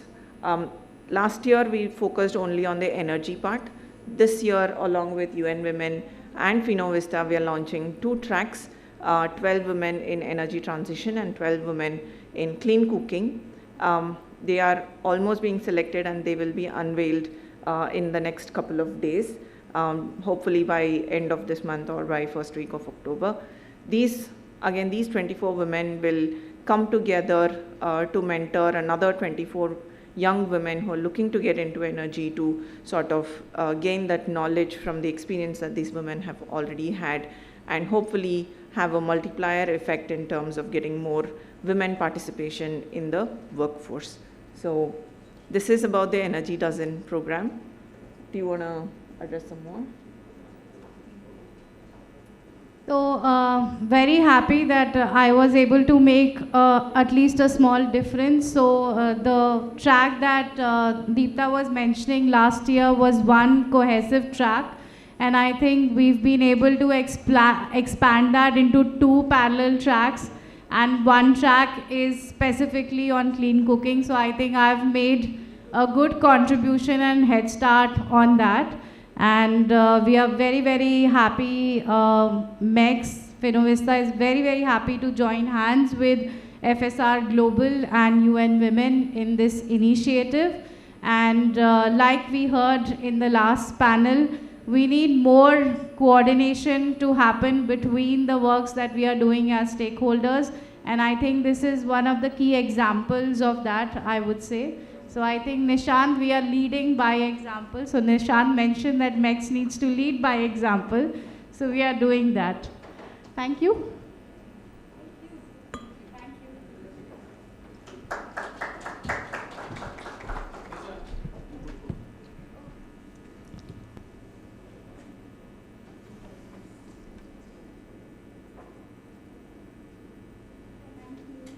Universal clean cooking access by 2030. Yet the sector remains underfunded in India and globally. This session will examine how innovative tools like carbon credits, blended finance, microfinance, CSR and domestic development finance can bridge gaps and de-risk investments. Panelists will discuss strategies to support low-income households through affordable financial products, empower entrepreneurs with better access to capital, and strengthen supply chains for clean cooking technologies. Highlighting lessons from large-scale initiatives, the discussion will chart collaborative market-driven pathways to scale inclusive and sustainable clean cooking solutions. I call the session chair Shri Vimal Kumar, MECS Programme India Lead and co-founder Finovista. Shri Satyaprakash Chaubey, Director Demand, Jobs and Livelihoods, Global Energy Alliance for People and Planet, GIAP. Shri Gaurav Chakravarti, Chief Growth and Marketing Officer, Microenergy Credits. Shri Digvijay Sandhu, Senior Market Engagement Manager, Digital Utilities, GSMA. Shri Atul Mittal, Director Asia, Systema Bio. And Shri Jitesh Kumar, Project Leader, GIZ India. To please come on stage and lead a discussion on the financing to clean cooking.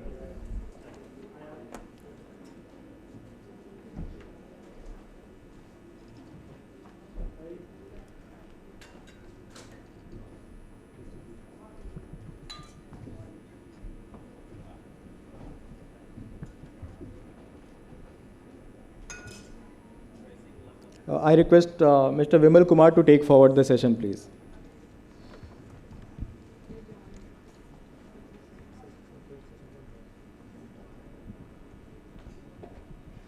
Yeah, thank you, Satyam. So this is the most important session. We always feel that finance is a core of everything. When we talk about technology, we have heard since morning, technology is challenging, affordability is challenging, the cost, CAPEX is challenging, OPEX is challenging and all. So I think today our co-panelist is going to have some answer, if not all. And in the some answers, we try to understand how it is going to happen. So let's say, if we talk about Indian scenario, we have a 35 crore household which is using LPG and the PNG connections. If we have to move forward and if we are going to adapt electric cooking or any clean cooking, what will be going to be the future? Which technology is going to take the central role? Is the mature technology, or it's the upcoming technology, or technology still have some role, some inefficiency in the system and all, and especially in terms of mobilizing finances. So as we may aware that some of the speakers has already highlighted that, and in the policy brief session also, in India or globally, the cost of transitioning clean cooking in a greener cooking require $8 billion. And that is the opportunity and the big challenge. Why I am saying the big challenge? 8 billion is nothing in global parlance, or somebody, some bigger player to come in the play. And if we go to the impact level and all, we are talking about half a population of the globe. These people all may have some access, 2.4 billion people have the access, but they are not able to cook with the cleaner sources. The quality of energy which they are getting in, especially in form of electricity, is not that much good and all. So we will be trying to understand how we can able to finance. I always give example that this is the finance need. Do we have idea how much carbon is generated from the cooking sector? It's almost 3%. So 3% global carbon, just $8 billion investment. Is the $8 billion, who is going to fund this? Is the CSR fund is going to provide it, the carbon is going to finance, or it's a banker is going to finance, or it's purely going to be the grant or subsidy format? So this is the one area which we'll be looking from the co-panelists. Second point, I think I ask this question every time. So how many of you have food in last 2 hours? So everybody has the food. And yeah, let me finish, then I'll have a question session. I'll answer that. And then we talk about that second highest carbon emitter. Any guess who is the second or third carbon emitter? It's the aviation and shipping industry. If we go to the greening the aviation industry, we require to have about $184 billion. So, and how many people can fly? In Indian condition, I see that even 20% people can fly. It's a good number. Shipping sector emit about 2.5% and all, and it require about $100 billion annually. So this is the number we are talking about. That's why we say that 8 billion is the opportunity and challenge also. This is not going to be become a very big industry. So important aspects is to how to still finance this. We had a policy brief also. I think we are going to come up with a decarbonizing policy very shortly. We are going to share with the government also. So with this, now I am going to my next panelist with the Satya ji. Especially when we talk about green energy, especially the solar, which we are promoting and promoting job, how the while doing this promotion, how the funding is going to come? Is the solar is always going to be the subsidy driven, or the affordability energy always going to be the subsidy model, or we can have some business case scenario? Thanks, Bimal. Hi everyone, I am Satya Chaubey. Good afternoon very much. And before I think answering Bimal's question, I think it's very much related that where and how we are strategizing our financing. And just to answer that, can we just ask and try to make it a lot more interactive? How many of you have got induction cook stove at home? Somewhere around 15%? Okay. And how many are actually using it for all the 3 meals at home? So that actually talks about the financial strategy. And we at GF basically talks of any program execution in the 4 different stages. It starts with conceptualization of the program, and then looking for the demonstration, then validation, and then scaling up. So since morning, I was actually looking at Nick's presentation. It was saying that we have got 17% penetration of coke stoves, e-coke stoves in India, and which is quite significant, almost like 1/6 of the total population, or 1/6 of whatever the surveys they have done has got the e-coke stove at their home. It means that there is a huge challenge in terms of the behavior, the cooking behavior itself.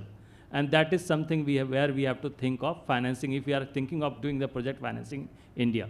So in GAP, we, being a global organization, we have got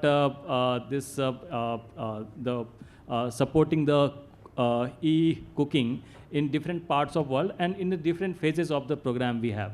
In Africa, we are still in the very much in the conceptualization stage or maybe the demonstration stage, where we are actually pumping a lot of money to support the supply chain, support the accessibility, support the affordability of the coke stove, so that we can learn that how the people are using it, what behavior they are actually encountering once they will have this kind of cooking as a medium. Second, in India, we are still exploring that. We are looking for the data. We are trying to still, I had a very long chat with Bimal, just trying to understand the business economics of it, and that too, not only for the supply side player, but also for the user. That if somebody is switching from the biomass-based cooking to LPG, or maybe from the LPG to e-cook stove, what is the basic economics actually he is going to incur, or he can observe in terms of the costing, in terms of the time saving and all, and that will help us that how much money we should be pumping into it. Third, I can also say that we have to also look at the medium through which we are actually thinking of making this program at a scale-up level in India. So as of now, we are working very closely with NRLM. We have got a program institutionalized with UPSRLM named as DEVI. We are calling it Decentralized Energy for Women Economic Empowerment, where we are supporting them with the DRE solutions for almost like more than 10,000 women initially. It will be going to scale up to almost like 100,000 women, and after that to 500,000 women by 2028.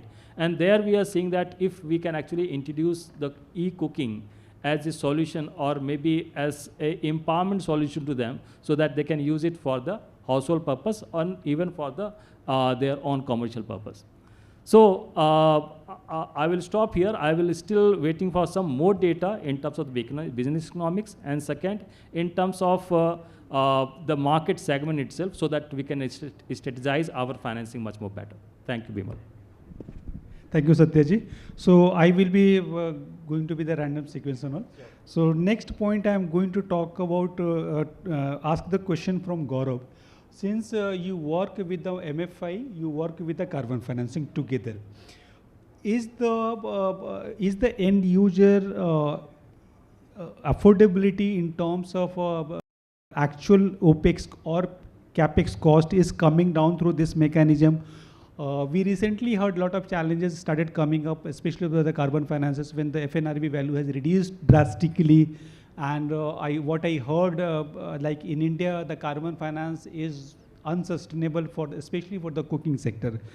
I wanted to understand from the both angle, how the marriage between the carbon finance and the MFI, and ultimately lending to the user and user is getting the subsidized product.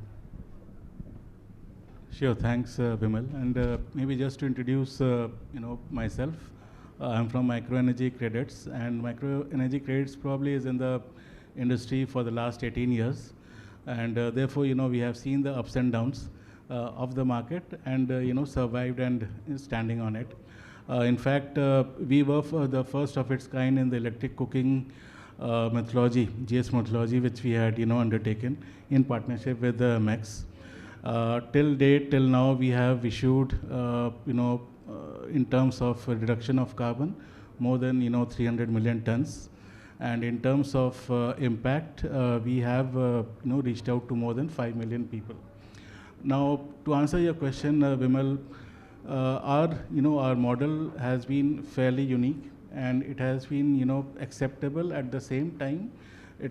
we would say that it is extremely positive and successful. Why? Because we have been working on 4 key aspects of it. And these are 4 A's, basically. One is the awareness about it. The second is in terms of appropriateness of the product itself. The third is in terms of availability. And the fourth is in terms of access. When we are working with, MFIs, we are very close to, checking all these marks. And that is where the client centricity come into the picture. Our program design, has always kept the client in the middle of our design, and therefore, the key to her in terms of the MFI client is, number one, the product itself. A lot of very poor designs which we have seen is, we have given up, say, electric induction. It requires a power, but the main junction is at the front of the house, but the kitchen is on the back side. So just innovative design is needed where you need to have the MCB right at her kitchen so that the ease of usage increases. So similarly, it is the awareness about the device itself, how to use it. Third is the supply chain in terms of how it works. If there is a mechanical error, how do we rectify it? And fourth, of course, in terms of awareness of the usage. When we are able to undertake all these activities with very active contribution and participation from the MFIs, what we see is the cost reduction happening in 3 parts. First is, of course, in terms of the uptake which happens, and therefore that helps in reduction in cost of that household, which the MFIs absolutely love it because for them it is then becoming a bankable household. Secondly, it is coming in terms of the kind of a carbon, say, subsidy, I can say, or carbon market approach, where the cost of the device can be further lowered through the incentive scheme which we are able to provide. And the third, I think, is most important part, which is the after-sales service. When we are able to contribute on all these 3 different aspects of a women in the household, having that human-centric approach, we are able to work on the finances. But yes, things right now in India is fairly challenged. Of course, because of the FNRB values, which basically says, or which basically according to our estimates, for us it would be Kerala, Goa, and some other states which become viable for us to work. But yes, this is an active space which I think now requires a lot many other kind of finances which are of course there, through which we can create very innovative business models.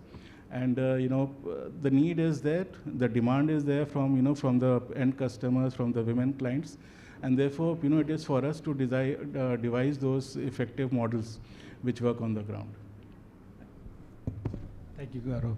So now I'm moving to Jitesh.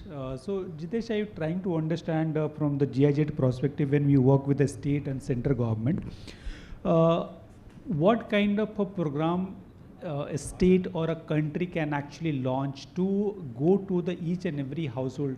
In the inaugural session, we heard that we have to go to the each and every household penetration of clean cooking. So what kind of an instrument, what kind of program government should actually develop, reach to the masses?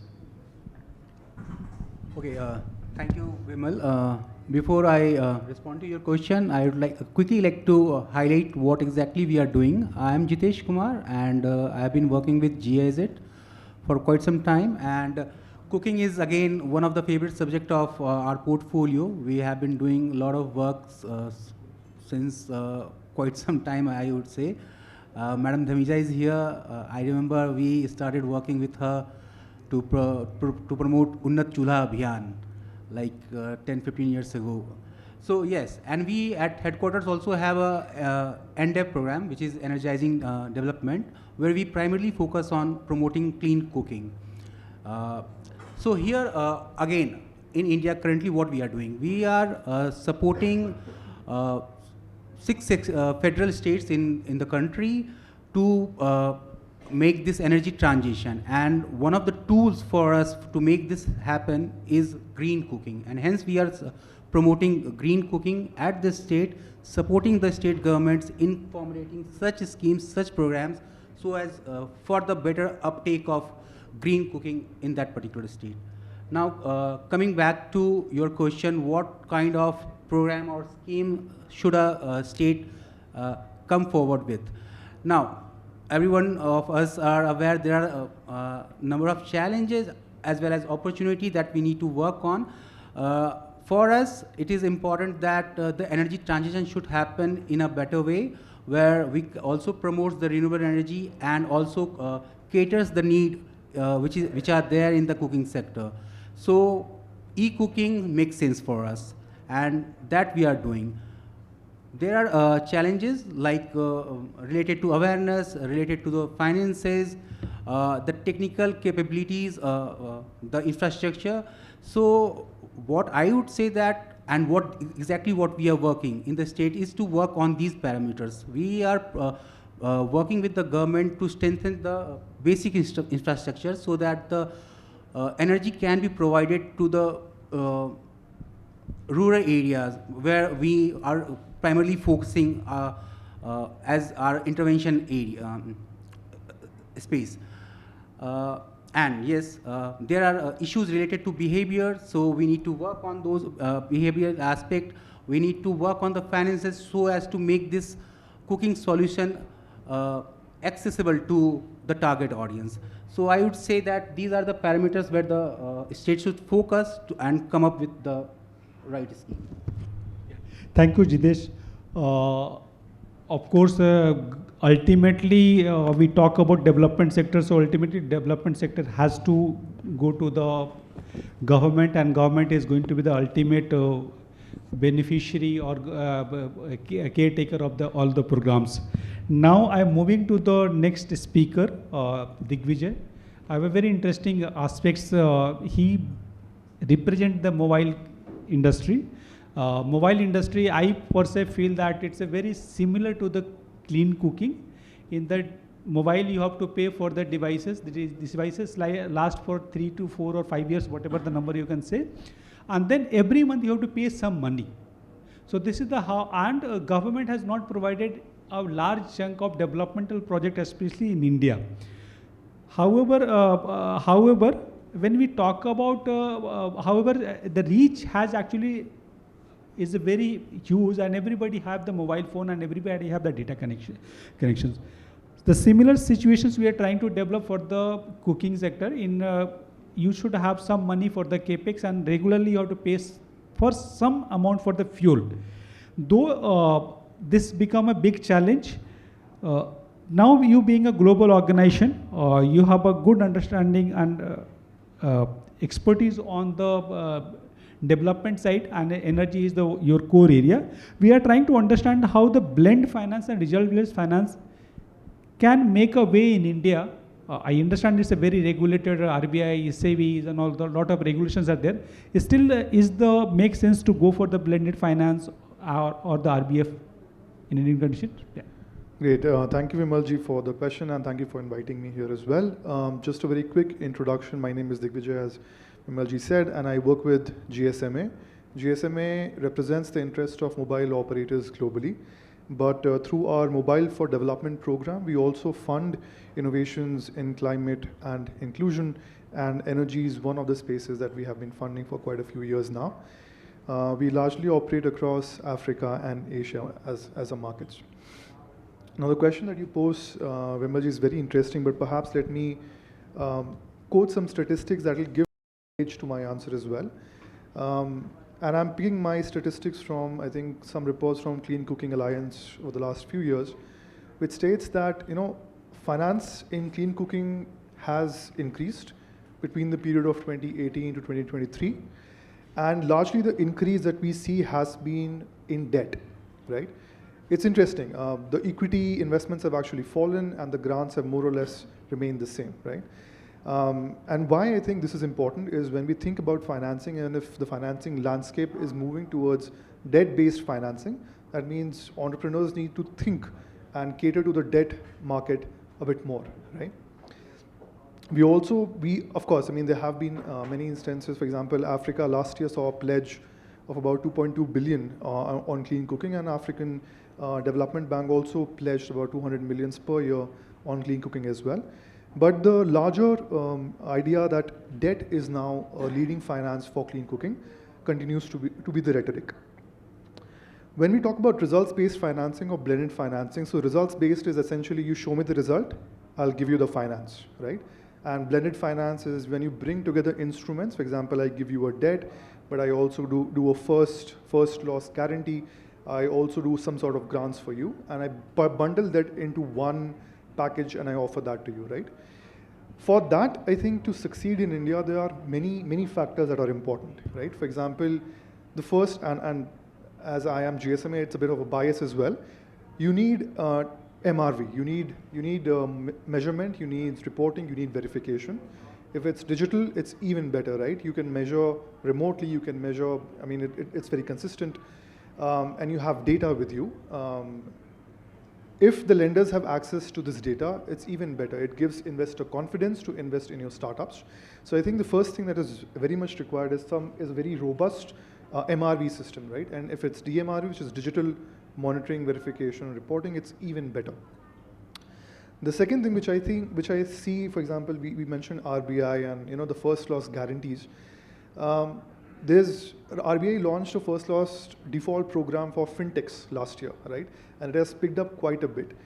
We need such pooling of first loss for clean cooking as well. If I'm doing a blended finance facility and I'm offering you concessional loans, but nobody is ready to bear the first loss, the blended finance itself sort of drops out, right? One of the good examples of blended finance was the ADB Greenaway sort of package, which was debt, it was first loss, it was also grants included, right? So what is required is that we need Indian institutions to pick up on this first loss. We need more facilities. No one institution can support the first loss, so we need a pooling of first loss together, right? The third thing which I think would be really relevant is offtake. So carbon has been leading a lot when it comes to clean cooking financing, and we see that innovations that have carbon revenues inbuilt into the cash flows are doing better than innovations who do not have carbon into their revenue streams. And so carbon offtake agreements with larger players, even before you sort of start selling your carbon in the market, is essential, because carbon market, as all of you would know, is quite volatile. So having an offtake agreement before you start your project, I think, is one of the essential factors required as well. And so I think when we talk about all of this capacity building, not just at an entrepreneur level, at a consumer level, at an investor level, is important. So we need to build that sort of capacity across our ecosystem, right? It can be, when we talk about MRVs, we talk about telemetry of finding that data from these devices. So do the entrepreneurs, are they aware of telemetry statistics? Do they have the kits to incorporate telemetry into the devices at all? So that sort of capacity building probably would nurture a lot for entrepreneurs in the market as well. But I'll take a pause here and I'll hand it back to you. Thank you. Vijay. So now moving to the next speaker, Mr. Atul. So Mr. Atul represents the Systema Bio. Systema Bio has actually, whatever we are talking, they have implemented reality on the ground. They are working with the state government partnership. They have clubbed a lot of innovation into that. I am leaving it to him. But we are trying to understand that how such a costly device, around 30,000-35,000 device, coming around 7,000 if I'm not wrong. I want to hear from you exact this number. But how this actually able to achieve, and how the user is feeling, is the 7,000 is still a good number for them, how you're recovering, and what is your future plan? Is it going to be scalable at the country level, or even different part of the world? Thank you. My name is Atul and I am representing Systema Bio. We manufacture and install small and medium biogas plants all across the world. See, the challenge of biogas was always financing and who would put up the initial investment. And this initial investment can run from $400 to $500, and which a normal farmer is unable to make a decision. I won't say he cannot afford, but he has many other important things to do. Look, we are speaking about a dairy farmer here. We call our biogas as modern cooking because it has many features. The dairy farmer every day has not only challenge of maintaining the cows, but he has a challenge to maintain the waste of the cows. So whether he does anything or not, the waste comes daily. So biogas makes a lot of sense because it's managing its waste, cow's waste, and it's also giving him clean cooking, and it's also giving him fertilizer. So there is a very clear case why there are 80 million farmers, dairy farmers in India. 80 million dairy farmers out of total, I would say about 140 million farmers. Like more than 50% of farmers need a case for a biogas because they have a waste which is coming every day morning. So biogas makes a lot of sense. Now comes to the fact of financing. As I told you, a typical income of a small farmer who is having 3 to 4 cows would not be more than 25,000 rupees a month. Now for a farmer having an income of 25,000, he would not be very willing to give a 3,000-4,000 as EMI for a biogas because it's a significant amount of money. So he needs support, and the support can only come from external financing. So when we charted out the entire structure, we could see there are possible 3 sources of financing for a biogas plant for a farmer.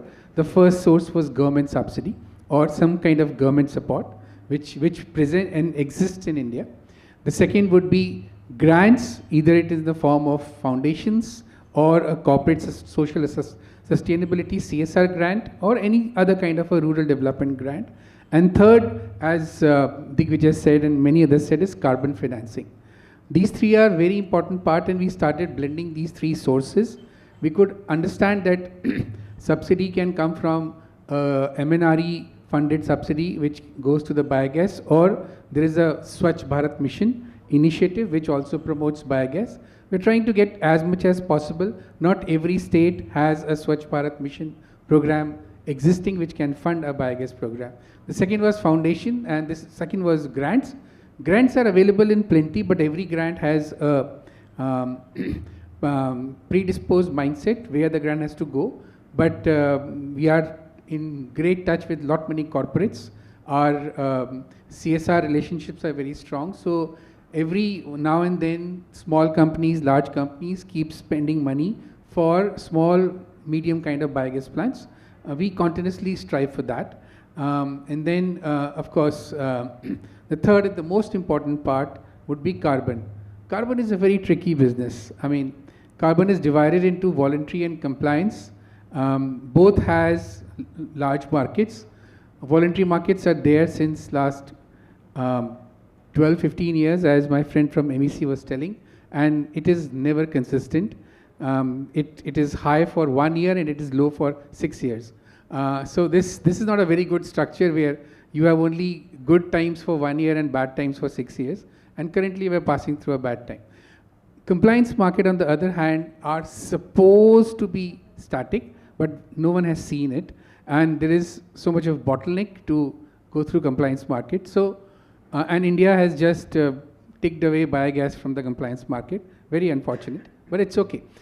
So what is left for us is voluntary market in India, but what is left for us is compliance market in other Asian countries, other African countries. We are striving very hard.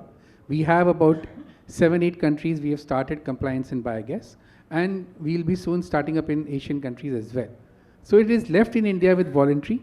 We are continuously trying to get more and more global contacts so that we can get the voluntary market deal. As I said, if we get a agreement signed for next 10 years, it becomes easy to roll out programs.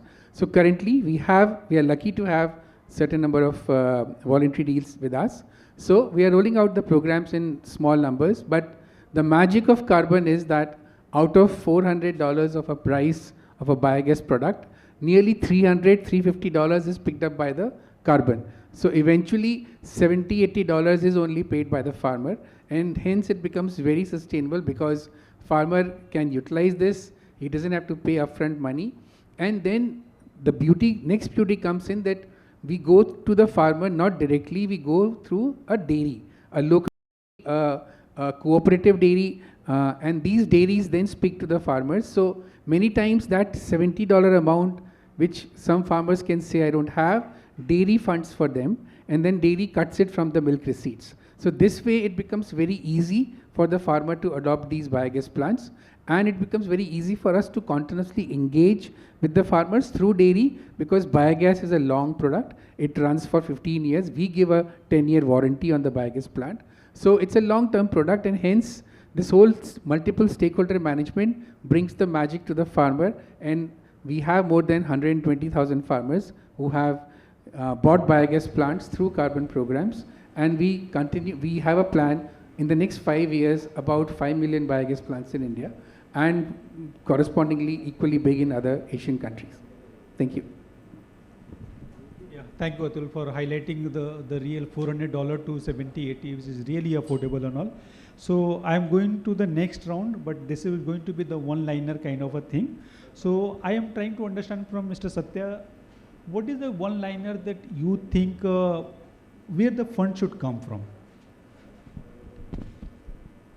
Yeah, Bimal, and for the forum, I think the funds actually depend upon the modeling you are looking at. It has different stages. It starts from grant, and then where we are in India as of now, we have to build large scale business modeling for this, and then we can look for the investors, which can come with the concessional debt into it. Thank you. Thank you, Satya. Really appreciate the word grant, and then the investor is coming. So there is a clear-cut business case scenario, and the blending is already seen. So moving to the Jitesh now. I am trying to understand, is the government still look to bring a program for the cooking with the financing inbuilt to that? Well, blended financing, I would say yes. But yes, government is, with our experience, is quite pro, and we are, the experience what we have seen is that for the community cooking, at least on that part, government has quite an interest to promote clean cooking solutions, and for that I think financing is easier, because this blended finance route can be explored with the help of government support. Yeah. Thank you, Jitesh, highlighting the role of the corporate and government, which is really important. Now moving to Gaurav. Gaurav, when in your experience, while especially the MFI and the carbon finance link, how scalable this model is, and is the funding is available from the electric cooking perspective? So in terms of scalability, I can absolutely assure you that in terms of the model, probably this is the most scalable, low-cost network that we can have, and that too absolutely led by women entrepreneurs. So one of the most fabulous, low-cost models that we can ride on. So and what we can do is especially enhance it, not only in terms of financing, but also look at it as as a job creation, that itself and a livelihood generation. And that is where just to supplement the point which Satya was saying, I think his idea and his work and his team's work is absolutely towards that, where where everybody can come in is to have this multi-stakeholder approach, where organizations like through RBI we can have NABARD and SIDBI coming in with different instruments of finance. We can have clean cooking as a priority sector lending instrument in itself. We can have ARPAs through our corporates. We can have multilaterals. Even buying or say these ARPAs, or maybe having financing these models, so that the the cost of capital for the MFIs it becomes less. And ultimately, the sweet spot for an electric cooking device is somewhere around 3,500, and that is based on an IoT-based device. And therefore, for a person who is going to say even take it at an EMI basis, it would be somewhere around 350 to 400 rupees. So therefore, it becomes extremely monetizable, at the same time scalable. At the same time, these are where organizations like the CSR component can come in. What we need to look at is the long-term aspects of it, of the carbon credits getting generated over the term of 5 years, 7 years. The problem is, for the CSR part, we see it as a 1-year project, and that's where the behavior change, the uptake, the upstreaming, and everything, we fall short of it, and therefore we have mixed responses in terms of our learning as well as the success. Thank you, Gaurav, for highlighting the very quoting some number for the devices which user can easily pay, and how we can recover the money. I'm going to next to Digvijay, which is the way I'm trying to build up from the Gaurav point, and especially as a MECS, we have worked for the digital MRB methodology with the gold standard. Before that, in the improved cook stove era and all, where the carbon tracking was the challenging, and then some paper has came and all. So how the digital MRB is actually unlocking the potential of the meter devices, and what the GSMA or the GSM technology rather can play a good role into that. Thank you. Thank you so much. So what does DMRV do, right? The basic question is why DMRV is relevant, and what would digital monitoring and verification do that usually has not happened? And I think the first and foremost answer is investor confidence in many ways, right? Because if as an investor I am able to see what's being consumed, so there's a term which you drop the box versus utilization. Drop the box is you just drop the cook stove at the house and then you forget about it. And whereas you, on the other hand, using DMRV, if you can measure and verify how much of the cook stove is actually being utilized, whether the utilization is picked up, gone down, you can track it remotely. It adds a lot of value for an investor as well. And once you've also tracked from a carbon standpoint, how much carbon reductions will lead because of the utility of your, or utilization of your device, then DMRV plays a quite crucial and impactful role. Where our GSM technology sort of can come in, I think there's a fantastic project. MECS would also be, Finovista would also be aware about the ATEC program, where they have sort of brought in the GSM sort of the technology into the cook stoves, right? So remotely, very easily able to monitor how much is being consumed, how much electricity is consumed, what is the time of the day when the cooking is happening, and so on and so forth, giving you enough sort of data to again decide on your next steps, right? This data can be used in many different ways as well. So I think incorporating the technology of it can be GSM or it can be other technologies as well, but having the opportunity of DMRV opens up a lot of doors for entrepreneurs as well, and for people who want to understand clean cooking, look at the data, and so on. So yeah, I think that's... Thank you, Digvijay, for highlighting that. And now I have a very different question, Atul, from you. So you are a market leader in the biogas in clean cooking, and you are significantly very old now in the system, means from the company prospecting. What is your message to the other clean cooking sector where they are trying to harp on the carbon financing businesses? So where you, or any other model of business, so where you think that money is going to come from the manufacturer investor's perspective? It's an important question. See, I believe that government has dozens of challenges to attend, so we respect that, and of course government should intervene, but there is a whole large sector which is corporate who is sitting, and corporate continuously grows, and corporate has lots of responsibilities also. So I feel going forward, even for Systema Bio, that we would try and convince more and more corporates to look at this from their ESG perspective, from their net zero perspective, even from the perspective of overall development of their community, they should spend money. And why they should spend money? Because it's the community which is giving them growth, and it's the community is good, they will continuously grow. So I see to all the clean cooking players that they should innovate the product, the delivery, the mechanism, and they should innovate in such a way that it suits the corporate.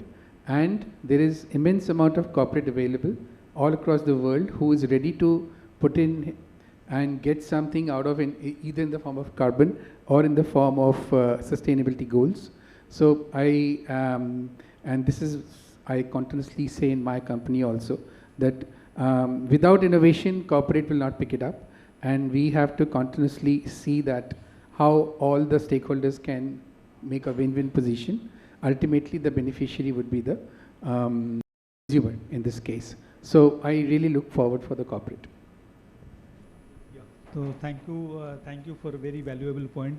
So now I will open the floor for the questions. So anybody can ask the questions. Please, sir, you raise your point. Yeah.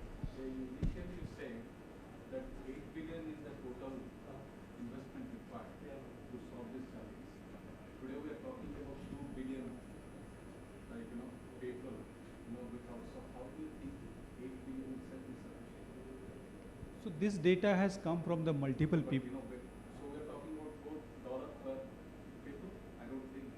So this data. 8 billion per year or something, but it cannot be 8 billion. So I said 8 billion, if I look at, it's a very small amount for the global challenge, correct? 8 billion is a very small amount.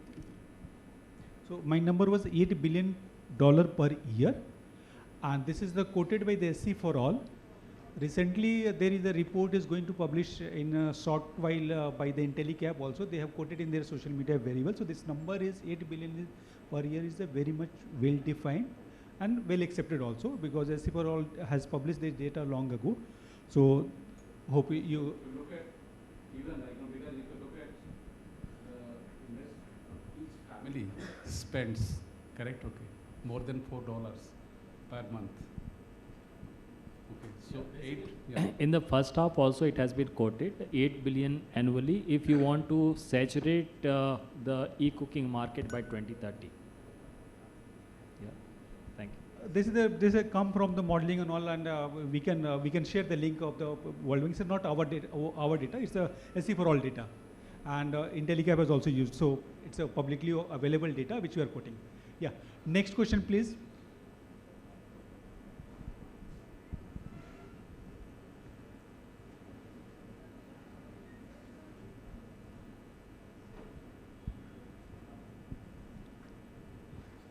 Thank you. A couple of you have mentioned the challenges to carbon market projects now in India with the FNRB values, but I think I heard that perhaps some states have better prospects for carbon projects with FNRB. So are you looking at FNRB values that would be different for the different states? Is that the work? Is that the thinking? Yeah, that is right in terms of the FNRB value. However, for MEC, we would look at the impact that is to be created.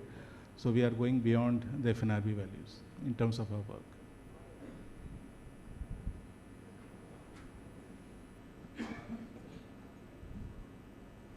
Yeah, thank you all.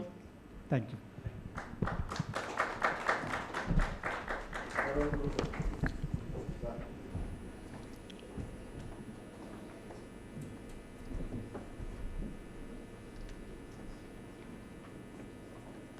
Awareness campaigns, financial innovations, and public-private partnerships to build user trust, drive market growth, and accelerate e-cooking adoption as part of India's sustainable energy future. With this background, I invite the session chair for this session, Dr. Nick Russo, International Liaison Manager, MECS Programme, Shri Akhilesh Dixit, General Manager and Head NECP, Energy Efficiency Services Ltd, EESL, Shri Abhimanyu Sahu, Director, Access to Energy, Schneider Electric Private Limited, Shri Saurabh Srivastava, Vice President, Sales and Marketing, EPEC Durable Limited, Chef Sanjeev Ghatak, Indian Federation of Culinary Associations, IFCA, Ms. Kavita Tiwari, International Lead, Office of the Principal Scientific Advisor to the Government of India. And Shri Surendra Achyutam, Senior Manager, BSES Rajdhani Power Limited.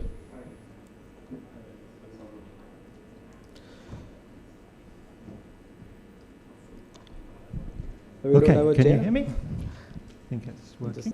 Okay, so this is the last panel. So I'm sure it's going to be a good one, but it's going to be hard to keep everyone here.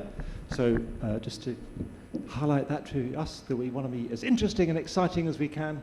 But we actually got quite a broad topic to discuss around demand stimulation and supply side challenges relating to the promotion and adoption of electric cooking. And we've got a very diverse panel, which I think means we're going to have quite a range of different perspectives on these questions. So I think we're expecting it to range quite widely, and maybe to have some conversations between us, because I think we don't know each other, and it's maybe the first time that we've gathered. So I think even after the panel, we can carry on the discussion. Sorry. It's okay. Have we got the names in the right places? I just want to make sure that's... Yes, that's right. Okay, brilliant. Thank you. Okay, I'm going to take it from my right, not just because that's kind of easier for me as the chair. So Shri Surendra Achyutam from BSES is a partner with us, and they are very keen to promote electric cooking. And so we've got a number of projects. I think Vimal's already described one. Mr. Kumar, my question to you is, how is BSES intending to manage the demand on the grid that could result from e-cooking, and especially those challenges relating to peak loads? But also, how is energy efficiency and the rooftop solar initiative going to change the way you operate? Thank you for giving me the opportunity. Coming to your first question, how DISCOMs can be able to manage the increase in load when coming to adoption of electric e-cooking.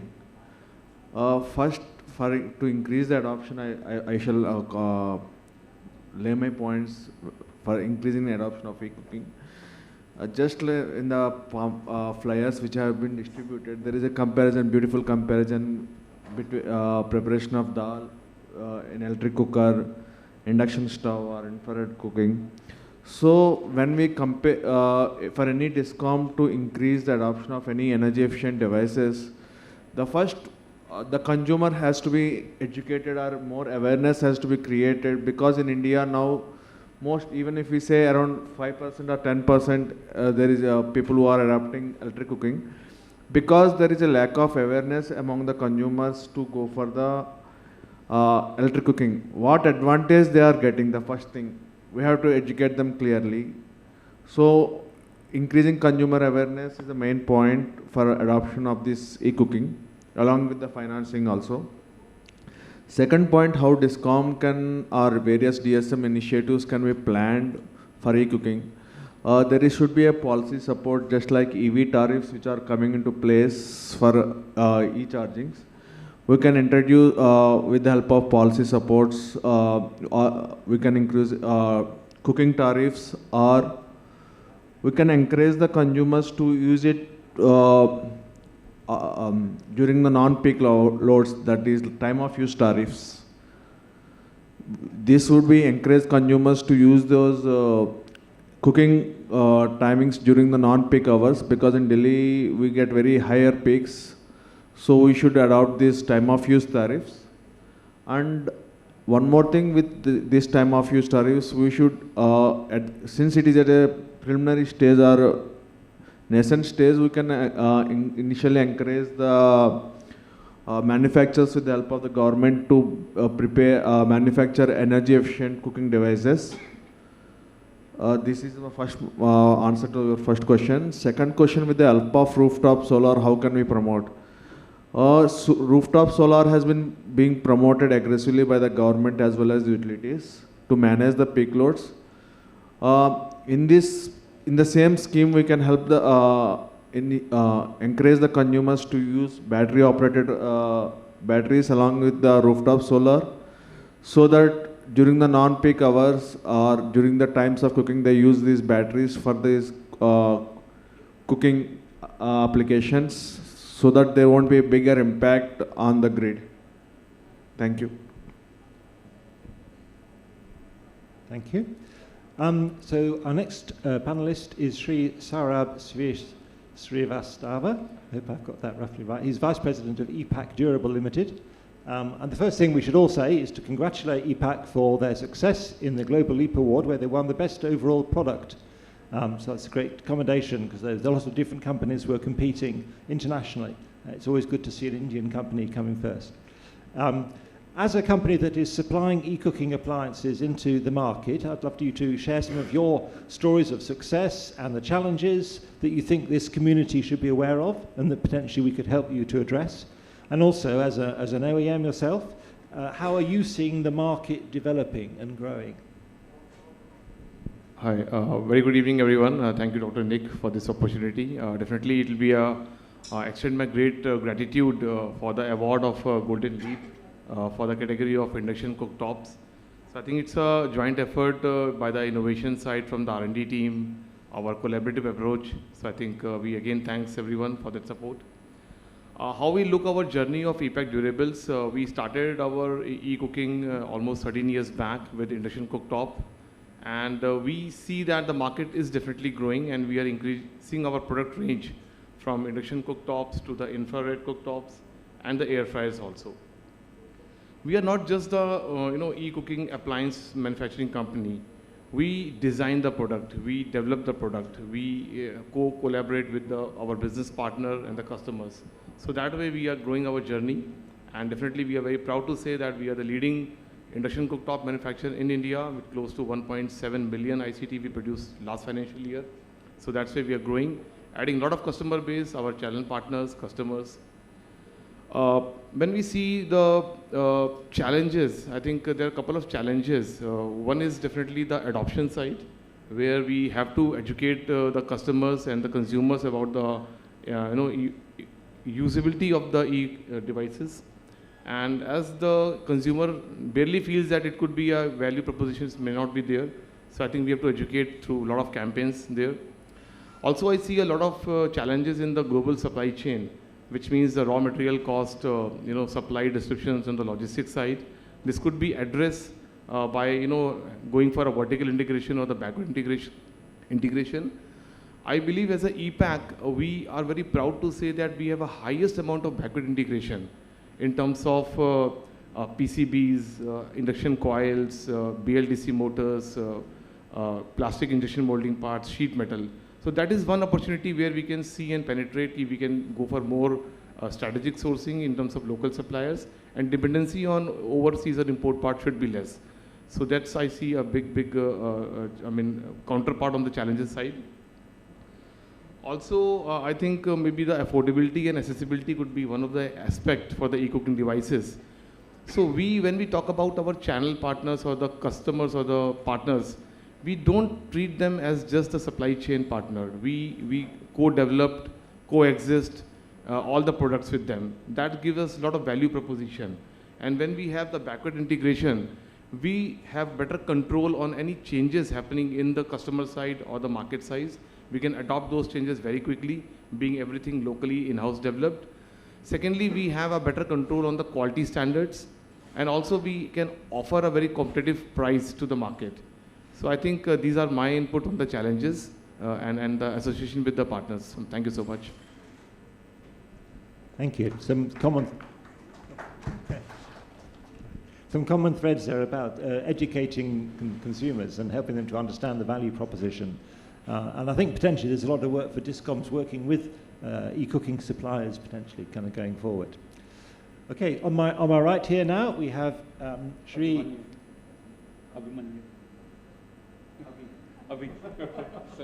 Oh, sorry. Abhimanyu, sorry. Okay, Abhimanyu Sahu. That is easier. Thank you very much. He is the Director of Business Development at Schneider Electric, which is a big global organization promoting electricity access all around the global south. But he's got some particular projects in India, and I've not had a chance to visit them yet, but could you describe your initiatives supporting e-cooking? And I believe you have a pilot in schools in Maharashtra, is that right? And I'm just keen to get your learning from that. Okay, thank you. So thanks for this opportunity. So of course, Schneider Electric has a large-scale access to energy program where our vision is how can you bring electricity to the people who don't have access to electricity. Because as you speak, almost 700 million people across the world still living without electricity. Of course, in India, that's not the challenge, correct? Access to electricity. But access to clean cooking is still a big challenge in India. Okay, I'm not going to tell the numbers because from the morning we have been speaking a lot about that. Okay, in fact, last day I'm coming, from last 2 days I spent in Jharkhand, visited some schools. Those are primary, secondary schools. And although, let's say, the government has, is supplying the LPG for cooking, because most of the school prepare food, at the school itself for the midday meal skills, okay? But many times, because of the various reasons, they still use wood, okay? And I could see 2 women in a small room, struggling with, the cooking rice, okay? And it was almost there were 200 children, and you can imagine the amount of rice, and it was full of smoke, black, because, and that's quite regular. It was not that only one day they are using in a month, because many times in a month they have to use, okay? So, of course, I think a lot has been said, particularly with respect to cooking about the household. But if you look at India, even the institutions, particularly the schools, the Anganwadis, okay, that also represent quite huge, because now every village has Anganwadis where food is given to the children, okay. Every school also, of course now in many schools, government centralized the cooking, but still many schools, okay. So these are also the community institutions where I think we can focus. And if we solve those challenges, or if you adapt, let's say, e-cooking there, then it will also, let's say, let's say it will be a role model, or it could serve a good example for others in the villages to, follow, okay. So we have been, of course, trying to solve the access to energy, and we know that cooking also one of the big areas. So we have also developing, of course, but we are looking only the energy supply part, not working on the cooking. So we have done few pilots, not only in Maharashtra. We have done a pilot in Maharashtra. We have pilot in Tamil Nadu, as well as in Kerala also, correct? Okay. And in fact, I was closely working with even 4 years before. We have supplied almost 7,000 plus solar home systems with cooker to Cambodia. So that says, so as a part of the government electrification program, they supplied solar home systems, but what they ask is to include a solar rice cooker, because of course, and from there we have also learned a lot, okay. So what we have learned here is, of course, I think definitely we need to spend little time in educating, the users, okay. But once they start using, the positive reports or the feedback has been extremely positive. Some of the, let's say, the feedback is, it takes less time, absolutely, smoke-free, clean, even the vessels are very clean. So these are the kind of, learnings what we see. So I will say that, see, here, of course, there are many NGOs also who are trying to work, okay. And if you want to leverage CSR funding, it will be very difficult to, propose them a project to provide, let's say, cooking solutions for households. It will be a challenge. But if you give a proposal, to any, let's say, CSR, fund, any corporate foundations, for electrifying school, or let's say, Anganwadis, because most of them are, let's say, working on the schools, health, education, okay. So that big, so you can tap that fund, okay. So that is what we're learning. And of course, I think one very important topic, I think we have been talking about product and everything. Just one question. How many of us has, let's say, a cooker or a gas stove? Most of us use gas cooking stove. How many has only a gas stove only with one, let's say, burner? Everybody has minimum 3, 4. And even if you go to village, at least 2, minimum, okay. But when we see the induction cooking stoves, most of them, it comes with 1. Okay.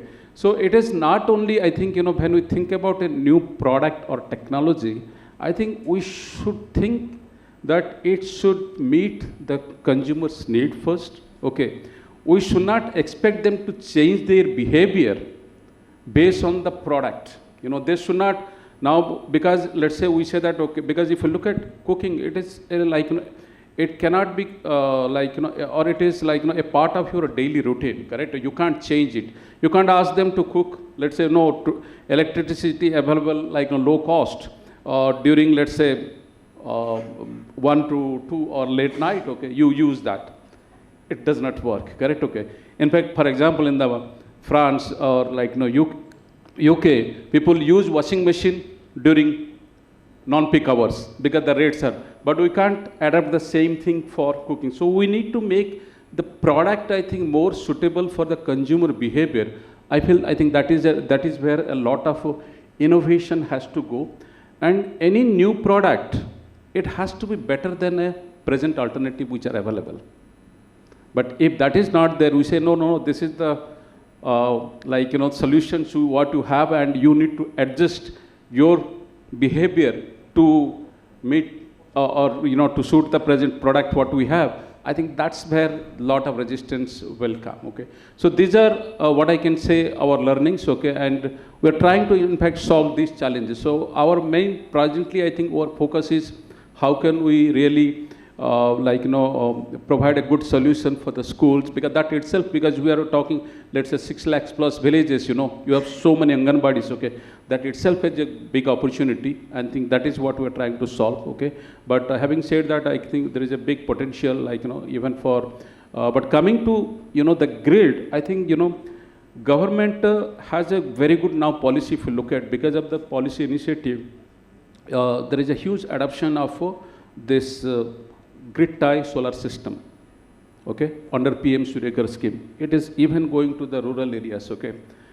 There are many, but if you promote e-cooking solution, induction, as a part of grid tie, because it will not work. It will not, because the grid tie works only in the daytime. So it is not going to solve even the present. Imagine 100 households in a village are using e-cooking. It does not work. The electrical network in the rural area will not support, okay. So if some state has already, as a part of PM Surya Ghar, they are giving subsidy also for hybrid system.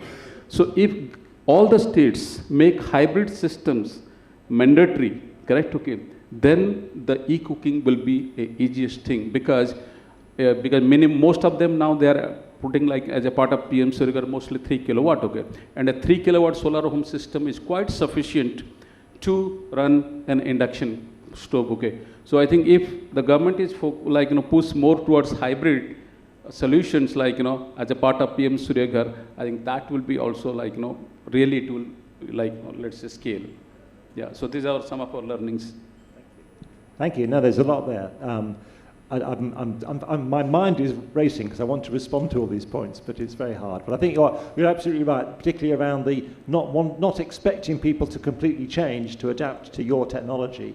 You have to meet them at least halfway, and hopefully much more than that. And I think you're right about having two hobs. That is a real need. So I'll turn to our colleague Adesh Saxena, if I pronounce that right, who is the General Manager and the head of the National Efficient Cooking Programme at EESL. So you've got a lot of experience now through this work of both procurement but also getting products out into the market and all that step in between, the warehousing, the storage, the distribution, working with quite a number of states and trying to build a good, efficient supply chain and then ensure there's good after sales. So I'd love you to share your learning. There's a lot of different areas from that. Thank you. Thank you, Nick. Thank you, everyone, for such a wonderful event over here. Good evening, everyone. So basically at EESL, when we started this journey from lighting to clean cooking, which was a change, and a lot of people ask us that when you're talking about energy efficiency, why you are moving to this clean cooking? But ultimately, everything is related and we are on the same planet. There is not a different one. So And then we started discovering that how we can provide a solution which is not only cost effective, but also when we talk about from the clean cooking point of view, it should give them something, not only a cooking solution, but something which they can be proud of and they can see from the future aspect, and then it should make an impact also. So we were targeting and we were evaluating that from where we should start it, and then we found that Anganwadi Kendras in India are the best point to start with. So we approached various states, and luckily Andhra was the one who has been very supporting, and the secretary over there was very much excited when she heard about this program, and she said, why not, let us do it. And coming back to Abhimanyu's question about this 2 burner, yes, these are the questions which were usually asked to us also, that why not only one. See, there are industries still developing. The important challenge what we are all facing here is the mindset of the people.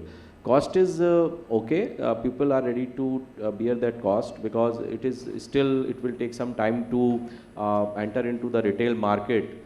And compared to the Europe and other region, still most of the people in India are on LPG and PNG. But when we talk about from the cost and mindset point of view, people becomes ready, and then some model has to be done from the government by utilizing it in their departments, because they have a dedicated fund and they can at least procure that, even if it is at a high cost in the beginning. So what happens is that similarly we approach them, and we luckily, and when we conducted this large scale tender, because EESL is known for its aggregation and demand aggregation, and then subsequently through competitive bidding, setting up a slightly higher technical specification than the product which is available in the market, so that the end consumer can get a solution which is not only long lasting, but also give them a confidence to recommending it to others, because a success story is the one which becomes the baseline, you know, for others to adopt and go along with it. So these questions, this logistics, the procurement, entire thing we do, we were very much doubtful in the beginning that and the delivery till the end is very much important, and then after sales and service network has to be there. So we ensured that in our tender all these things are not only taken care in a proper manner, but also we did not put everything on one single person. Let's say the person who is producing it, we connected him with the different logistic chain, and we had a dedicated team of engineers and other managers and ground level experts who can not only monitor the day-to-day delivery, but also, you know, some kind of software based monitoring, some kind of a group, and a daily monitoring from where the material has started. Necessary documentation is very important in India when you are sending some item from one place to another. And it happens a lot that because of the documentation, usually the material is by the tax department, GST team usually held up. So we ensured that the proper, not only the proper documentation, but insurance on the way of this material, then the team which is monitoring it, and at the end place where this material was to be delivered, the nodal officer from the department who was our ultimate client, this Anganwadi Kendras, the Women and Child Development Department. We also requested them to provide a nodal person for each zone, so that in case of any delay or any other challenge, we could approach. So by thinking in advance, planning in advance, we tried to overcome all these storage, warehousing, logistic related delays. And for the after sales service network, of course, there are the clear cut directions in the tender, and we have asked our suppliers to give on-site warranty in case of any failure, any issue in the device, in the induction cooker stove. We have asked them that the person who is utilizing, and if he is having some trouble, he will not be able to go to, you know, the service center. You have to be the one. In fact, EESL has to be the one to provide him the at home service. Then only we will be able to win the confidence of these people. So this is some of the learning. These are some of the learning by which we are trying to make it a success, and a lot of good response we are getting. Next, we are approaching to the schools, to the remote areas, public health center, the Panchayat Bhavan, local administrative offices, so that the induction could become a practical and viable solution instead of the gas. Ladakh, very remote region of India, there also we have supplied around 5,000 induction cooking stove. In Andhra Pradesh, we have supplied 11,000, followed by 44,000 more. And many more states are joining hands with us. And I think the future is great for the clean cooking. Congratulations, that's amazing. And I think there's a phrase there that stood out for me, is about building confidence. The person who is potentially going to take on a new bit of technology, they need to have confidence. And we may well be aware of the cleanliness and the health and the air quality and all the benefits, but they need to see them for themselves and experience them, and also be confident that they won't have to throw it away in 6 months because they can't use it. So there's a lot of different aspects to get right. Our next panellist is Ms. Kavita Tiwari from the Office of the Principal Scientific Advisor of the Government of India. She leads the international work there. And I'm just keen to understand how your office there is supporting the collaboration in the development of solutions to these sort of demand stimulation challenges. Ms. Kavita. Sure. Thank you, Dr. Nick, and thank you, Finovista team, for having me here. Apologies, I'm under the weather, so bear with me and my voice. Starting with Principal Scientific Advisor's Office, it's like the highest advising body to PM and Cabinet for matters of science, research, technology, and innovation. In terms of, I was hearing actually previous panels and here my fellow colleagues as well. Everybody is talking about capacity building and government coming up with different kind of schemes, but very frankly speaking, with my particular experience here, there are enough schemes present on the ground, but the gap is somewhere else. It's not on the capacity building front, but it's about how rural people are going to adopt it. It's about changing their habit, which Mr. Saxena rightly pointed out. So here, Principal Scientific Advisor's Office has come up with a framework, has designed a new framework, and not only designed, but we have actually implemented and pilot tested in across 13 plus geographies by establishing 50 plus centers. Now, when I come to centers, there are enough government centers in terms of primary health centers, CSEs, KVKs, but honestly, when you go on the ground, those centers are actually not working. So it's not that there is no particular demand from the villager that's coming out, but when you go down and check down the reality, you see that the centers are either very far away situated on the ground, or the centers are entirely shut down. The villagers have the problem, like when we did the pilot testing and when we went on the ground and did the community mobilizing with the villagers, they really want to adopt these. They really want to know about the various kind of government schemes, not only solar, but other different schemes as well. But the problem is illiteracy, as well as the moment when till the time they understand one government schemes, there are so many changes happening. So that frequency of changing of government schemes.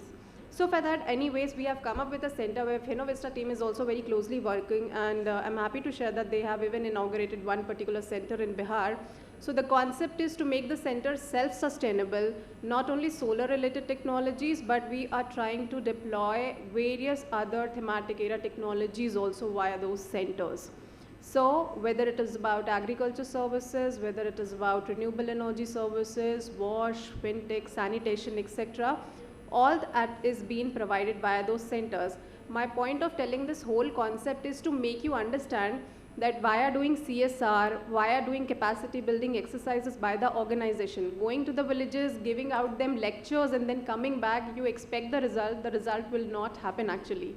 Because until and unless they see someone getting benefited from their community, they are not ready to adopt, and that's a fact. And that's what we are right now doing. We have already signed an MOU with NABARD also. Reason NABARD, because we know how extensive presence NABARD has in rural development space. So I would urge everyone here to come forward and bring your hands together on this particular initiative, and let's try and deploy, because really the rural space has very less technology adoption rate. It's like less than 1 or 3%. And if we want to reach our renewable energy targets, I think urban still can adopt, but adoption in rural space would remain a challenge. Thank you. No, that is a really good initiative, and I'm looking forward to going to Gaia next week, and I'm grateful for your support in that, and also to meet NABARD and to understand how we can work with them to enhance rural access to these new solutions. Last panelist is an esteemed chef, is Chef 𝐁𝐮𝐫𝐞𝐚𝐮. He's the Chief Operating Officer of MB Chicken India, but he's also here representing the Indian Federation of Culinary Association. One of the things that Finovista and I have talked about many times is that we really need to understand the perspective of the cook. And I get out every opportunity I can to go to villages, to talk to people, to learn about how they cook. Because, again, as been said time and again, we need to understand the realities of these people if we're going to be able to work with them to bring solutions that will work.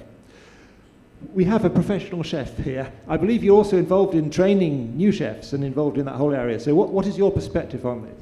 All right, thank you, Dr. Nick. My name is Chef Sanjeev, now chef for last years. We started with a gas, now MB Chicken, 100% electric. As far as the association is concerned, the entire India, they have a regional associations, right, where we go to the rurals to get the rural cuisine in our commercial kitchen. Training is very important. You know, when we need training in the cooks training in kitchen, they are not technically skilled. They just pass 12th and they come.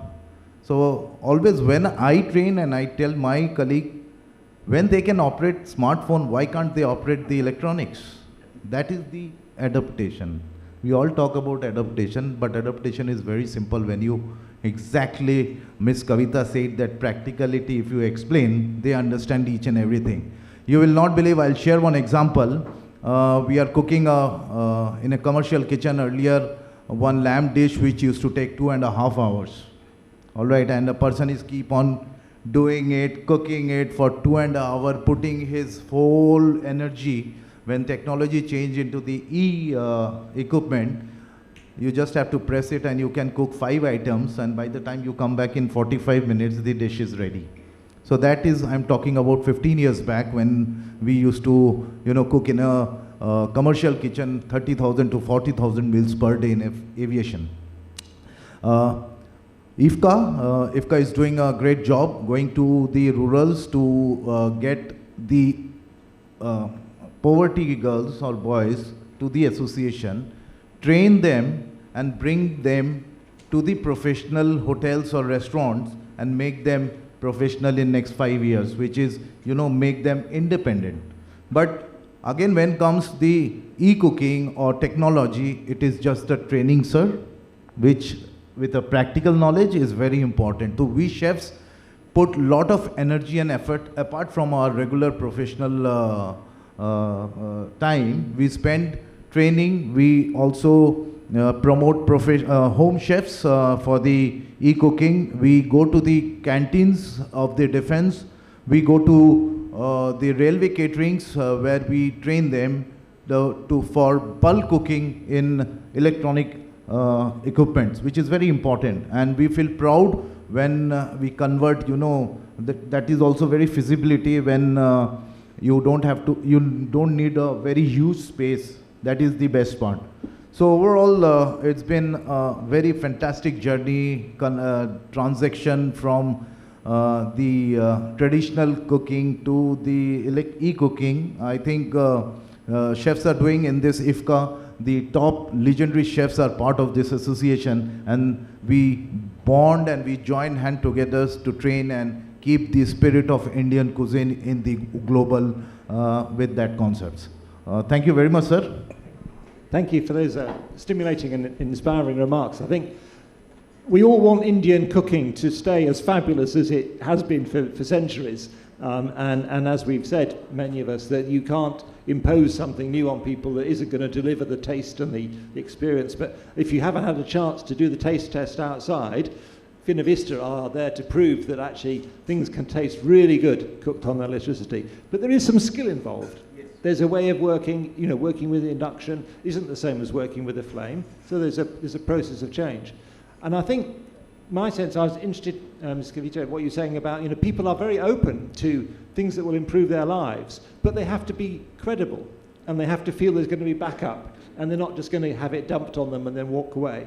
So I feel enormously excited about India. I think it's a country which is on a journey.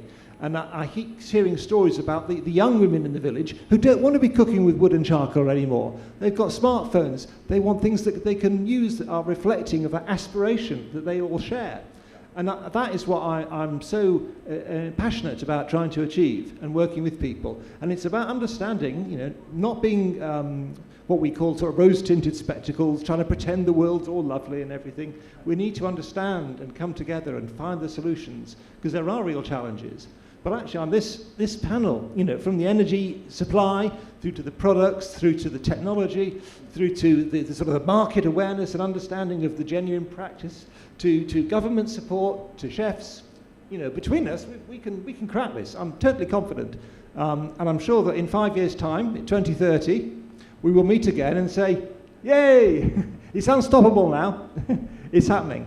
And I think that the thing about the next generation and about how we're moving, I'm this old, by then I'll be this old, but your kids will be this old and they'll already be looking for it. They've watched the Dr. Bynot video and they'll say, Mum and Dad, when are we going to get this? We want this as well. The more you create that appetite and that demand, we can then all make it happen. So, there. Okay, well, thank you very much for bearing with us. I'm not going to invite further questions because I think we need to finish. Is that right, Vimal? How are we doing for time? I would like to add one last point. I mean, the corporate should come forward and should have a program like gift induction from their CSR fund. Why not? To the school or to anywhere, Anganwadi Kendra, there is still, because it will not automatically happen. Someone has to come forward. Sometimes there are fund challenges and all. To school or to the society, the poor people out there who can, in some of the states, the electricity, the units are free. So why not induction also could be a part of that program? Now, if you look at, now many governments are giving, state governments are giving 200 units of free electricity. And if you think about the energy consumption, if let's say one family of 4 or 5, if they shift to electric cooking, the energy consumption will be less than 200. So if the state government links the subsidy to a e-cooking, like induction, let's say, cook, okay, that you will get subsidy only for the cooking, correct? Okay. And it is possible through the technology, it's possible. And that could be, and the government does not need to actually spend some additional money. It is the money which has been already spent, correct? Okay. Or even the per, the almost government is giving 300 rupees subsidy for each LPG cylinder. If that also is linked to, let's say, that amount of subsidy could be linked to e-cooking, okay? I think the government really does not. I think that is where, I think EESL, you have been a pioneer on these things, correct? Okay. I think that is where your organization should do that. Thank you for that. That's a challenge there. I'm looking to the guy from BSES who wants to respond. And the DISCOMs need to create some income from this. But do you want to respond? Sir, on this topic, what Abhimanyu has mentioned, tariff benefit to the consumers based on e-cooking, electrical cooking.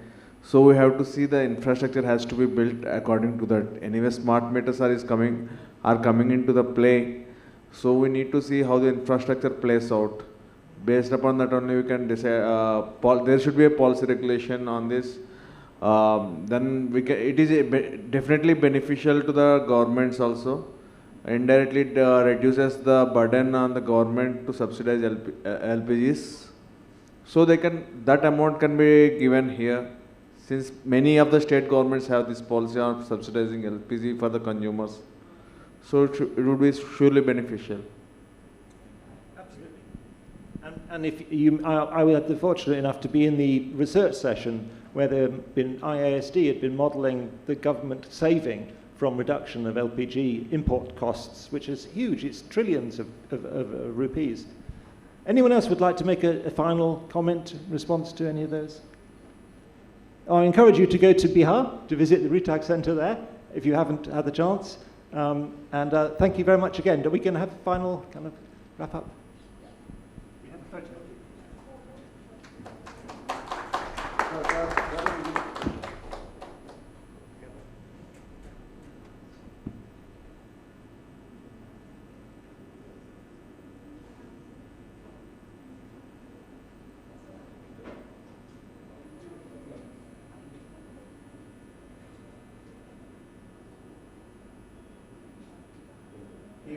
keep happy cooking. Thank you.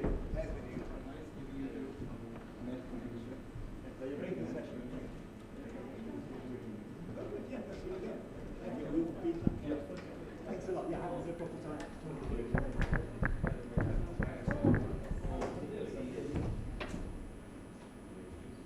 It was a very engaging discussion. So we are at the end of this session.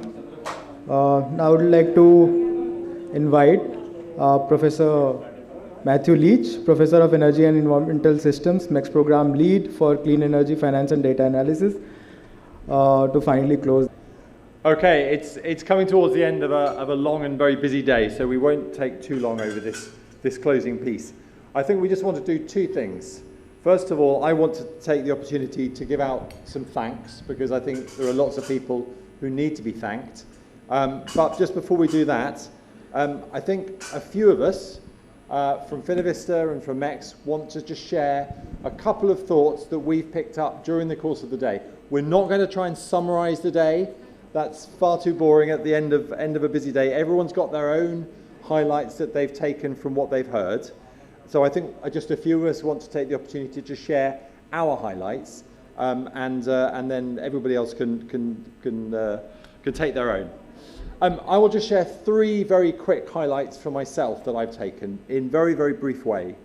First of all, there's clearly a really powerful movement within India for a modernization, whether that's of urban but also of rural areas. This feeling that the country is on a real modernization agenda, and that seems to be attracting very high-level political support. High-level political interest and stimulating, therefore, I think, helping to mobilize finance. That fits extremely well, I think, with the whole modern energy cooking agenda, and I think there's a lot of opportunity to build on that. My second thought or point that I've taken, I think connects to that. Several people today have said that they don't feel anymore that device affordability for clean cooking is the very biggest issue. That actually the bigger issue is about people really understanding and having knowledge about devices and being convinced and being persuaded that this transition is for them. I think that fits to this modernization agenda. I think we can build on that. But we also heard actually in this very last session that we need to make sure that the channels of communication about the opportunities for new devices are coming through peer networks, through people in your village sharing their good experiences. And this isn't news. We've known collectively that this is important, but I'm hearing it's particularly important for India now. And my final point, before I hand over, is that the challenges and opportunities at eCooking for the power system are so important for everywhere, but for India also, I think, right now. For the power system and for discoms, this is just a vital area. I think in MECS, we feel the balance is towards opportunity, that there are good things to be had and we need to capture those while recognizing challenges. But there's a common concern that those challenges may be things that really kill the e-cooking opportunity. The whole piece about whether additional peak loads are going to be impossible to meet and something that therefore some in the industry may shy away from. So I think we need to collectively work together to stimulate further collaborative studies, to share those, but to do it collaboratively across industry, government, and research communities, to really kind of represent that challenge and opportunity piece, and therefore what we need to do to make sure we maximize benefits. So that's plenty from me. I know, Sheetal, you want to say something, and I think maybe Nick wants to say something. Sheetal, please.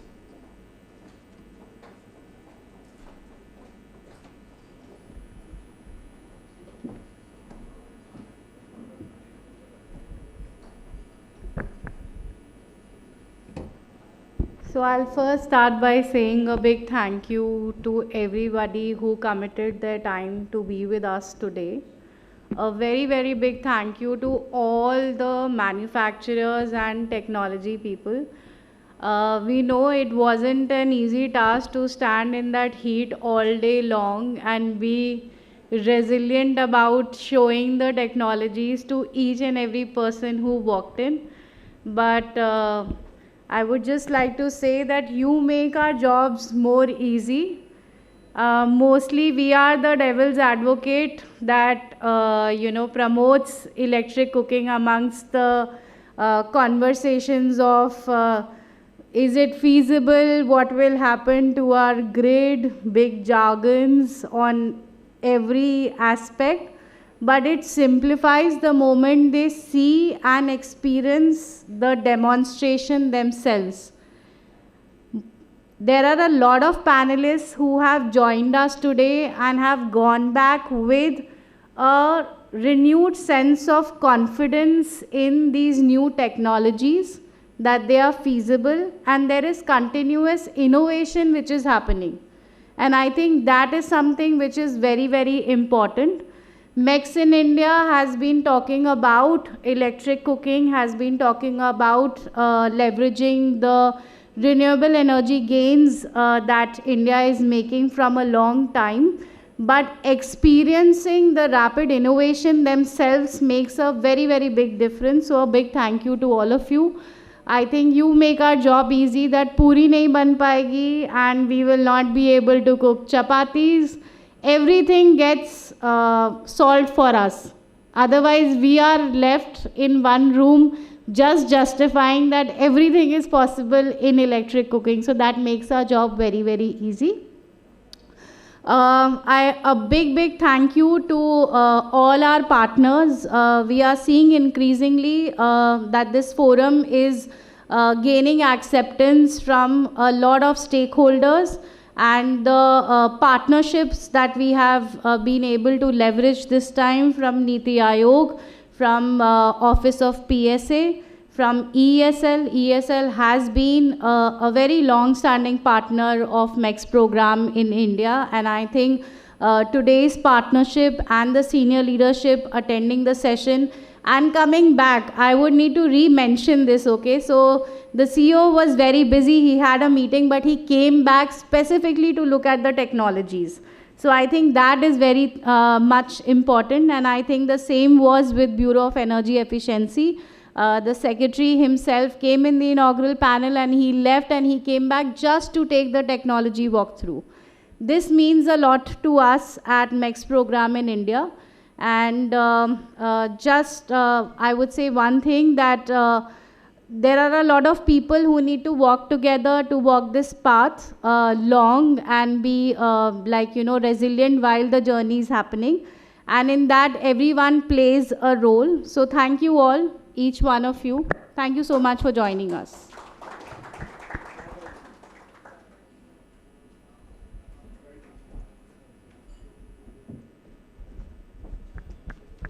Okay, a few very quick points. I'll try and be as quick as I can.